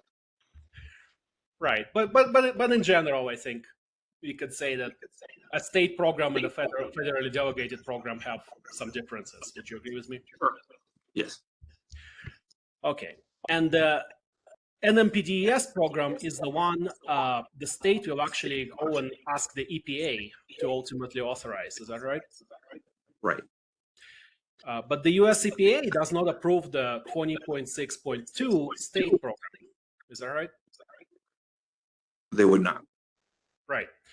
So the 20.6.2 program stands on the Water Quality Act alone, but not on any approval, delegation, or authority from the United States EPA. Is that right? If I'm understanding your question correctly, yes. Okay. So then you ask, well, does the Water Quality Act authorize the reach of 20.6.2? And that question would be a question of state law, not federal law, right? Right. Okay. So nothing in the Federal Clean Water Act would answer the question of whether 20.6.2 is within the reach of that Water Quality Act, the State Water Quality Act. Correct? Yes. Okay. I'd like to now move on to state program's purpose in regard to non-federal waters. I believe in your testimony, you testified that the state program, that piece we talked about, 20.6.2, was meant to provide coverage for, quote, waters outside federal jurisdiction. Is that correct? Yes. So these waters are outside federal jurisdiction because of the Supreme Court's decision in Sackett, right? Right. Yes, I was going to caveat my previous answer, but that's right. It's aimed at those waterways that are no longer protected under federal law that were previously protected. Mm-hmm. And in your understanding of Sackett, after that decision, the Clean Water Act protects only relatively permanent waters, such as perennial waters, right? That's my understanding, yes. And in your testimony, you stated that fewer than 4% New Mexico's waters are perennial. Yes, I did. Right. So the federal program does not reach waters that are not waters of the United States, correct? Correct. And then the state program is designed precisely to reach those waters that the federal reach no longer touches, right? Right. So in that respect, the state program does not mirror the federal program. In fact, it goes beyond that, correct?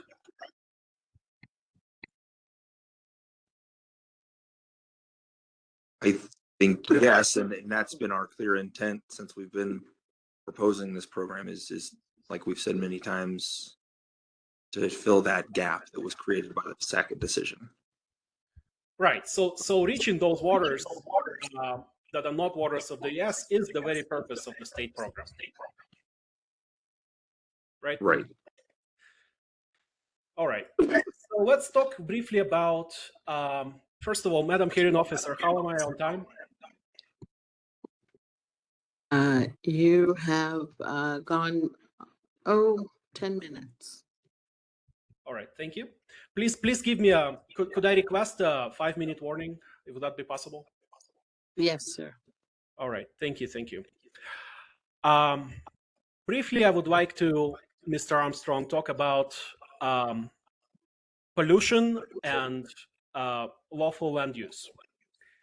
Now, you said in your testimony, you anticipated objections to the rules, including whether they burden lawful activity. Is that right? Can you point me to where in my testimony I said that? I don't recall, but I think the quote was, "The target is pollution, not lawful use." Does that bring up? Does that seem familiar? Yes, absolutely. Right. Yeah. Go ahead.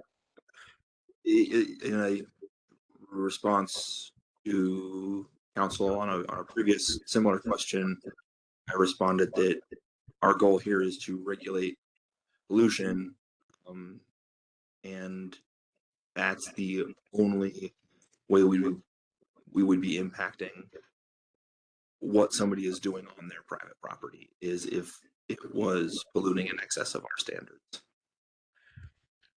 Okay, so let me see if I understand your rationale or the rules rationale for reaching arroyos. So my reading of the rule is the rationale being proposed by the department for reaching arroyos is that storm flows mobilize contaminants, and a pollutant placed in that dry channel can be carried downstream. Is that correct?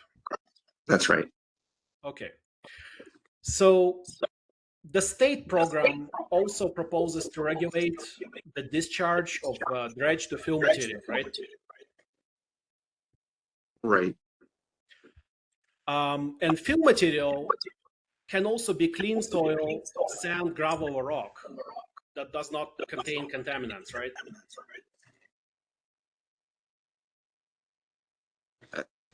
I think that's right. I think if you want to get more into the details of the rule, I'll have to defer to others. Yeah, so as not a scientist, I understand if you would want to defer to the department's technical witnesses on what is and is not a contaminant. But in general, you understand it as an attorney is there could be clean material and there could be material that contains contaminants, right? Yes.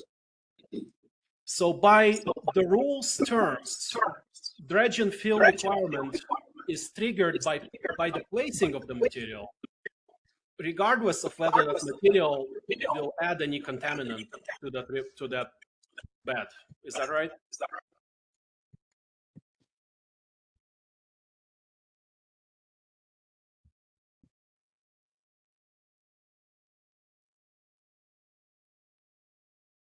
I think it's depending on, and it's hard to say that even a clean fill material wouldn't have some impact on water quality. Right, but my question was, in terms of what triggers actually the dredge and fill requirement in the permitting scheme.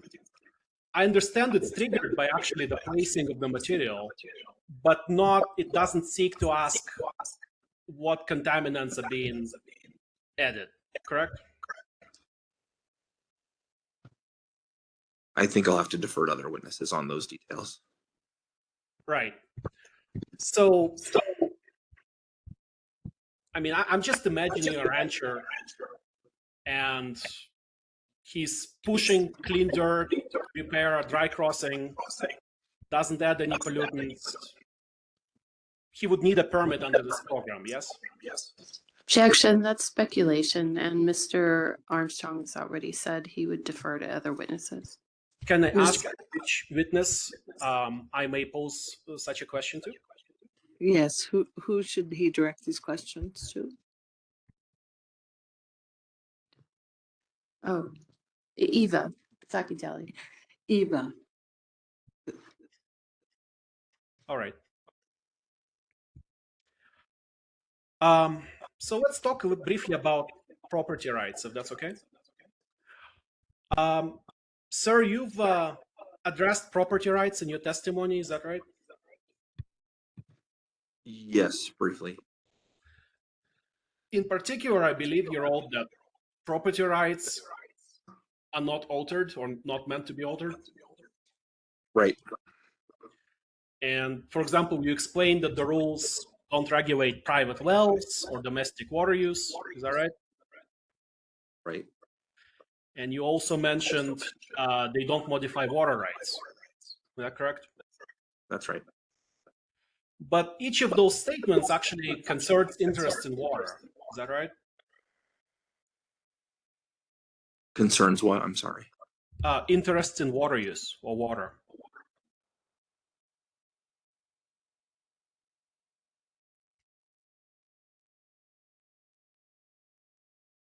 Right. And yeah, in the department's interest in protecting water quality. Mm-hmm. So when you told the commission property rights are not being altered, you were really talking only about water rights, right?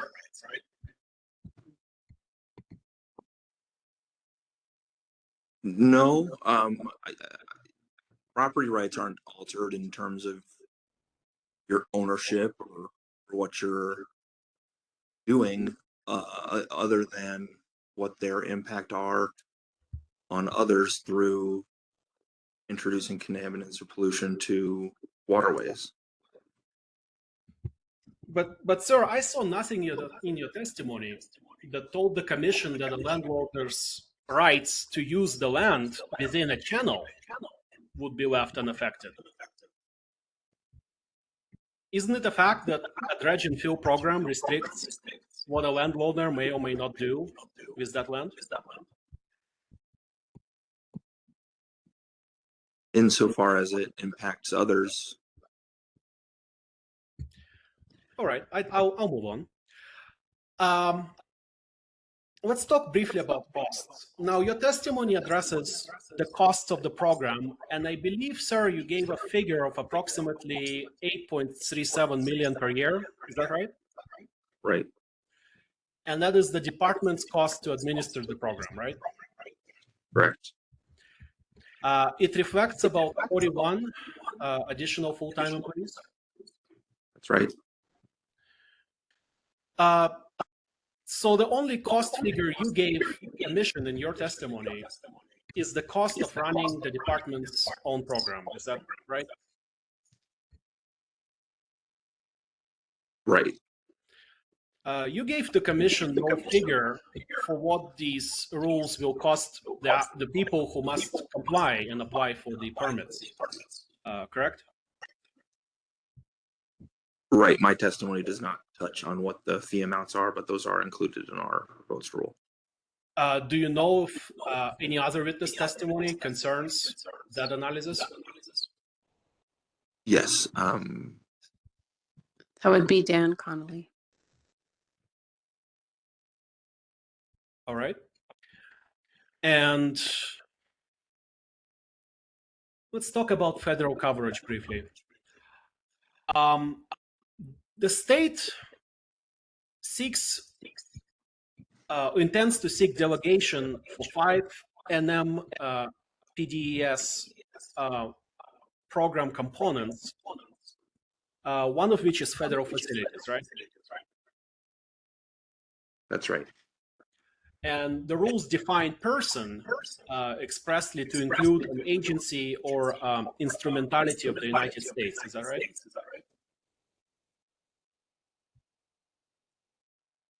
Might be getting beyond my testimony. I mean, it is in the definition of person in the rule.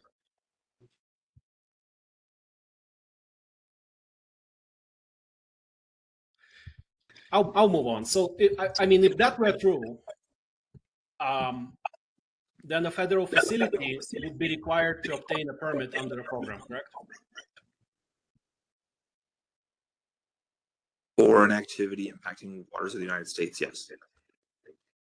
But what about waters that are not waters of the United States? Those would not be an issue under our primacy application or delegation. Okay. So you're saying a federal the state program would not require that a federal facility must obtain a state permit to discharge to a water that is not a water of the United States? No, I don't think that's what I'm saying. Sorry to confuse things. I'm saying that we would require that permit under the state program and not under the primacy delegation. Okay. So the state program purports to require that a federal facility must obtain a state permit to discharge to a water that is a water defined to be a water of the state, not a water of the United States, right? Right. Okay. Well, I have nothing further for you, Mr. Armstrong. If I could ask just a few questions to Mr. Peters, if that's okay? If that's how you say it, Peters? Perez. Yeah. Perez? I'm sorry. Yes, Pettis. Okay.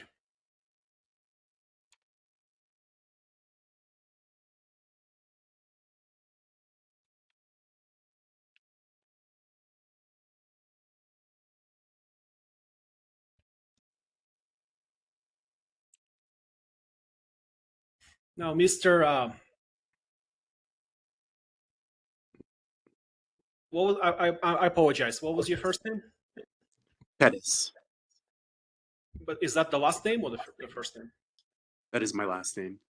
What is your first name, sir? I apologize. Eugene. Eugene. So it's Eugene, I think Xavier Pettis? That is correct.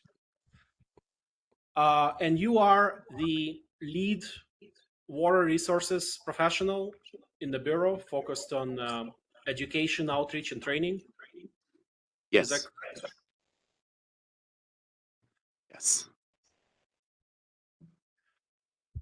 So you submitted the written testimony that was marked Exhibit 9, which you prepared, reviewed, and adopted today as true and correct. Is that right? Yes.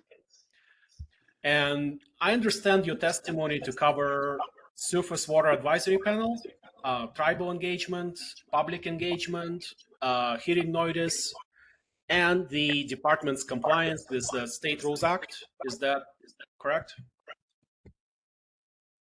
Yes, with the provide to public requirement. Yes, sir. And then your testimony does not present an economic impacts analysis of the rules. Is that right? No.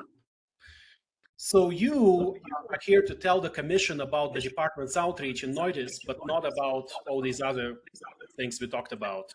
Not for example, what the other rules, what the rules will cost anyone. Correct? That is correct. Now, we talked a little bit about the surface water advisory panel before, I believe. Is it fair to say that it met over 6 meetings in the fall of 2024? That is correct. That is my understanding. And it convened before the 2025 legislative session. Is that correct? Yes. Would you describe it as a critical pre-rulemaking step? Yes. Those panel meetings, they weren't actually open to the public, were they?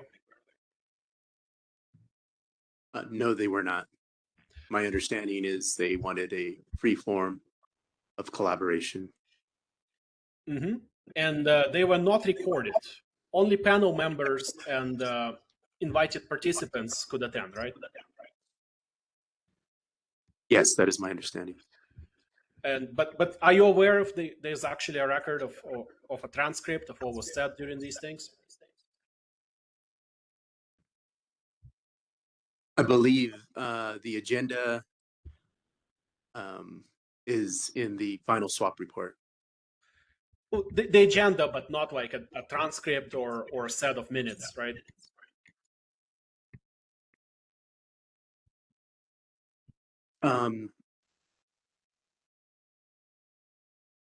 I do not know the answer to that question. Right, but you do know that it was behind closed doors, not open to the public, correct? That is my understanding, yes. All right, so I'd like to talk briefly about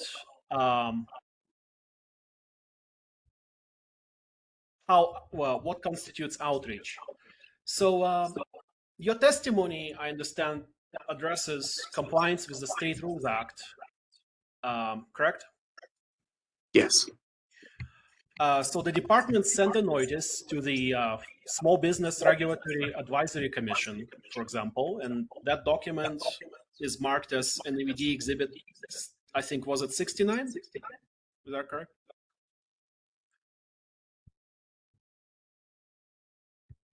I would have to double check that. So. Right, but the notice was sent, you understand, right? Yes.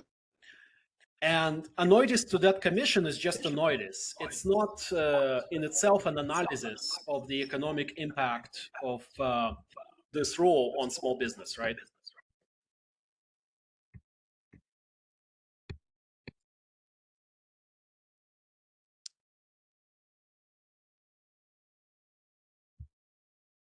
I would have to defer to staff. That question. Do you know if an analysis of the economic impact of the rule on small business was performed before this petition was submitted? No, I do not. A survey of stakeholder views on the subject is not an economic impact analysis. Is that fair to say?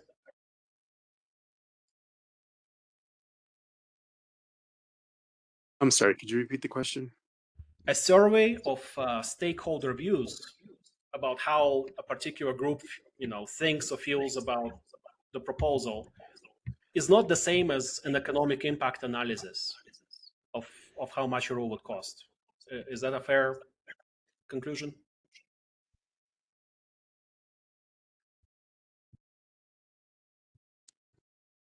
Yeah, I believe that's beyond the scope of my testimony.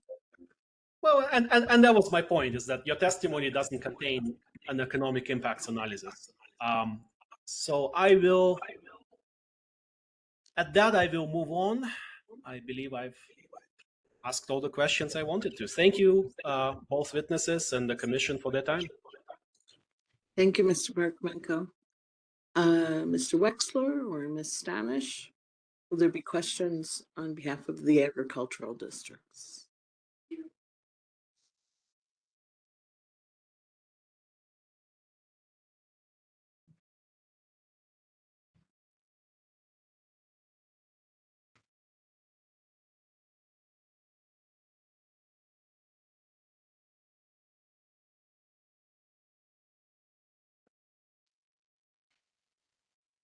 May I? Good afternoon.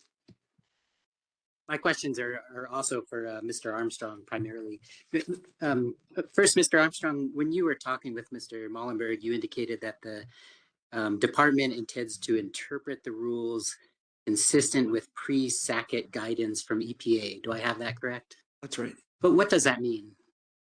That means protecting waterways that were protected for 50 years from when the Clean Water Act was passed to when the SACIT decision was made, understanding that there were other narrowings of what waters were protected before SACIT. I have a few questions specifically about how that applies. And if you're not the right witness, just let me know. You understand that I represent MRGCD. Are you familiar with MRGCD? Yes, I am a resident. You're a constituent. You understand that MRGCD's irrigation canals and laterals are not currently jurisdictional waters of the United States under the Federal Clean Water Act? That's right. That's my understanding. And in your testimony and earlier today, you talked about the way in which ditches, laterals, canals, waters were regulated for 50 years prior to Sackett. You recall that testimony? Yes. And so for 50 years, the MRGCD's drains have not required a NIPD's permit. Are you aware of that? That's my understanding. Yes. And for 50 years, MRGCD has not required a Section 404 permit for routine maintenance or emergency reconstruction. I'll take your word for it. Yes. You don't have any reason to doubt that. No. And for 50 years, the agricultural exemption has applied to MRGCD's drainage system. Are you aware of that? Yes. Even though those drains carry incidental non-agricultural stormwater, are you aware of that? That makes a lot of sense. Yes. And so my question is, the department is not intending to change that regulatory regime. Is that correct? That's exactly correct. A couple questions about the legislative history and purpose of Senate Bill 21. And you had some discussion earlier about the purposes. I don't want to belabor or repeat that. I understood you generally to be saying that you were intending to reimpose pre-Sackett levels of protection. Is that right? That's right. In pages 6 through 8 of your direct testimony, you can look there if you want. I'm just giving you a reference. You talk about the legislative process. And one thing you talked about was that the Senate Conservation Committee amended Senate Bill 21. You recall that? Right. To ensure that the agricultural and other exemptions in the bill aligned with those in federal law and rules. Is that right? That's right. And so is it your understanding that the legislature's intent was that the agricultural exemptions would align but not exceed the federal exemptions? That's right. And I believe in response to that Senate Conservation Committee amendment, the Cattle Growers Association moved from opposed to neutral on the bill. And on page 12 of your direct testimony, again, just giving you a reference, you testified that the proposed rules do not impose new burdens on agriculture. Do I have that right? That's right. And so that's the department's interpretation? That's right. And you're comfortable if the commission makes that clear in its final rules?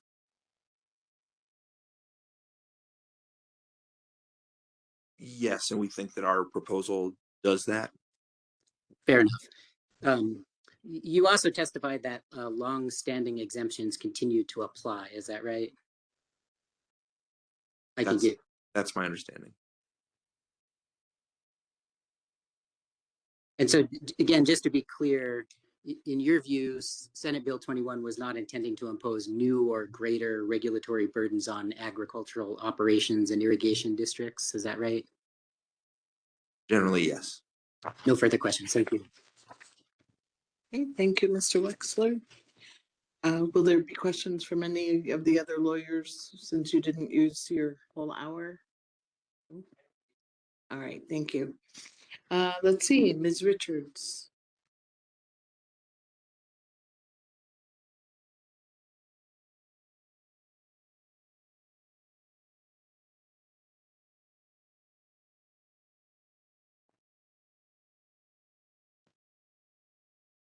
Good afternoon. Thank you for entertaining me today. I'm going to try really hard to not be repetitive. I'm going to try to be very focused, but I have just some clarifications. Sorry, Mr. Armstrong, you were on the hot seat again. Mr. Pettis, you were off the hot seat. I'm just trying to get some clarity and a little bit more granularity on some of the intent of how this will be rolling out. One of the things that I noted was during your summary, you referred to covering non-perennial water bodies. And that means a few different things to different people. So I'm wondering, how are you defining non-perennial water bodies? I would rely on the definitions in our proposed rule. But as you talked about the summary earlier, I'm just talking about the summary from this morning when you were earlier today, when you were testifying, you said the intent is to cover non-perennial water bodies. And so in your mind, what was that covering? The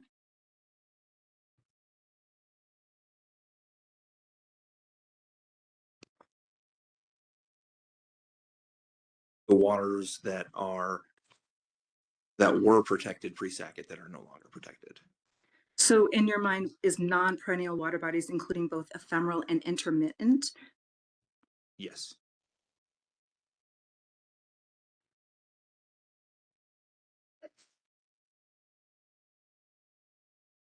Now, I think I got this from some of the cross-examination.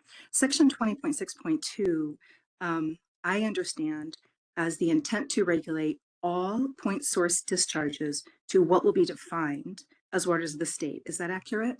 That's right.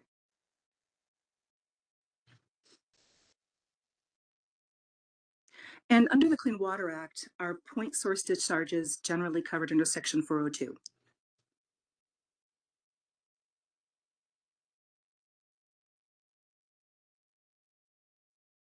I believe so.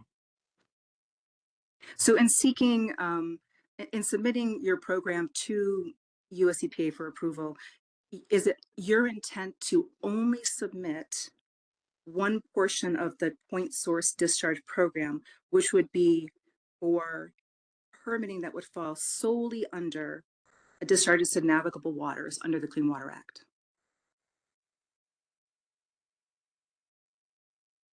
I might need to defer to Ms. Lemon on And who? Ms. Bureau Chief Shelley Lemon. Well, I'm asking because you just spoke testifying with Mr. Parkomenko on this issue. And you said that 20.6.2 you are bringing as a separate program distinct from the Clean Water Act, solely under state law, Right. which would suggest you wouldn't need to seek approval. Is that right? That's right. So you'll be seeking for primacy of just the Section 402 source point source discharge program, but you have no intent of considering the point source discharge program now defined by Waters of the State as part of an overall discharge program under the Clean Water Act. That was probably a bad question. Yes, ma'am. I'm so sorry. I'm from Connecticut. We talk fast out east. And if I don't talk fast, I completely lose my train of thought.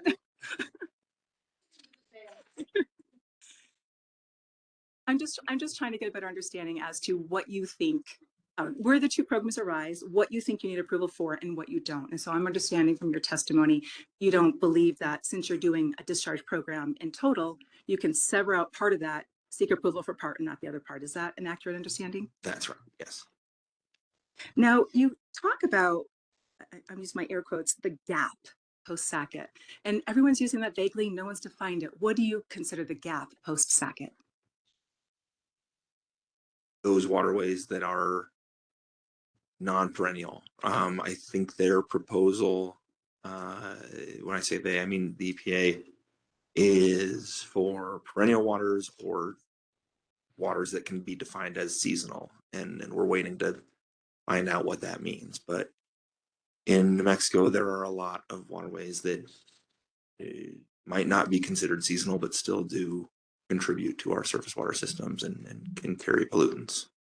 But you're aware that prior to the Supreme Court's clarification of the Clean Water Act and SACIT, that ephemeral waters were generally not receiving NPDES permits. Isn't that correct? That's right. I know there's, if I need to, I know there was like a significant nexus test, and those are the types of waterways that we are worried about no longer being protected. So before SACIT, as you just mentioned, there was a significant nexus test. So there were some ephemeral waters and there were intermittent waters that would not have been permitted under Section 402. That's accurate? Right. But now, under your definition, it seems that you could include ephemeral waters and intermittent waters as getting a required state NPDES style permit. Is that correct? I don't think that's the intent. But based on your definition of covering non-perennial waters, which covers ephemeral and intermittent, that could be the effect, isn't it?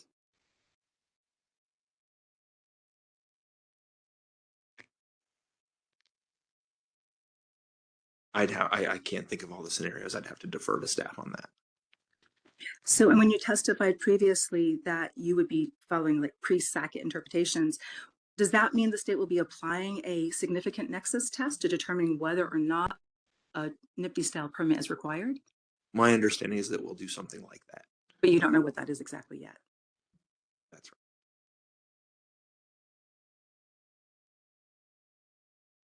So based on your inclusion of the gap, which now covers ephemeral waters, which you wouldn't need a permit for, and some intermittent waters that you may not need a permit for previously, would you define your program as broader in scope than the federal program?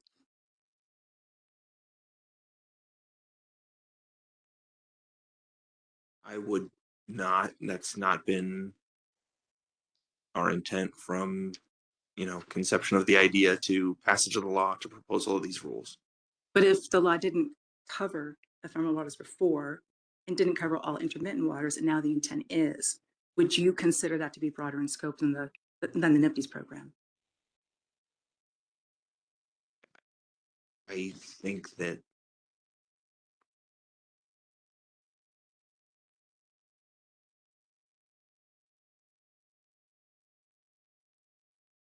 I just don't think I can speak to that. I think that that's going to be something that the permitting staff will have to look at. And the intent, like I've said, is to not go further than the pre-SACIT Clean Water Act went. So under 33 U.S.C. 1342B, which is the ability of a state to administer its own permit program for discharges to navigable waters within its jurisdiction, there are some restrictions.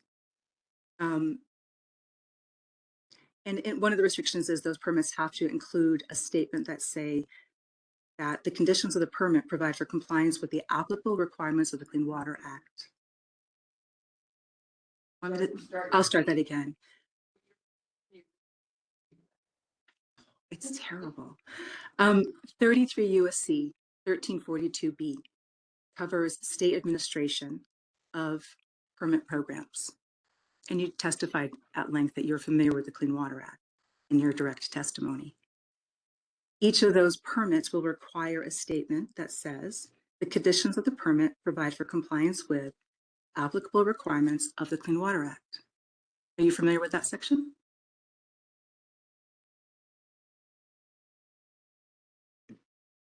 I would just have to trust you and my counsel and my staff on that. I'm not in the text of the statute or the regs. So if the state is allowed to receive primacy for a NIPD style program that is restricted to the requirements of the Clean Water Act, and the Clean Water Act limits application to navigable waters, will New Mexico do the same in those NIPD styles permits? That would, I think, be my expectation.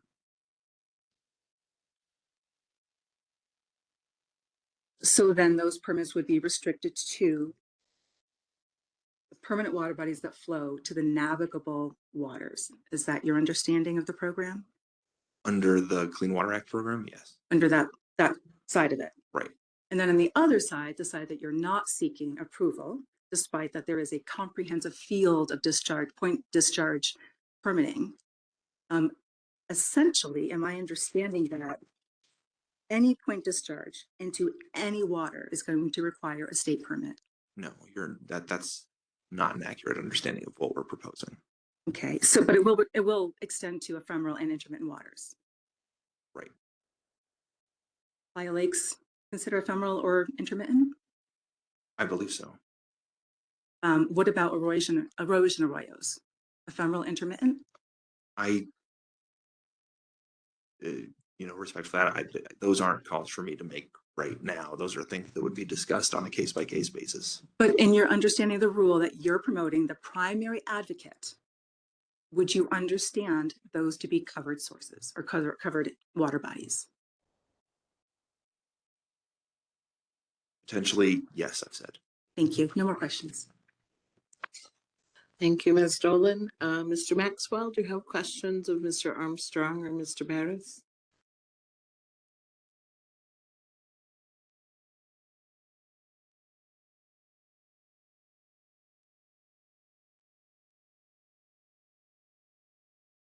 Can he unmute himself, Pam? There's a lock on call-in user 1 again. Can you take the lock off? Mr. Maxwell? Can you unmute yourself?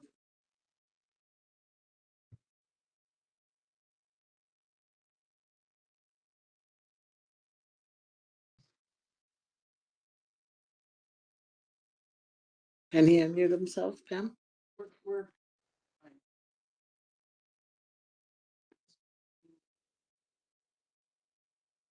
No, it's call-in user 1 is what I see.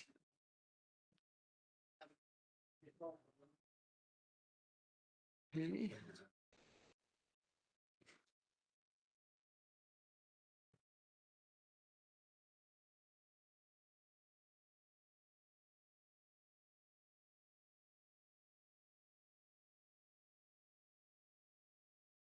All right, while Pam is texting Mr. Maxwell, let me ask Mr. Weatherby if we're still on the platform. Excuse me, he says, unavailable for the next hour and he has no questions. Thank you. Is Mr. Weatherby on the platform? No? All right. Let's see, Mr. Kermsey. He said no questions. Ms. Miller?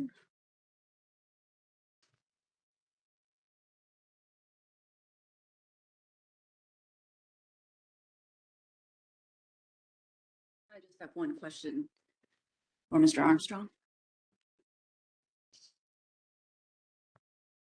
Mr. Armstrong, my name is Susan Miller. I represent Affordable Solar and GridWorks.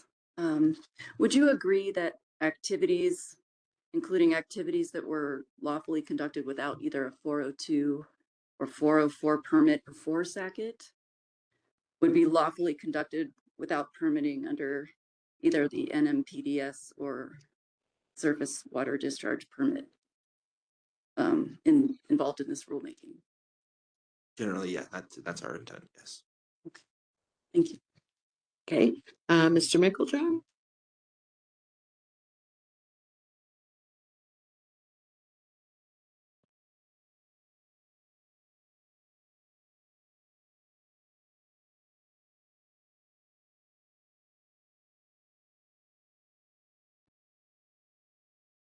Thank you, Madam Hearing Officer. Mr. Pettis, I'm Douglas Micklejohn. I represent Conservation Voters, New Mexico. With respect to your written testimony, on page 4, you start a section called Public Outreach, Public Engagement, and Public Notice. That section pertains to those subjects, that is outreach, engagement, and notice for the Surface Water Advisory Panel process. Is that right? Yes, that is correct. And beginning, pardon me, on page 15, there is an additional section dealing with public outreach and public notice that pertains to outreach and notice for this hearing. Is that right? Council, do I?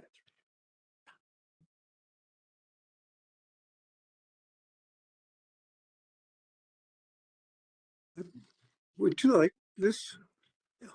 Okay. And I'm sorry, could you repeat the question? Certainly. It beginning on page 15. Yes. There's a section called, just a minute, hearing notice and providing to the public. That is correct. And my understanding is that relates to hearing notice and providing to the public information about this proceeding. Is that right? That is correct. Thank you very much. Okay, thank you. Ms. Fox or Ms. Pius? Ms. Fox had no questions. Ms. Udall, I believe you're on the platform.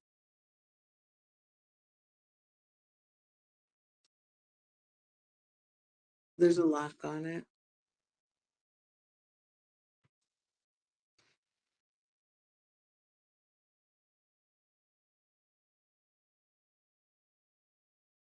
I think you can unmute yourself now, Ms. Udall. Thank you. No questions. Oh, all right. Thank you. Ms. Weatherly or Ms. Scott, do you have redirect? Oh.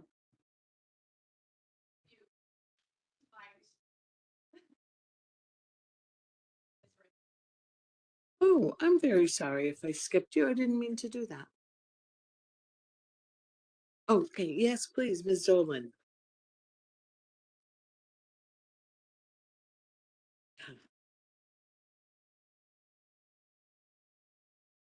Good afternoon, Mr. Armstrong and Mr. Pettis. I actually only have a couple of very quick questions for you, Mr. Armstrong. I'm Maureen Dolan. I represent Triad. I just wanted to follow up on a question that that Ms. Taylor asked concerning the gap filling that you referred to in your testimony. So if you could just refer to the top of page 10 of your testimony, please.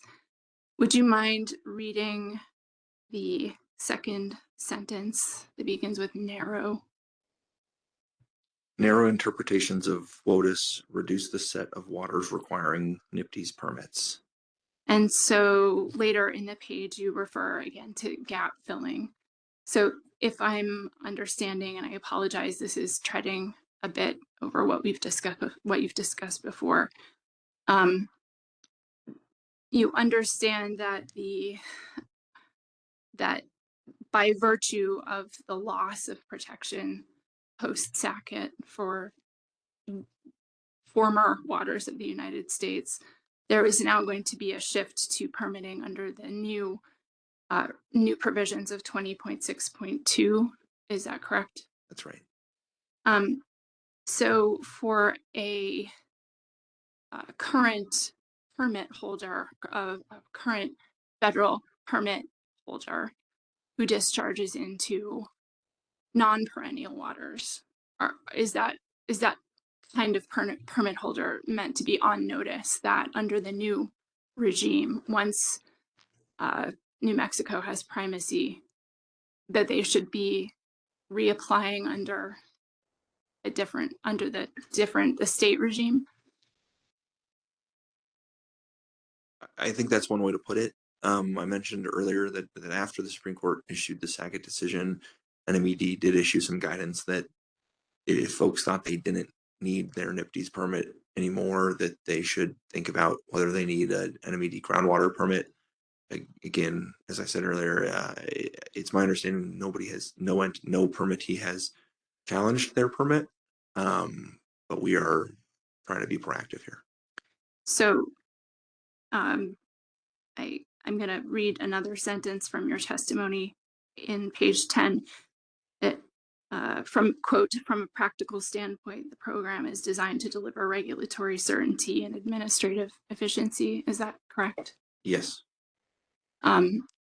So where would you recommend that a permit holder go to understand which regime they should be applying under if they're in that category that I mentioned? The federal, or the primacy regime, or the state regime, or a groundwater permit. It seems like there are three potential pathways. So how are they supposed to know?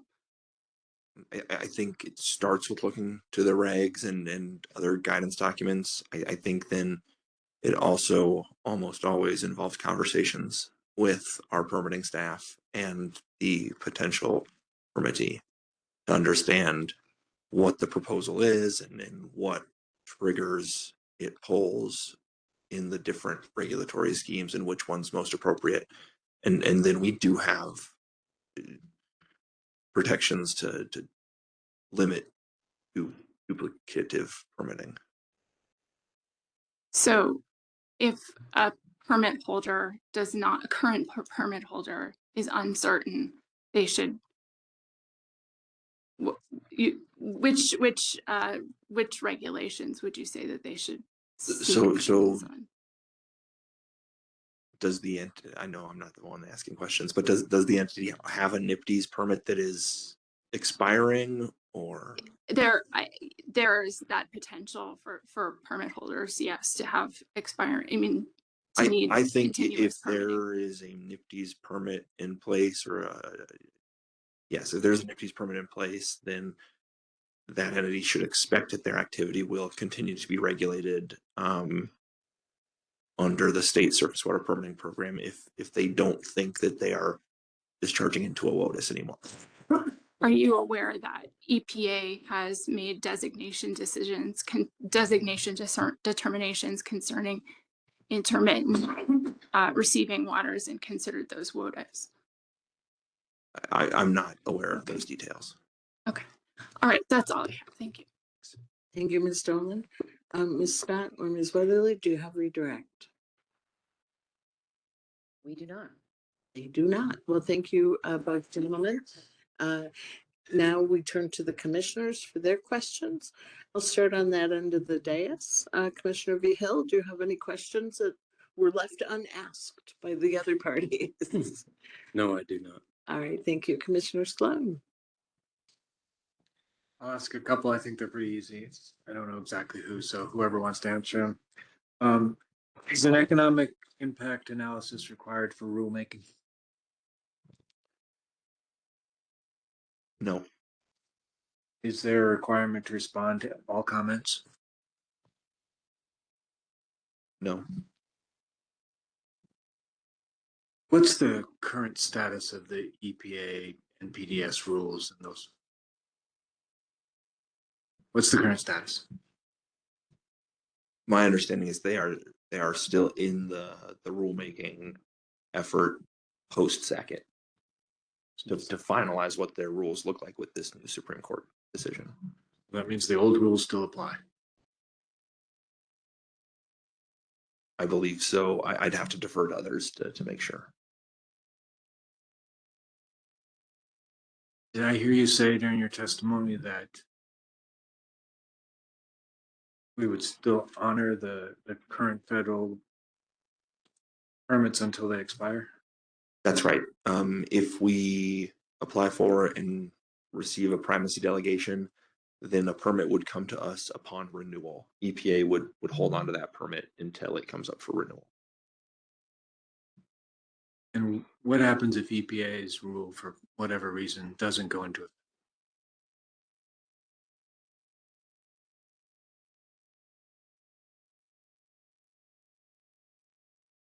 I think it keeps our filler narrower. I think if they go forward and finalize the rules that they've proposed, that gap is as big as we've talked about today, and our state permitting program would expand to fill it. Thank you. Commissioner Bayless? Mr. Chair. No questions. Commissioner Thompson. Thank you. Thank you for your testimony. Thank you. I appreciate it. I'm a little, no, more than a little bit concerned about the distinction between a state permit and an NPDES permit. And one thing that's always been interesting to me are playa lakes. And my understanding is playa lakes are not subject to NPDES permits. Is that true? I'd have to defer to Ms. Lemon on that or others. Okay, I'll ask that then. Okay, let me shift and let's talk about groundwater discharge permits. How many groundwater discharge permits are there in the state of New Mexico now? I believe about 700. About 700. And how big is the staff that administers the groundwater discharge permit program? Give me a moment. I can pull that up. An approximate numbers.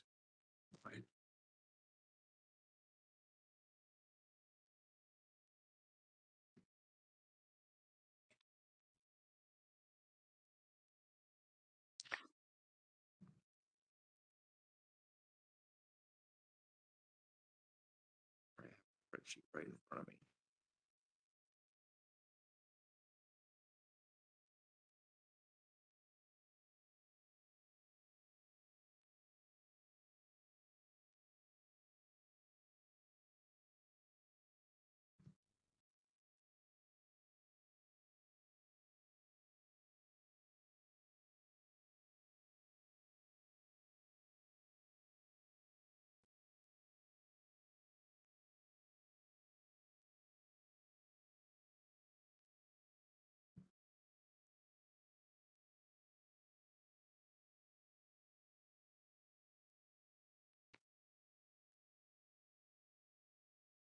About 33 who do the permitting and enforcement work.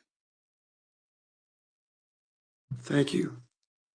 So, and how is the funding for that program generated? Primarily through permit fees. There has been in recent years a shortfall of permit fees, and we've had to lean on some other funding sources to support the program. Okay, thank you. So the proposed or the anticipated staffing requirement for the surface water permit program is, I saw a presentation by ERG and they were talking about 49 staff. I think you thought that was or fewer numbers. I mentioned 41, and I had a narrower list earlier on groundwater staff. It's between 30 and 40. Or sorry, I'm sorry, between 40 and 50 for groundwater staff for those 700 permits. Your ERG numbers in the ballpark. What I said in my testimony was 41 additional surface water permitting staff. So, and there's about 100 specific NPDES permits now, plus a couple thousand ground general permits. Right. It seems to me like it's sort of a disconnect. Let me ask: are the permit application, monitoring, compliance, and enforcement for groundwater discharge permits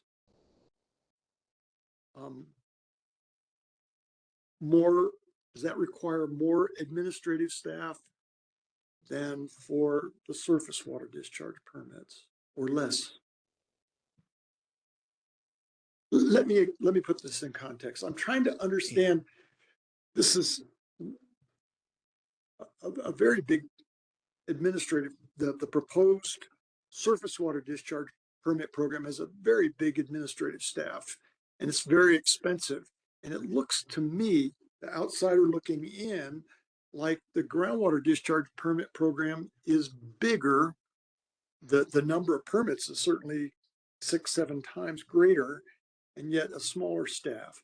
And so I'm trying to understand the comparison of the two programs. Is that clear? It is, and I think Ms. Lemon and Dan, sorry, I don't have Dan's last name in front of me, Connolly would be the best to speak to that. I think your general takeaway that it's probably not apples to apples in terms of how workload for a surface water permit versus a groundwater permit is probably right. I'm working with a little utility that has a groundwater discharge permit, and it's pretty big burden on them. I mean, monthly reporting and so forth. So, which I would expect would be the same thing if they had an NPDES permit.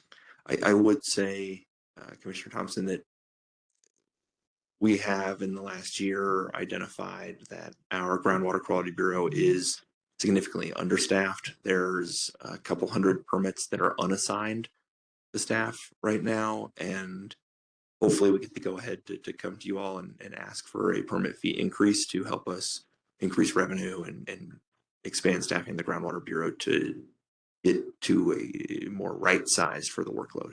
Okay, thank you. My last line of questions. You led the advocacy for Senate Bill 21. That's right. And in that role, I believe you attended a number of committee hearings before the legislative committees during the session. And I was at one at which Senator Wirth, the sponsor of the legislation, was present. And could you, if you recall, could you relate his justification for the new legislation for Senate Bill 21? Yeah, I think his motivation on it was similar to the department's, that proximity matters in regulating surface water discharges. And so it's to New Mexico's benefit to seek primacy under the Clean Water Act, and also recognizing what I've talked about as gaps since Sackett in the Clean Water Act protections. I think the senator was strongly convinced and motivated by protecting waterways in New Mexico that are potentially no longer protected by federal law. Thank you. That's consistent with my memory as well. Do you recall how what Senator Wirth's recommendation for funding the program was? I don't recall a specific dollar amount. I do know that he and other legislators were receptive to arguments that as long as the state has, strong revenues, it would make sense to not put the full impact of fees on permittees. And so we made a change to change the language in the fee provision from to pay the costs of the program to support the costs of the program. That slight one-word tweak indicating that the legislature would have some intention of coming forward to help support the costs also. And then we talked about during the legislative session, and then followed up in our proposed rule with some language allowing for fee waivers when we do have more in the fund than we thought we would, either through permit fees or through legislative appropriations. Thank you. Yes, but at present, there is no legislative appropriation for this. We received in the 2026 session a $1.5 million appropriation to support our continued buildup of the program. That appropriation and the ones before it have been viewed by us as a bridge till we get the funding. And how are other states, pick the southwestern states, the Four Corner states maybe, how do they fund, because they all have primacy, how do they fund their programs? I'd have to defer to the folks who are going to testify more specifically on the fee calculation. Okay, we'll defer that.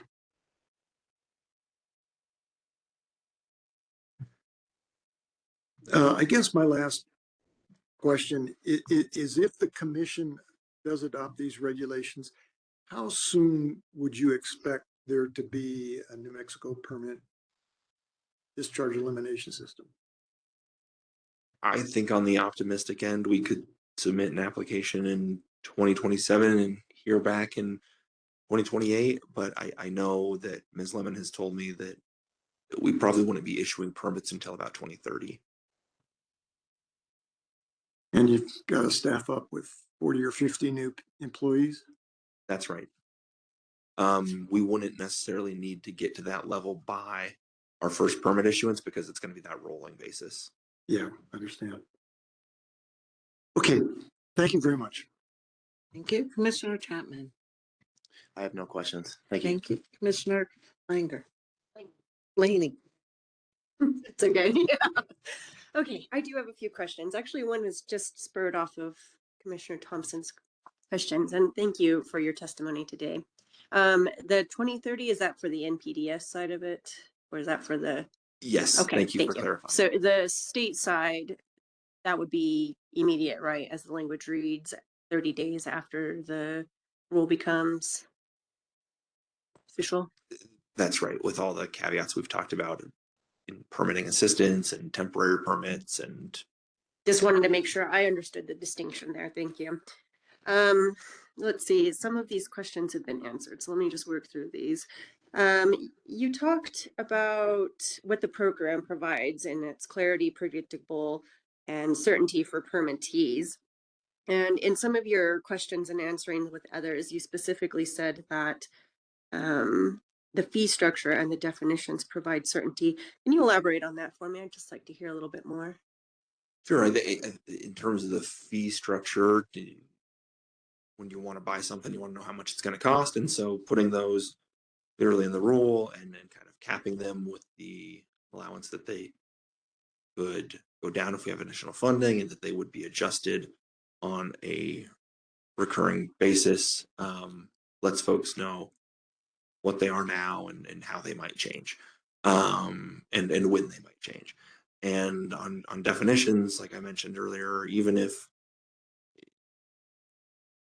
people can read a definition differently, at least it's a source of truth to go back to and start the conversation from and be grounded in.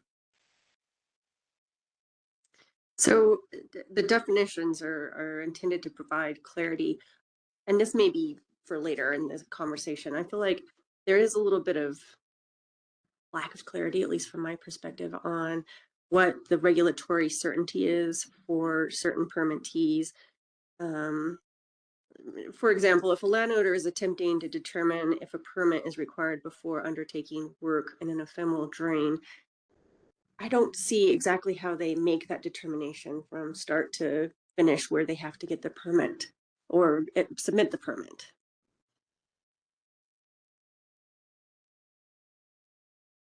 I'm sorry, can you say that again? I can try. So, yes. So I gave you a hypothetical. So let's say a landowner is attempting to determine whether or not a permit is required before undertaking work in an ephemeral drain. I don't see in the rule how there's like a start and the checkpoints in between there for start to finish clearly spelled out for them to follow. So I wanted you to talk about how you see there is clarity or if there isn't clarity. Or this may be. I think the details of the conversation are better for others. I think that it starts with the entity taking a look at the rule, reading definitions, and then probably having a conversation with us and figuring out. Right, because for the state side, there's not a whole lot of parameters right now on what is or isn't a water of the state. I mean, you're still determining that. You talked about mapping, you've talked about some of these elements that you have to build up. So it just seems there's a little bit of unfair, clear process in that. I understand your question, and I think it would be helpful to talk more with Shelley and others. Excellent. I'll write a note here that I'll try to remember how I phrased this. Okay. Let's see. This is related, so it's probably best for someone else, but you did mention in one of your conversations the idea of significant nexus, which was like the Rapanos, one of the findings out of that case. And you said that that's somewhat what the state's water will be based off of, is significant nexus. Is that correct? My understanding is that that is our goal. So as we go through this, someone will walk us through what that significant nexus idea looks like. They will talk to you how the tools that we are developing will work. Yeah. Okay. So I'll hold those. It sounds like that's the best case scenario. Sorry. Hold that question for an expert. Yes, please. Got it. Okay.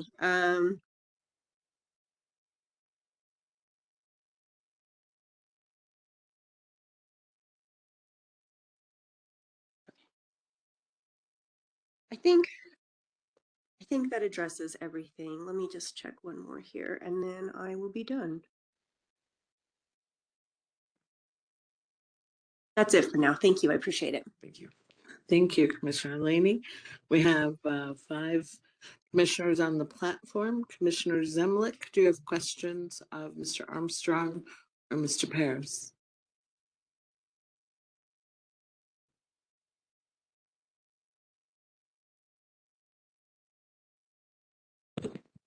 I believe Commissioner Zemlich stepped away, Madam Hearing Officer. Okay. Commissioner Fry? And Commissioner Fry's also stepped away. All right. Commissioner Barunda?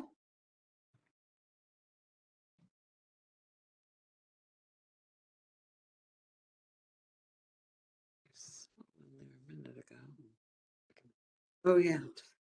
You can unmute yourself, Commissioner Barunda, if you're there. Let's see. Commissioner Langer? No questions. Thank you. And Commissioner Hall? May have stepped away as well. All right. In that case, I believe, is there any reason not to excuse this panel? I think you're going to offer the exhibits, yes?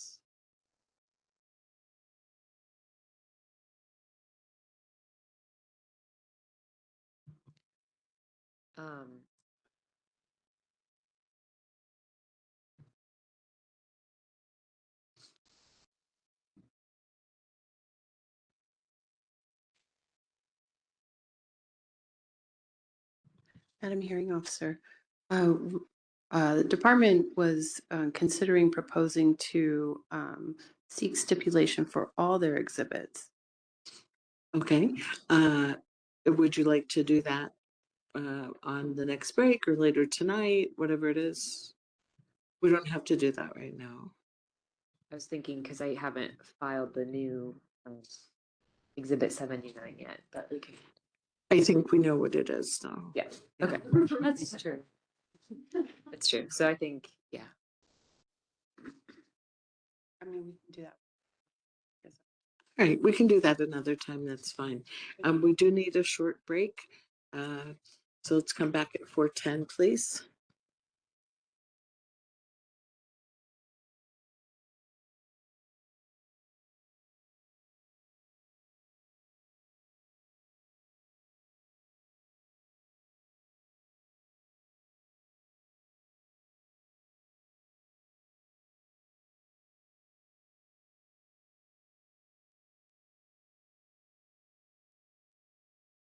Let's come back from the break, please.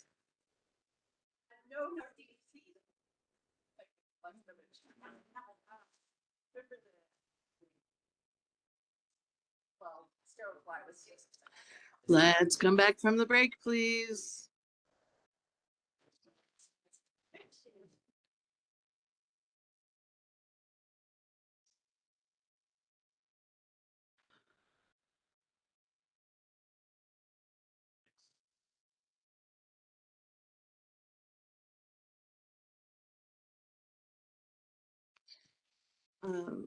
Council, let me ask you a question. If we were to take the next 40 minutes hearing from someone and then break just a few minutes before 5 so that people can get their banker boxes across the hall to 309. We're going to be in 309 tomorrow. Is it, I don't know who you would call next with that understanding. Okay, good.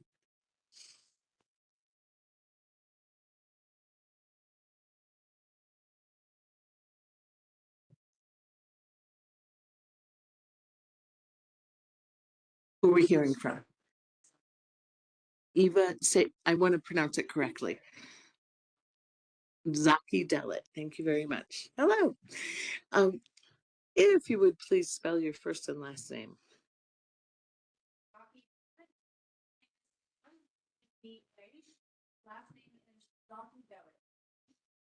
KI-DELLITT.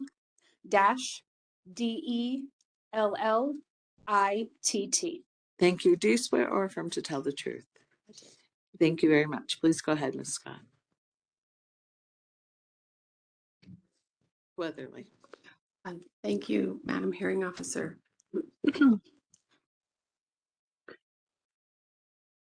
Ready? Ms. Zakidelit, can you please state your position for the record? Yes, I work for the Eastern Research Group. I'm a senior environmental scientist. Can you please describe the duties associated with your position? As a senior environmental scientist, I specialize in environmental regulatory analysis and water resources protection. My work includes evaluating federal and state regulations and programs and supporting agencies in developing regulatory framework. How long have you been in your current position? A little over 2 months. Did you file your resume as NMAC Exhibit 12? Yes, I did. Would you please give a brief overview of your relevant educational background and training? I hold a master's degree in marine resource management from Texas A&M University, emphasizing environmental policy, and a bachelor's degree in a Bachelor of Science in biology from the University of Central Oklahoma with a focus in freshwater and marine ecology.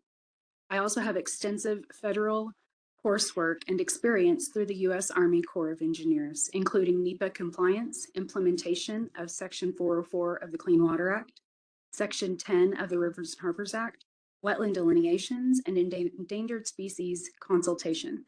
I've served as an instructor on the USACE, that's the Corps, Water of the U.S. Jurisdictional Determination course at the national level. I have a strong foundation in aquatic science and environmental regulation directly relevant to water protections in New Mexico. Thank you. Do you have any prior permitting experience? Yes, I do. I have more than 10 years direct permitting experience with the Army Corps of Engineers. I managed Section 404 of the Clean Water Act and Section 10 of the Rivers and Harbors Act permitting and mitigation processes across multiple regions of the country. I have led the review and decision-making processes for a full range of request types, including individual permits for large, complex, and/or controversial projects, nationwide and general permits, jurisdictional determinations, mitigation planning, including reviews and decisions on proposed mitigation banks, while ensuring compliance with NEPA, the Endangered Species Act, and other federal requirements. I have managed enforcement cases, coordinated with federal, state, and tribal agencies. My work has required interpreting evolving definitions of waters of the United States, including those affected by the recent Sackett decision. This experience gives me direct insight to how changes in federal jurisdiction can leave certain waters without protection. My experience provides a strong foundation for evaluating and implementing effective water protection programs. What is the nature of your testimony today? The department's proposed rule establishes a comprehensive state-level dredge and fill permitting program to protect New Mexico's surface waters in response to increasing uncertainty and reduced federal Clean Water Act jurisdiction. The proposed rule introduces clear, consistent definitions, for example, alternatives analysis, avoidance, minimization, and compensatory mitigation to support implementation, improve regulatory clarity, and align with the applicable state and federal frameworks while tailoring the proposed program to New Mexico's needs. The proposed program includes both general and individual permits, with general permits streamlining authorization for low impact activities, and individual permits providing more rigorous case-specific review for projects with greater potential impacts. It emphasizes avoidance and minimization of impacts, requires evaluation of the least damaging practicable alternative, and establishes a structured administrative process, including application requirements, public notice, review timelines, and compliance mechanisms. A key component is the compensatory mitigation framework, which ensures that unavoidable impacts to the aquatic resources are offset. The proposed rule also establishes enforceable permit conditions to protect water quality and aquatic resource functions. Overall, the proposed program provides a clear, durable, and implementable framework to fill regulatory gaps left by the constantly fluctuating federal jurisdiction, ensuring protection of New Mexico's surface waters while providing predictability and consistency for the general public. Did you file a pre-hearing written technical testimony as NMAC Exhibit 11? I did. Did you file written rebuttal testimony as NMAC Exhibit 4? I did. Do you have any changes you would like to discuss from your written technical or rebuttal testimony? I do not. Do you adopt your written technical and rebuttal testimonies here today? Yes, I do. In your written testimony, you discuss definitions that are utilized throughout the proposed changes to 20.6.2 NMAC. Can you please summarize that testimony? Yes. The proposed rule includes a comprehensive set of definitions that are foundational to the consistent and defensible implementation of the state dredge and fill permitting program. These definitions use clear and commonly used terminology that informs how impacts to surface waters are evaluated and regulated. The definitions are aligned with existing and long-standing federal regulations and New Mexico's Water Quality Act, which ensures consistency with established regulatory frameworks while tailoring the proposed program to state-specific conditions. They also clarify key concepts like avoidance minimization and the mitigation sequence, which are critical for determining impacts and appropriate offsets. Overall, these definitions provide the legal and technical clarity necessary to support predictable permitting decisions, ensuring consistent application across all permit application requests and decisions. Thank you. In your written testimony, you also discuss state dredge and fill program elements. Can you please summarize that testimony? The proposed state and dredge and fill permitting program establishes a comprehensive and structured framework to regulate discharge of dredge or fill material into New Mexico state waters. The proposed program incorporates core elements of the existing well-established Section 404 framework, including avoidance and minimization requirements and compensatory mitigation. The proposed rule uses tiered permitting approach with general permits for activities that have minimal impacts and individual permits for projects with greater potential environmental impacts or complexity. This ensures that reviews are both efficient and appropriately scaled to the level of impact. The proposed program also includes clear administrative procedures, such as the application process and public notice, to support transparency and consistent decision-making. Overall, these elements work together to create a clear, well-supported, practical, and implementable program that enables New Mexico to effectively regulate dredge and fill activities and protect its waters, particularly where federal jurisdiction has been reduced. In your written testimony, you discussed dredge and fill programs in other states. Can you please summarize that testimony? A number of states have developed or are actively developing state-level dredge and fill permitting programs in response to frequent changes in the Section 404 jurisdiction, including following the Sackett decision. Recently, Colorado has enacted new legislation to specifically address gaps in federal jurisdiction and extend protection to state aquatic resources. These programs often rely on long-standing Clean Water Act principles to inform the new state programs while developing implementation to address state-specific conditions and needs. New Mexico's proposed program is consistent with national trends and established regulatory approaches and represents a reasonable and appropriate method for ensuring continued protection of aquatic resources within the state of New Mexico, where coverage has been reduced. Thank you. Can you please summarize your rebuttal testimony on section 404B1? Yes, I can.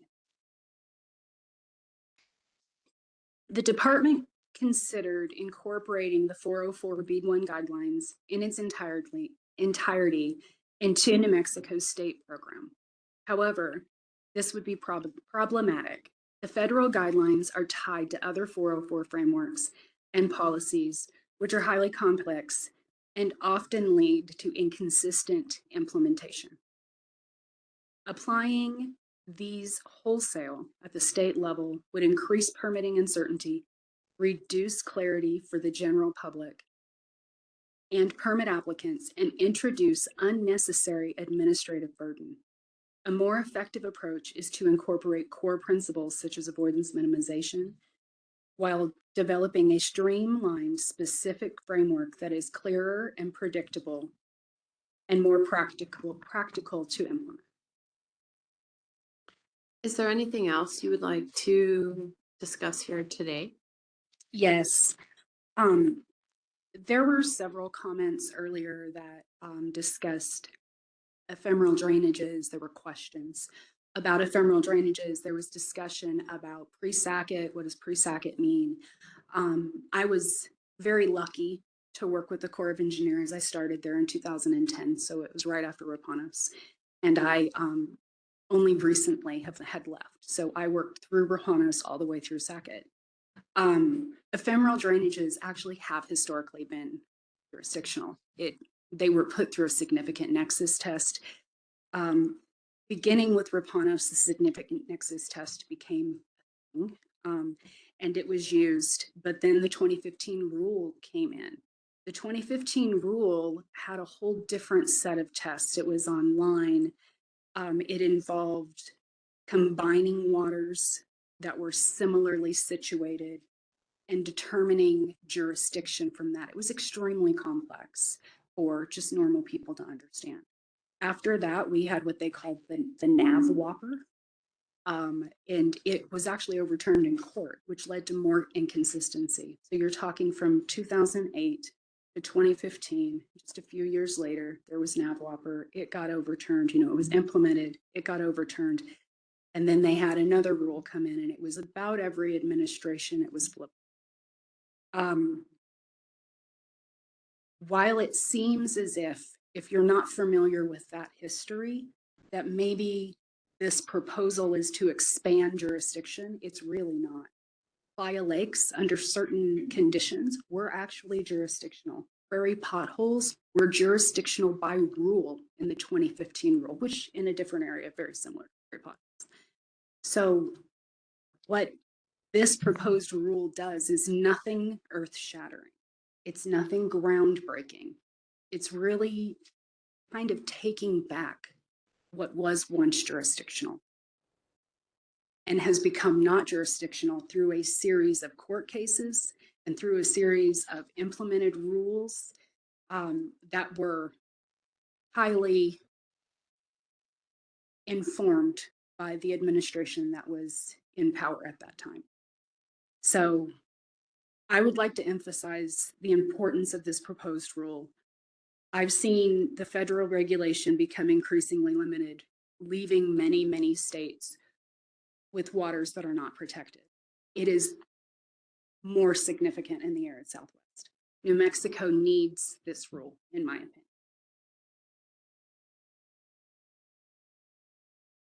Thank you. No further questions from the. All right. And it's only 4:26. Do you have another witness who would be less than The two witnesses that we have that will be on a panel with Ms. Sakidelic are Shelley Lemon and Dan Connolly. And both have a full hour of testimony. So we could begin Ms. Lemon's testimony. I can't even see about, but with the understanding that we won't get through it. Right. No, that's fine. That's fine. Oh, Ms. Taylor. I just have a procedural question. So is she on the panel? She is. Okay, but just came first, or? We weren't sure who or how much we were gonna get through. I see. Okay, so we will have the chance to ask her questions. Yep. Okay, all right. We'll sit together. Thank you.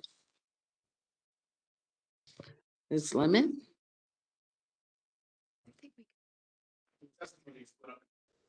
We could do 30 minutes of Dan's. We could do 30 minutes.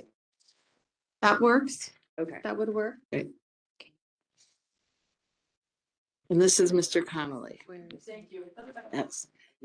If you would please spell your first and last name.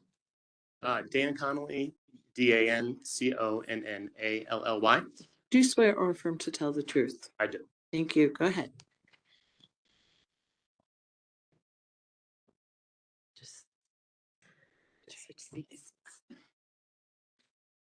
Do the circus music.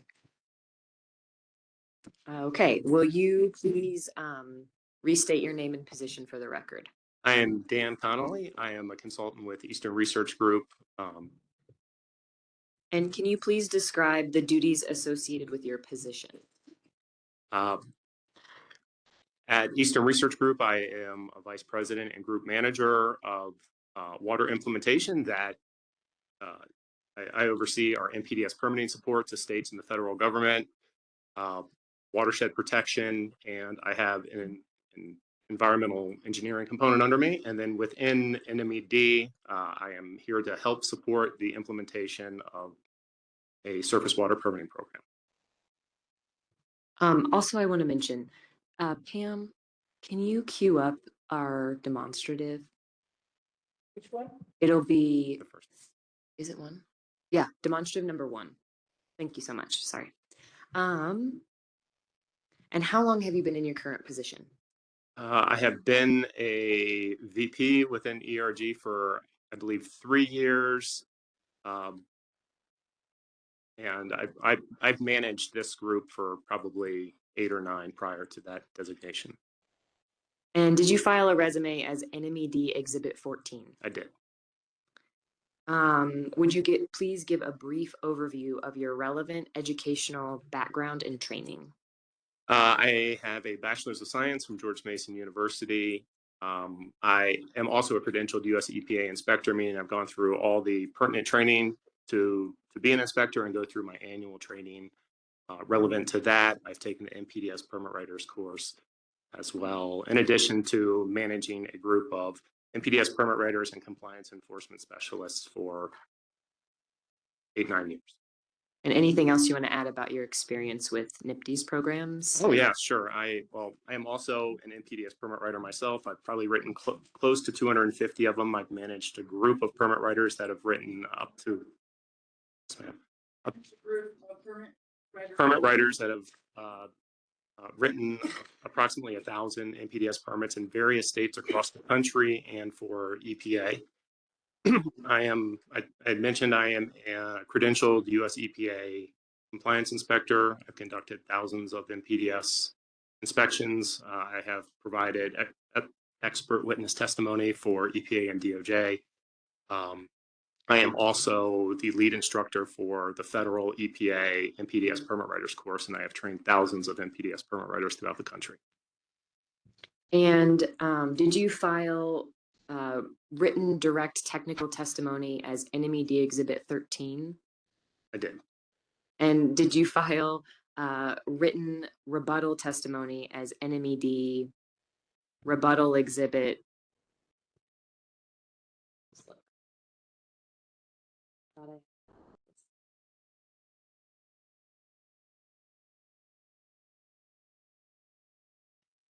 NMED Let me just grab that.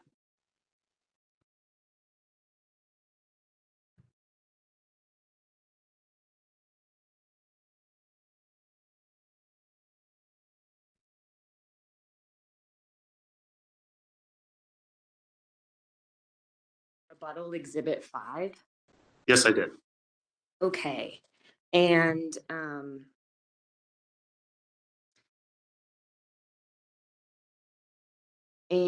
okay, did you have any changes to either of your testimonies? I do. In my rebuttal testimony, I believe Mr. Cox had referenced an annual fee for, I think, the city of Farmington, in which I went and looked at spreadsheets. I have calculated every fee applicable to every entity that is known within New Mexico. I went back to one of my files and I identified as that being as incorrect, when in fact it was not incorrect. I had used an incorrect file.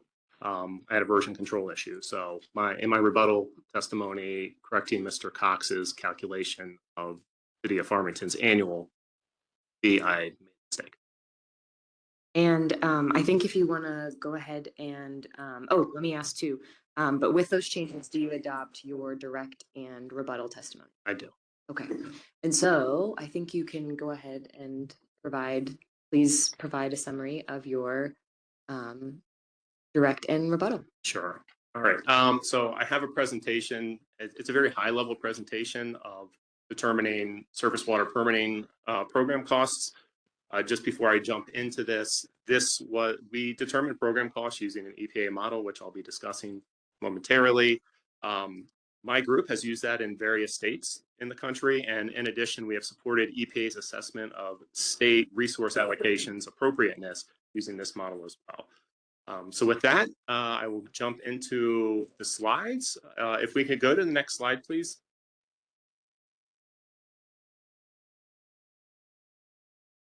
Sorry, if we could go to the next slide. There we go. So in determining, in order to calculate the fees, because fees are just going to be cost recovery, it's not revenue generation. It's just trying to recover the cost of implementing the program. We needed to know what the program was going to cost. In doing so, we had to assess staffing, the service levels that would be provided by NMED.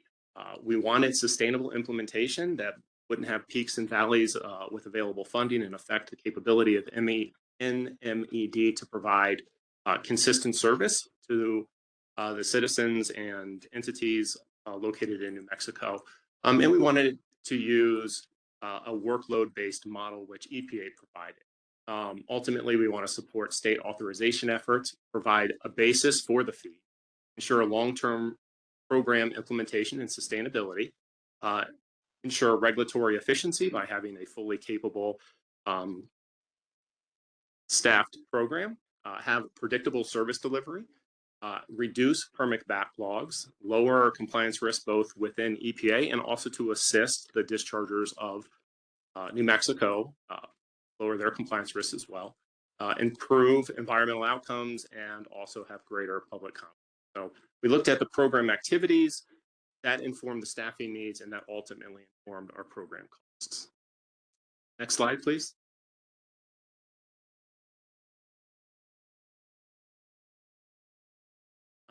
These program costs reflect the program implementation, not just the permit writing. This is an important distinction. It might take a particular permit writer 400, 500, 600 hours to write a particular permit, but that is not all the costs associated with regulating that particular entity. You have to maintain compliance and enforcement readiness.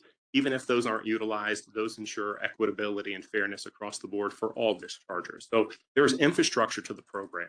There's developing SOPs, there's developing guidance, there's providing compliance assistance to the dischargers. All of those are additional costs that go well beyond just generating an NPDES. And EPA, in order to award NPDES program primacy, EPA wants to ensure that a state has the capacity and funding in order to implement the program consistent with minimum federal expectations. So we need to ensure we have appropriate program administration We've accounted for permit renewals, modifications, compliance monitoring and report review, various types of inspections under the NPDES program, enforcement support, necessary public participation, and then for the publicly owned treatment works, we are also accounting for pretreatment. Next slide, please.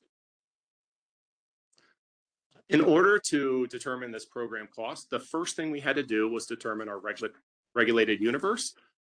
We did this by using the existing permitted universe provided to us by EPA and their data, and then some additional NMED insight, which we'll talk about shortly. But more or less, EPA is able to provide us details on who is currently regulated. NMED staff helped assess if there might be additional discharges, and I know that's been a talking point. Once we knew what a regulated universe is, the model incorporates that. We needed to define our workload drivers, or essentially our line items, the individual things that are going to cost money and time to NMED, such as writing the permit or conducting the inspections, program administration. We did that for permitting, compliance, and various enforcement. That informed the staffing requirements with estimated level of efforts associated with each one of those line items or workload drivers, ultimately to give us our program costs. Next slide, please. This is the regulated universe that we used. We had a certain number of facilities by permit category. We knew if they were publicly owned treatment works, if they were a non-POTW, which is often just referred to as industrial within the NPDES world, if they were general permittees or individual, if they were stormwater dischargers, if they were minor or major dischargers, which is an important distinction. Major dischargers generally need a little bit more regulated oversight. In a state's agreement with EPA, you are expected to conduct more frequent inspections of major facilities, and fact sheets are generally a little bit more robust. In fact, in some states, you don't even need to generate a fact sheet for, although it is a good practice. The fact sheet provides the rationale for all the permitting decisions. So that is often viewed as a good thing for the public. And then we also knew the number of outfalls associated with each of the discharges. So we have the expected regulated universe on the screen here, which was also included in my. And this is what we built our program costs on. So it's taking these numbers and plugging them into the. Next slide, please. This is just to show we had numerous spreadsheets with all the individual permittees identified, also identifying what type of facility they were, again, if they were a major or a minor or a publicly owned treatment works, and for the POTWs, we had their design flows. There's only so many variables you can play with, given the universe of regulated entities, and we tried to account for as many as we could that were related to the workload associated with permit development. Next slide, please. We did use, as I mentioned multiple times, we used EPA model, the State Water Quality Management Resource Model version 5.1. This was developed in EPA in concert with multiple states. So EPA worked closely with 14 states, EPA headquarters and regional staff and additional stakeholders to come up with this model. They broke up into 4 focus groups that spent quite a bit of time developing the individual model components so that states could relatively easily assess the programmatic needs. The model does provide some default level of efforts associated with each of the workload drivers or line items. And then once EPA had completed that, they provided that model to the states for review before finalization. And again, this is the model that we ended up using when generating the program costs for New Mexico. Next slide, please. So some key assumptions that go into that model. One, as I've already mentioned, is our permitted universe. The others are those workload drivers and the level of estimate or level of effort estimates per activity or workload driver. So we did, in many cases, use EPA's default, but in some cases, we did, I consider myself an NPDES program specialist and expert given my background. I have additional staff that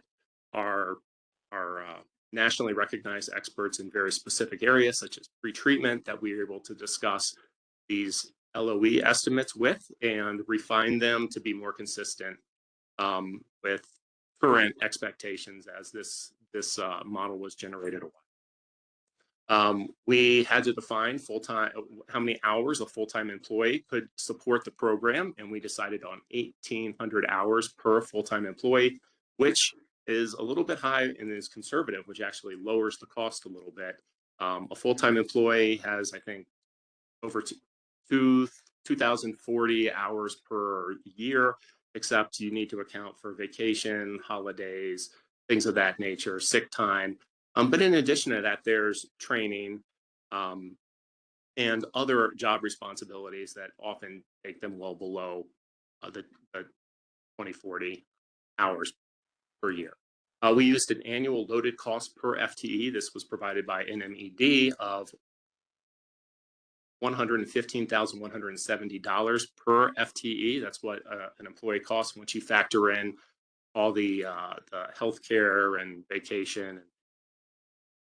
We did make some adjustments for management for the senior level staff that would be carrying out the administration of the program by adding an additional $17.09 per hour for those senior level staff. And on top of that, there are additional costs per full-time employee, such as equipment, software, office space, and annual travel expense, which NMAC estimated $15,000 per. Next slide. Now, this is I did not take snapshots of the entire model. It's a pretty robust model, although relatively simple to use. It is just based on an Excel file. But I wanted to show you a little bit about what this model incorporates into. So you can see the workload drivers or line items on the far left. And I have some highlighted in red, which we'll talk about here. On the screen, you can see program planning, management, and oversight, rule and guidance development, review and revision, administration of a fee program, and then permit issuance. This is the permit development. Looking across from permit issuance with the individual permit, the LOE associated with permit development, I've got that highlighted in a red box there. You can see that we only write about 20% of the regulated entities permits. We only do 20% per year. An NPDES permit has a 5-year cycle. So most states that are trying to even out their workload try to do the same number of permits annually. And because it's a 5-year cycle, you try to do 20% of the permits each year. So this considers that it takes 20% of the permits in each one of these categories and assumes that the state will be drafting permits for that. So you can see that's been accounted for. Same with general permits.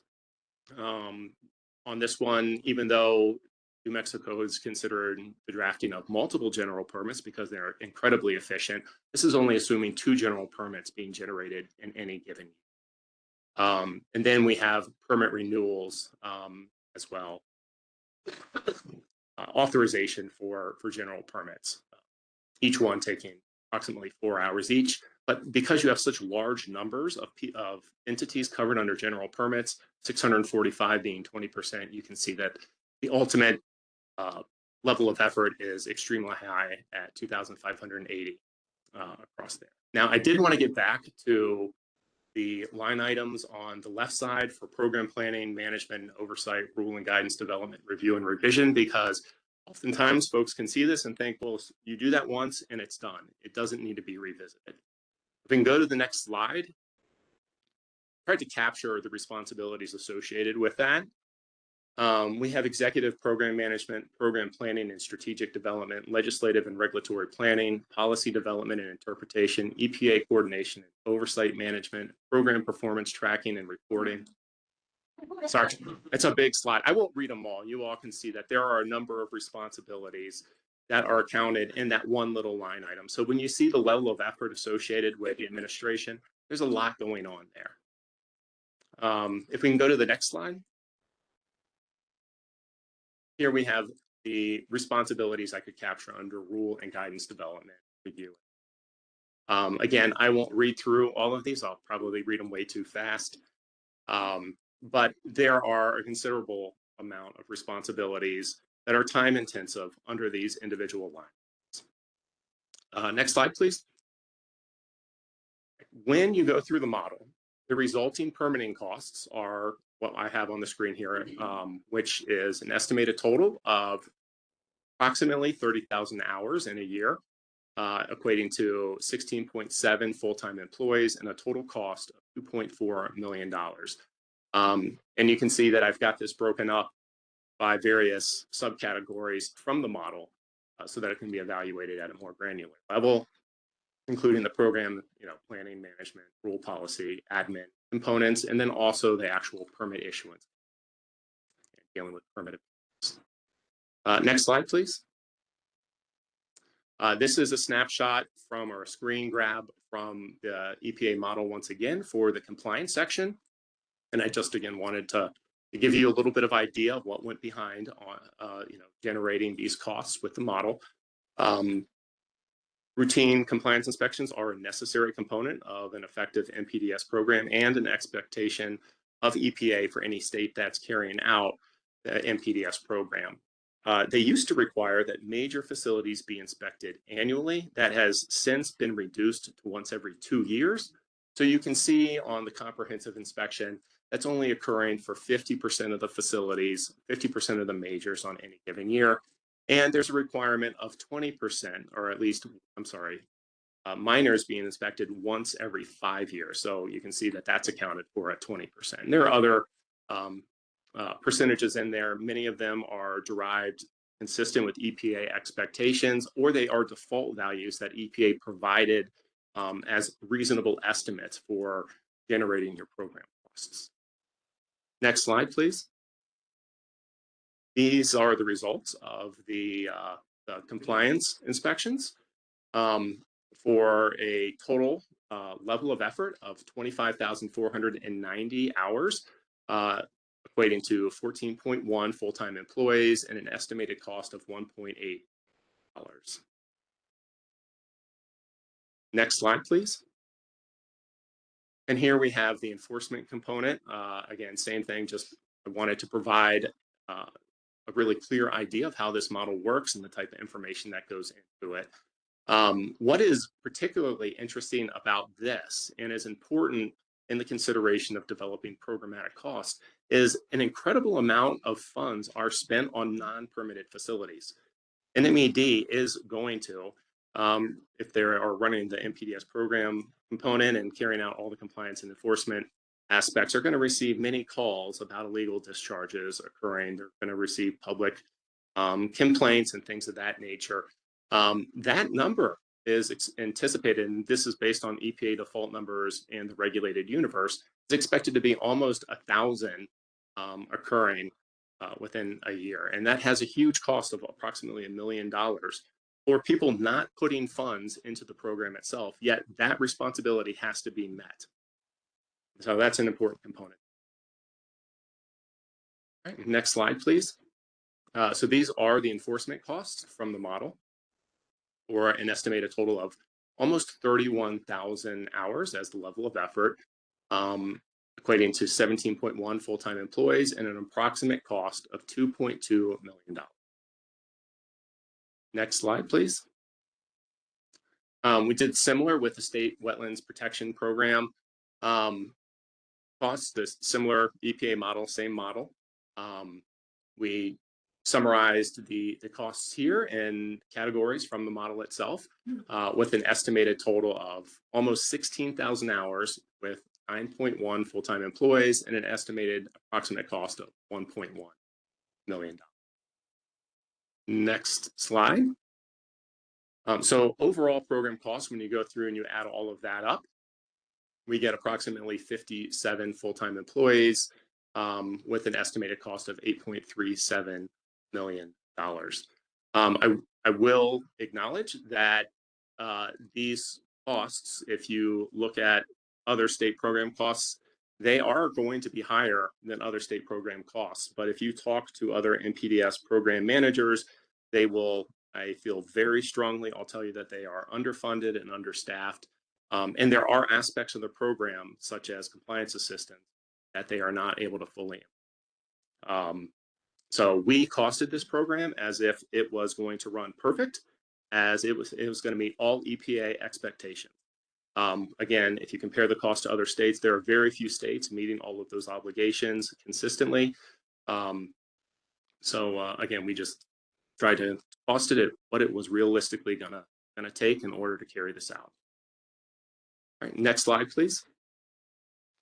All right, and that wraps up the first component of my. Thank you very much, Mr. Connolly, Ms. Scott. We are going to break for the day. When we resume at 9 in the morning, we'll be across the hall in room 309. Good night.